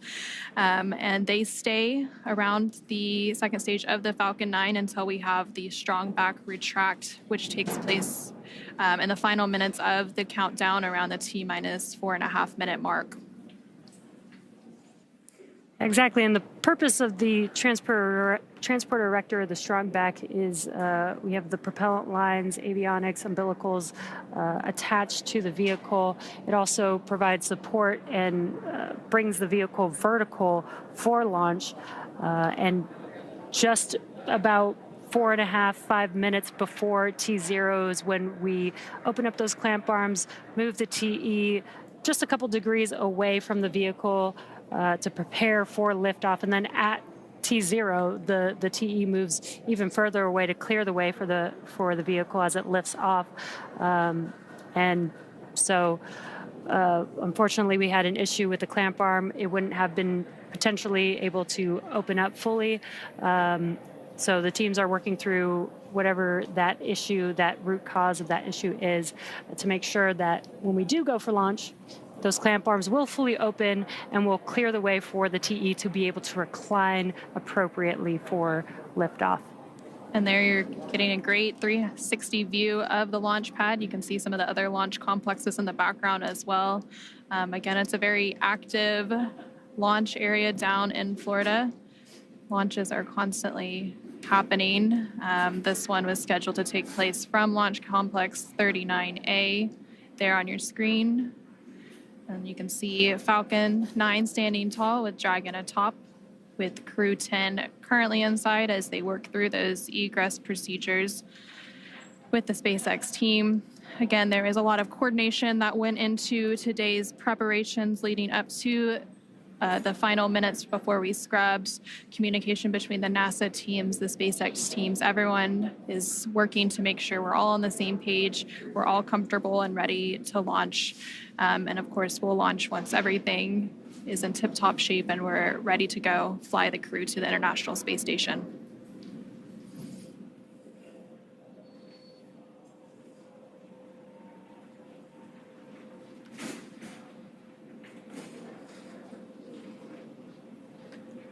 And again, the crew has gone through these procedures many, many times. There's a lot of rehearsals. There's a lot of review of all the vehicle systems prior to flight, testing, simulations that the crew works through in preparation for a launch to the International Space Station. So all of these, the crew did go through several of these before. We did a dry dress rehearsal. This is almost just like a second dry dress rehearsal for them. And when the vehicle is ready, I'm sure the crew will be ready to go and excited to go to the International Space Station. Practice makes perfect, so the more practice, the better, really. Exactly. And the crew, there you can see on the right hand of your screen, they've been training for their mission to the International Space Station for well over a year now, getting ready for all of the different science and maintenance activities that they will do on board once they make it to the International Space Station. Once on board the International Space Station, they will complete a brief handover period with the Crew-9 crew that is currently orbiting on the International Space Station. Once that handover period is complete and the weather looks good, Crew-9 will return home, splashing down off the coast of Florida, bringing it into their mission. And again, this is part of the rotational crew missions that we do to the International Space Station about every 6 months or so as part of NASA's Commercial Crew Program. Anna, you mentioned the science that they do. So preparing for a launch is just only a very small portion of what they're training for. They're preparing to do a lot of science experiments, and 6 months is a very long time for them to get a lot of work done on the orbiting laboratory. Yep, and the International Space Station will actually celebrate its 25th year of continuous human presence this year. And in that time, there have been thousands of experiments conducted in microgravity. And that microgravity environment in low Earth orbit really provides a unique environment for science and research technology demonstrations that just can't be done here on Earth. And some of those science and research activities that the crew is planning to conduct includes a thermally assisted material flammability test to understand fire growth and reaction in microgravity. And this research could contribute to future spacecraft and facility designs. They'll also engage with students worldwide via ham radio. And researchers from that investigation recently launched related science to the moon aboard Firefly's Blue Ghost, aiming to bridge current navigation systems with emerging lunar-specific technologies. And then the astronauts there on your screen themselves also serve as test subjects. So we have NASA's Human Research Program that does a multitude of different human studies on the crew themselves. And one of those studies that began a couple of years ago is known as CIPHER. So one of the crew members is part of that human research study to provide valuable insights for future deep space missions. But again, that's just a sampling of the more than 200 different investigations that they will participate in and help researchers on Earth conduct while they complete their mission at the International Space Station in low Earth orbit.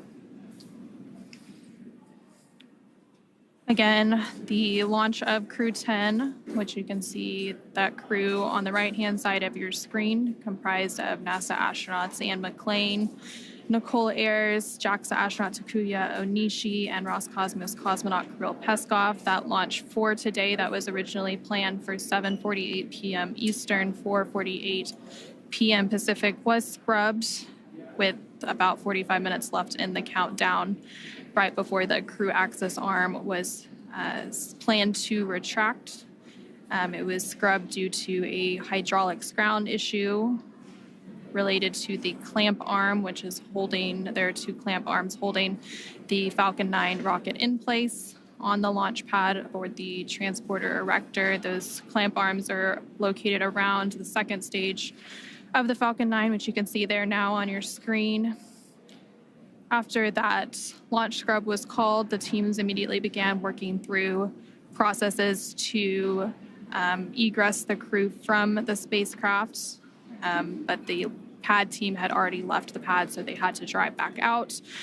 They have since arrived to the launch pad, and they are up in that crew access arm that you can see on your screen that is connected to the Dragon spacecraft at the top of the Falcon 9 rocket. And so they are working to safe the hatch around the Dragon Endurance spacecraft. Once all that safing is complete, they will open the hatch and begin to get the crew out one by one before they take them back to the crew quarters at NASA's Kennedy Space Center in Florida.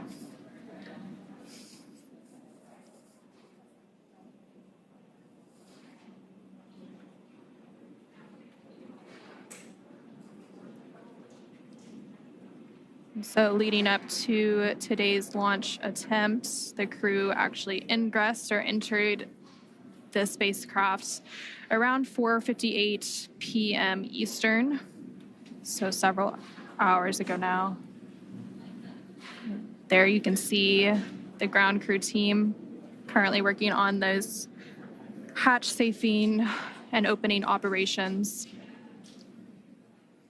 Dragon SpaceX closeout team is preparing for side hatch open in just about a minute or so. Dragon copy. And again, some comms from the core here in Mission Control at SpaceX in Hawthorne, California, communicating with the crew, just letting them know that the closeout team is there outside, just right outside of the hatch, working on opening that hatch for them. Again, they're still inside of the Dragon spacecraft, and there you can see them in their seats. So they can't see what's going on outside of the vehicle, which is why the core is there to help communicate. They might be hearing some noises from the closeout team working on opening that hatch. This allows them to just know and understand what to expect, that those noises that they're hearing is expected, and that they can anticipate that hatch opening here shortly.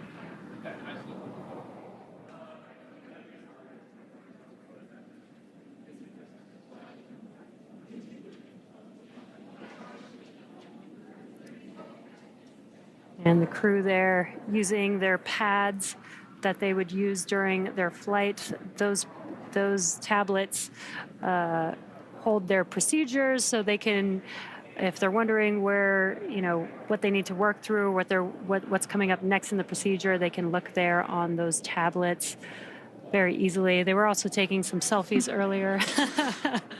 Maybe some good memories of what's leading up to their future launch to the International Space Station.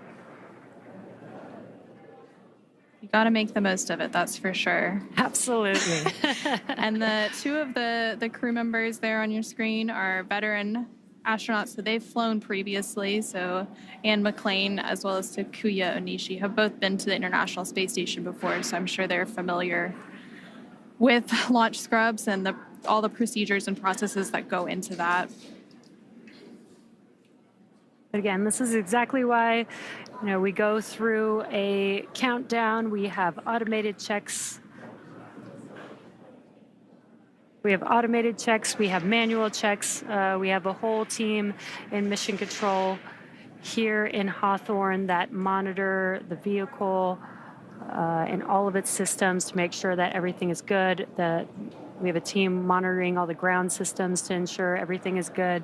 Again, if we are not 100% sure that we are safe, that we can launch safely and reliably, we will call a hold on a launch just like we did today, and we will wait until we are ready with another backup opportunity, hopefully in the next day or two.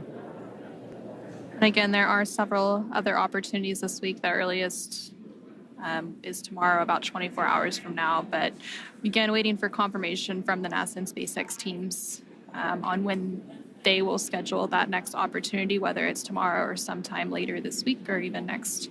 And there on your screen, you can see the closeout team. It looks like they're beginning to work to open the hatch. And then once the hatch is open, the crew will begin exiting one by one with some assistance from those ground teams. And just by the number of people you can see on your screen there, you can see just how big of an operation it is to launch people. Dragon SpaceX, stand by for side hatch open. SpaceX Dragon, copy.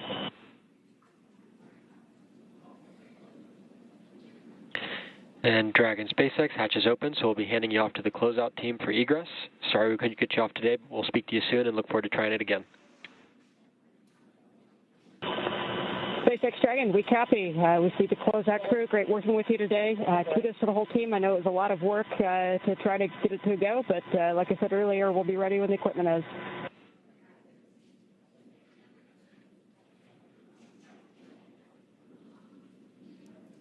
And there you heard some nice words from NASA astronaut, the commander of Crew-10, Anne McClain, talking about the scrub, but also talking about how grateful they are for all of the teams and the work that they've put into today's opportunity, even though it didn't go as they planned. But again, there are additional opportunities that will be available once the teams work through those ground issues on the hydraulic system for the clamp arms. And again, we also heard and saw on our screen a moment ago that the hatch for the Dragon spacecraft Endurance has now been opened. So those closeout team members will begin removing the crew members from their seat one by one. And then from there, the crew will go down and get into their vehicles and be taken back to crew quarters.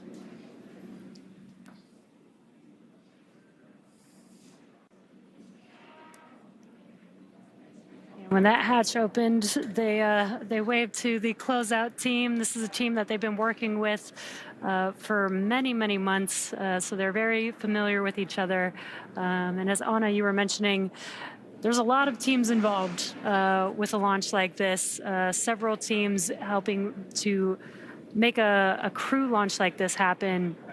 The closeout team working with the crew side by side, obviously the crew itself, the operations team that helps train the crew for launch. Then there's a lot of training with NASA for the science. So there's several teams that are involved with a mission like today's, and it's okay that we're not going today. We will go when every single one of those teams is ready to go. Yep, and we also have the SpaceX Mission Control here in Hawthorne, as well as NASA's Mission Control team for the International Space Station in Houston, Texas, as well as the launch control teams in Florida. So really a huge undertaking to launch humans to space successfully. And we've been launching people now to the International Space Station for almost 25 years, with that 25th anniversary of continuous human presence coming up later this year. Yeah, and the NASA astronauts have been flying with SpaceX for the past 5 years, since Demo 2 in May of 2020. And this will be the 10th rotational crew mission, making the 11th with NASA and SpaceX. Yep. And those crew rotations, they're also intricately timed. So the crews typically spend around 6 months aboard the International Space Station once they get up there. So the current crew rotation that's up there is Crew-9, which was the 9th rotational crew mission for SpaceX flying NASA astronauts to the International Space Station. And once Crew-10 launches and gets to dock to the International Space Station, they'll complete that handover period with Crew-9 before Crew-9 makes their way back to Earth. And then there on your screen, you can see the Crew-10 crew members working to get their hands free out of their launch and entry suits. Yeah, these suits are intravehicular suits. They are designed for being inside of the spacecraft only. They help keep the astronauts cool. It's almost like they have a mini self AC system, but it also helps protect the crew in case of a cabin depressurization during a launch.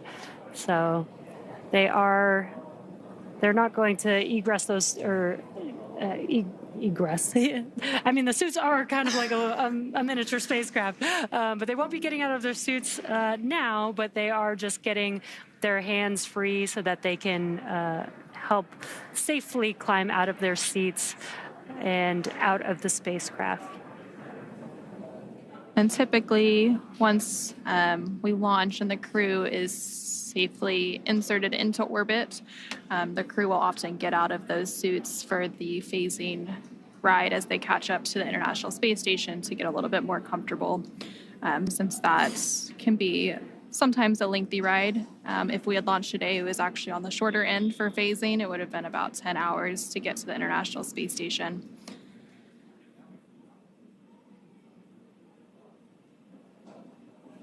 And there we see a live look of Launch Complex 39A in Florida. It looks like the sun has fully set.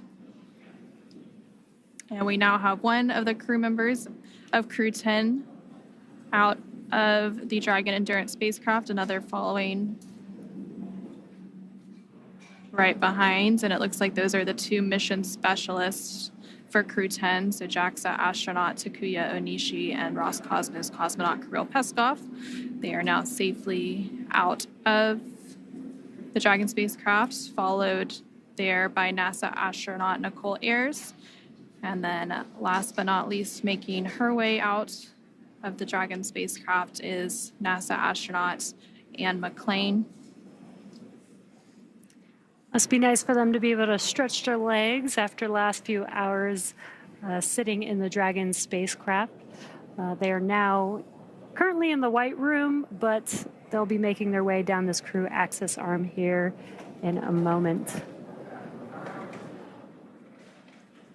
And again, the closeout team is there to help assist the crew, make sure they, as they were egressing the spacecraft, that they didn't damage their suits, helmets, and making sure that the crew is safe while they're in their spacesuits. These are some pretty hefty spacesuits, so might not be as easy to walk around in like normal clothes. So that's what the crew is there to help with. They're also going to make sure that the vehicle is safe before they exit the crew arm as well.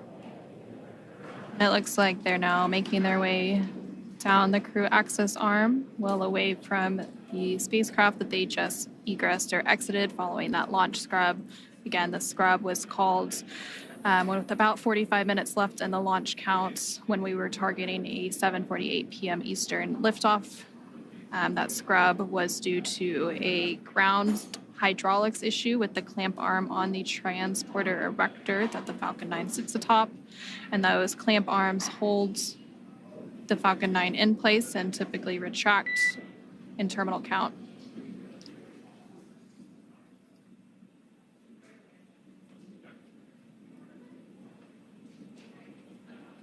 And the crew will now begin to make their way down to the base of the launch pad, where they will then get into the vehicles that brought them here several hours ago and return to crew quarters. Once they're back at crew quarters, they'll likely have some meetings with some of the SpaceX and NASA teams to talk future opportunities for their launch.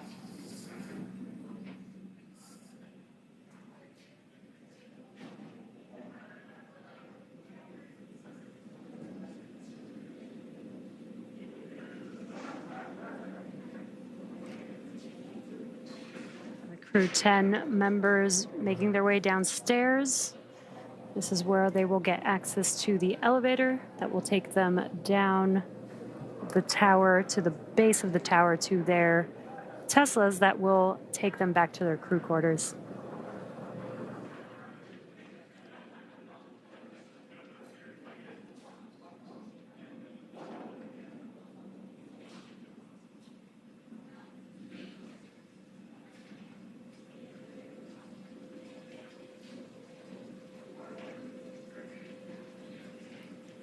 Looks like several members of the closeout team are following right behind them.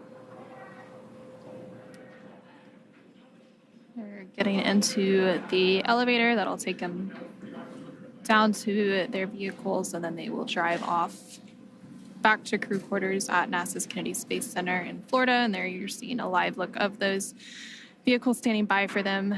Again, they've been standing by since the closeout team arrived about 45 minutes ago. After the launch scrub was called, there were a few minutes that we had to wait for the closeout team to make their way back, since they had already left the launch pad prior to that scrub being called. Once the closeout team made their way back, they then went up to the crew access arm and began safing the hatch to then egress the crew. The Crew-10 crew members comprised of NASA astronauts Anne McClain, Nichole, Ayers, JAXA astronaut Takuya Onishi, and Roscosmos cosmonaut Kirill Peskov. And there you see them all on your screen as they are making their way down. They've made their way down and are going to enter into their vehicles and leave the launch pad and go back to crew quarters shortly. Yeah, they're going to get into their Teslas. These Teslas are special made for the crew, where they have the ability to attach their umbilicals to help keep cool air flowing through their suits. Once they enter those Teslas, again, they'll make their way back down to their crew quarters, where they will stay quarantined until they have their next launch opportunity. And there you can see the crew now ingressing those vehicles. And that's going to wrap it up for us here in Hawthorne, California at SpaceX here at next to Mission Control.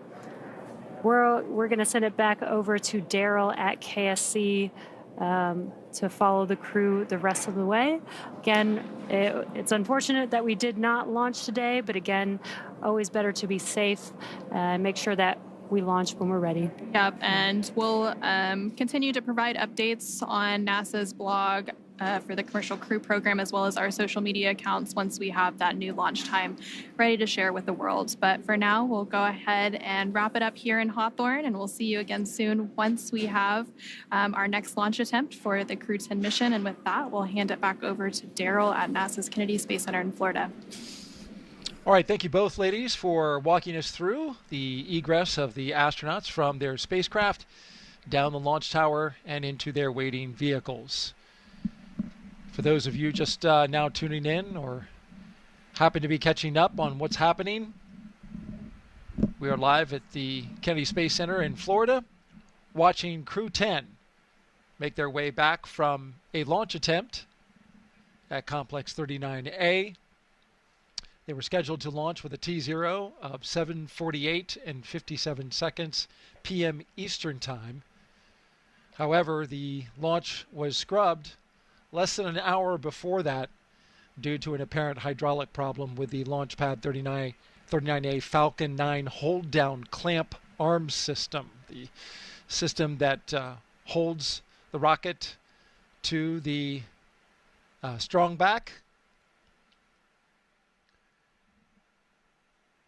And so NASA and SpaceX teams made the decision to call off the launch for today. And there you see the crew, along with the closeout crew, our crew of 3 astronauts and 1 cosmonaut, leaving their rocket for another day.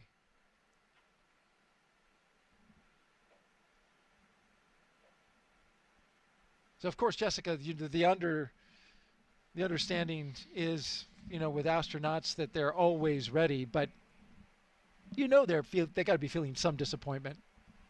Yeah, certainly. I mean, it's a bit of a letdown when you think you're going to space and you don't. I didn't have that scrub experience myself, but obviously it is quite common for a lot of astronauts in the office. And I think really they're just mostly used to it from their previous careers. Like we mentioned earlier, Anne often talks about being humble and knowing that your equipment it's going to fail in the least predictable of ways, so you really just always need to be ready for anything. And that's what happened here today, despite a pretty flawless lead up. It was something that we didn't expect, but we will launch when we're ready and when we're safe, and of course that's always the most important thing when we're talking about human spaceflight. So maybe they'll have a little bit more time to relax and get ready for the next opportunity. We're going to continue tracking the astronauts' progress back to the astronaut crew quarters, and then we will close out the broadcast. But we want to make sure that you, the viewer, see the astronauts making it back from the launch complex back to their crew quarters safely before we close it off. And then it's a little bit like going home. Anne was talking earlier about appreciating the home-cooked food, and we have an incredible staff there at the quarantine facility. So, hey, another day of that, probably some other family visits, and they'll find a way to make good use of that time now that they have all the annoying taskless stuff out of the way that they thought they had to complete before yesterday.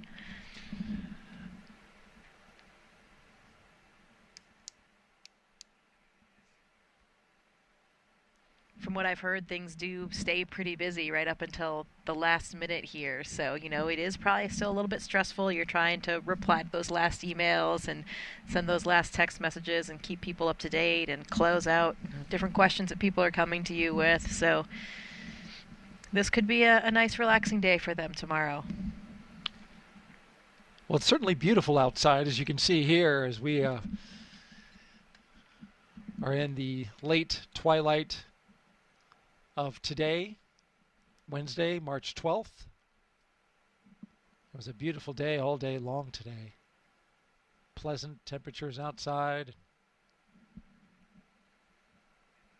Boats were going by, the launch pad. It was a quintessential Florida launch.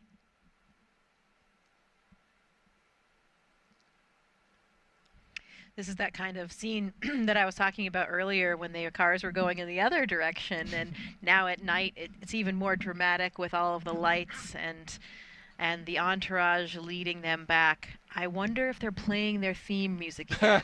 Maybe not. Maybe this time they're kind of sitting in silence. And will they play the same songs on the next opportunity? That's another answer I'll have to find out. Yeah.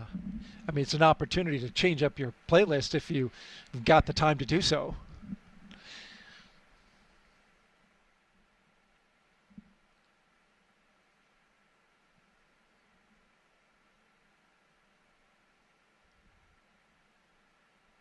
Historically speaking,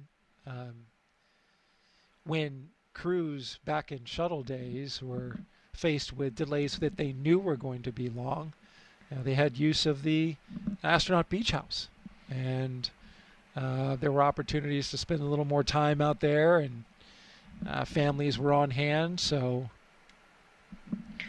yeah, and there could be, we still do use the beach house in this pre-launch quarantine period where the astronauts will go out there with their families, and it's a really nice, iconic, idyllic, gorgeous setting if you've ever seen it.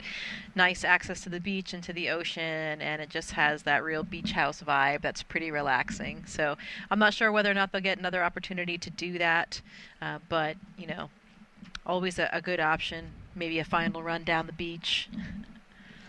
What I love the most about that beach house location is the solitude. It's the house and the way Florida looked before anything, came around. It's so natural. The only really significant thing that you see is you see towering launch pads off in the distance. But we like that. Yeah, but that's right. Around here, we like that.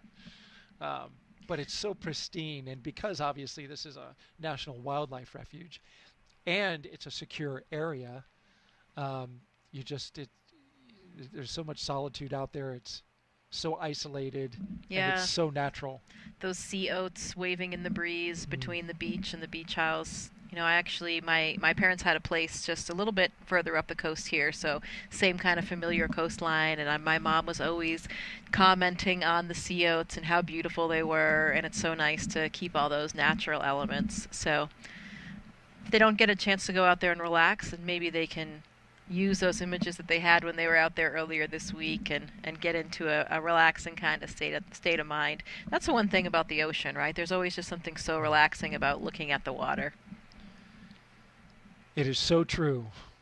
Peace and tranquility. It's hard to not have that wash over you when you're out there gazing over the ocean. And that is just what the doctor ordered when crews are tired from a long day of launch operations and preparations. Well, we don't know if that's where they're headed at this time. We should caveat, because the decision has yet to be made about when the next opportunity will be, whether or not there will be some work that's required, or whether or not they have enough data to move forward with flight rationale. Of course, we'll have updates for you. Stay tuned to our social media channels as we drive by the other direction, away from the vehicle assembly building and right by our studios here at the Launch 39 complex.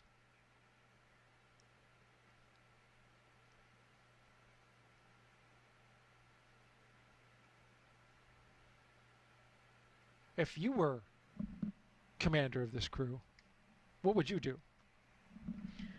What would I do with the free time? I think I would try to do what I was saying earlier, really use it to relax, because I know myself, and as I was mentioning, I've heard a lot of reports from the crews being pretty busy up until the last moment. So I think I would sort of take advantage of the fact that all of those annoying things are done, and perhaps you choose not to look at your email again, not to get back on your phone at all, because you've already sort of disconnected from those devices. I know for me, when my happy place is in nature, going camping and hiking, and when I am on a long trip without any technology, without my cell phone, I find it to be incredibly invigorating, and can get a lot of recuperation out and something liberating. like that. Yeah, absolutely. So I would probably not be in any rush to turn my phone back on. And that's the other thing, things are pretty planned. Like you said, we don't know for sure when the next attempt will be, but there certainly will be a plan, and they have to remain, of course, in their quarantine. So I would probably just try to relax, maybe avoid technology, and see how it all plays out. Could be some great crew bonding opportunities, I think, for them.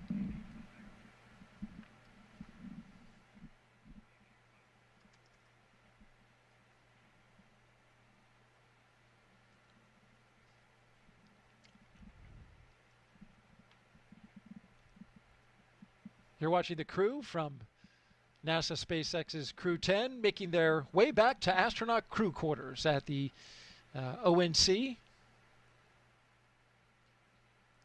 It's about a 20-minute drive from the launch pad to the crew quarters. The caravan going down NASA Causeway. They came in on 2 lanes. They're going out on 3 lanes. Those 3 lanes are to accommodate big, heavy space hardware when it travels around the Kennedy Space Center. Fun little fact.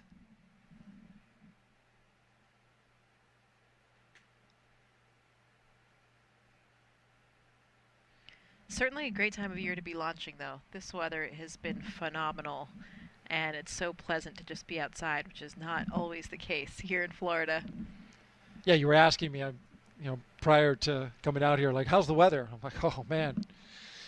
It's so good from our previous launch coverage that you and I did, Crew-7. First of all, it was overnight. Yep. Second of all, we were outside. I believe bugs were a factor. Yes. Collecting quite a few of them on the on the launch desk. But outside now, it's just, this is why people vacation this time of year. It's the high season for Florida. This is the place to be, because we have just about 6 to 7 months of summer every year.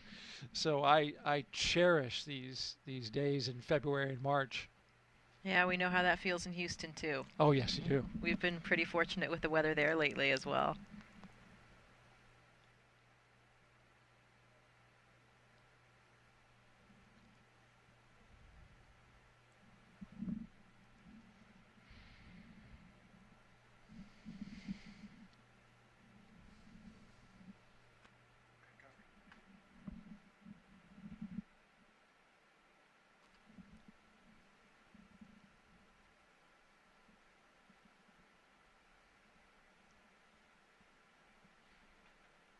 Hopefully the friends and family that are here as well will be able to stick around for a little while and see what's going to happen.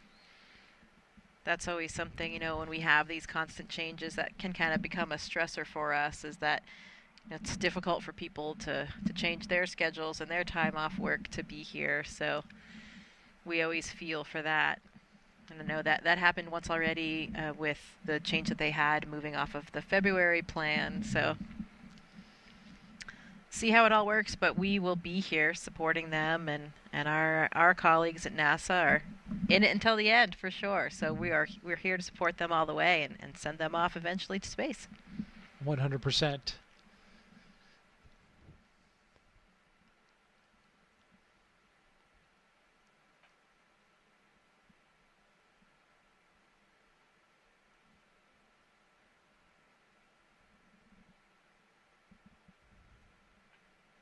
Feel like we're in the car right there with them with this view, don't we? And we are.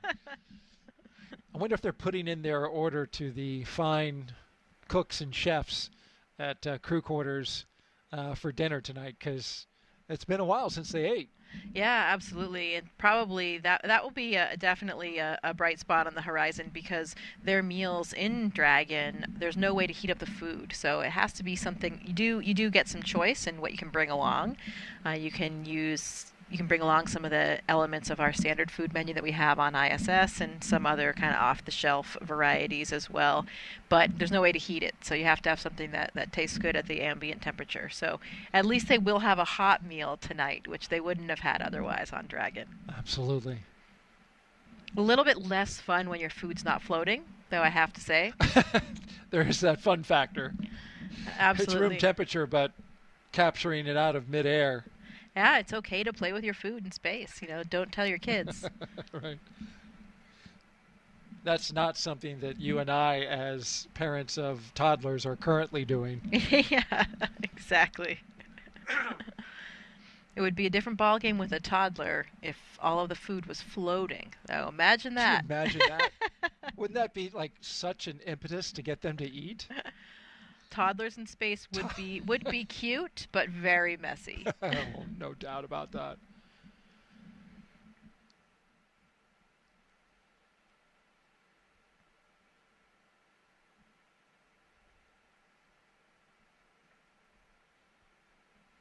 Well, I know that would be top on my list when you asked what I would be doing if I were the commander and had a scrub. And that would be definitely some squeezing and cuddling of my toddler. No doubt. You've got a young one at a precious age, as do I. Enjoying every moment of that. I assume it would get a little confusing for them, though. Yeah, I know, right. Especially at that age where, it's difficult to completely understand what your mom or dad is saying. Well, we have arrived back where we started, at astronaut crew quarters, as the gull-wing doors open up. And there you see our Crew-10 crew members waving to somebody who's out there. Yep. Looking slightly less enthusiastic. Slightly less. But that's okay. They will fly eventually. This we know. It's just a matter of figuring out when, as they hustle into the doors.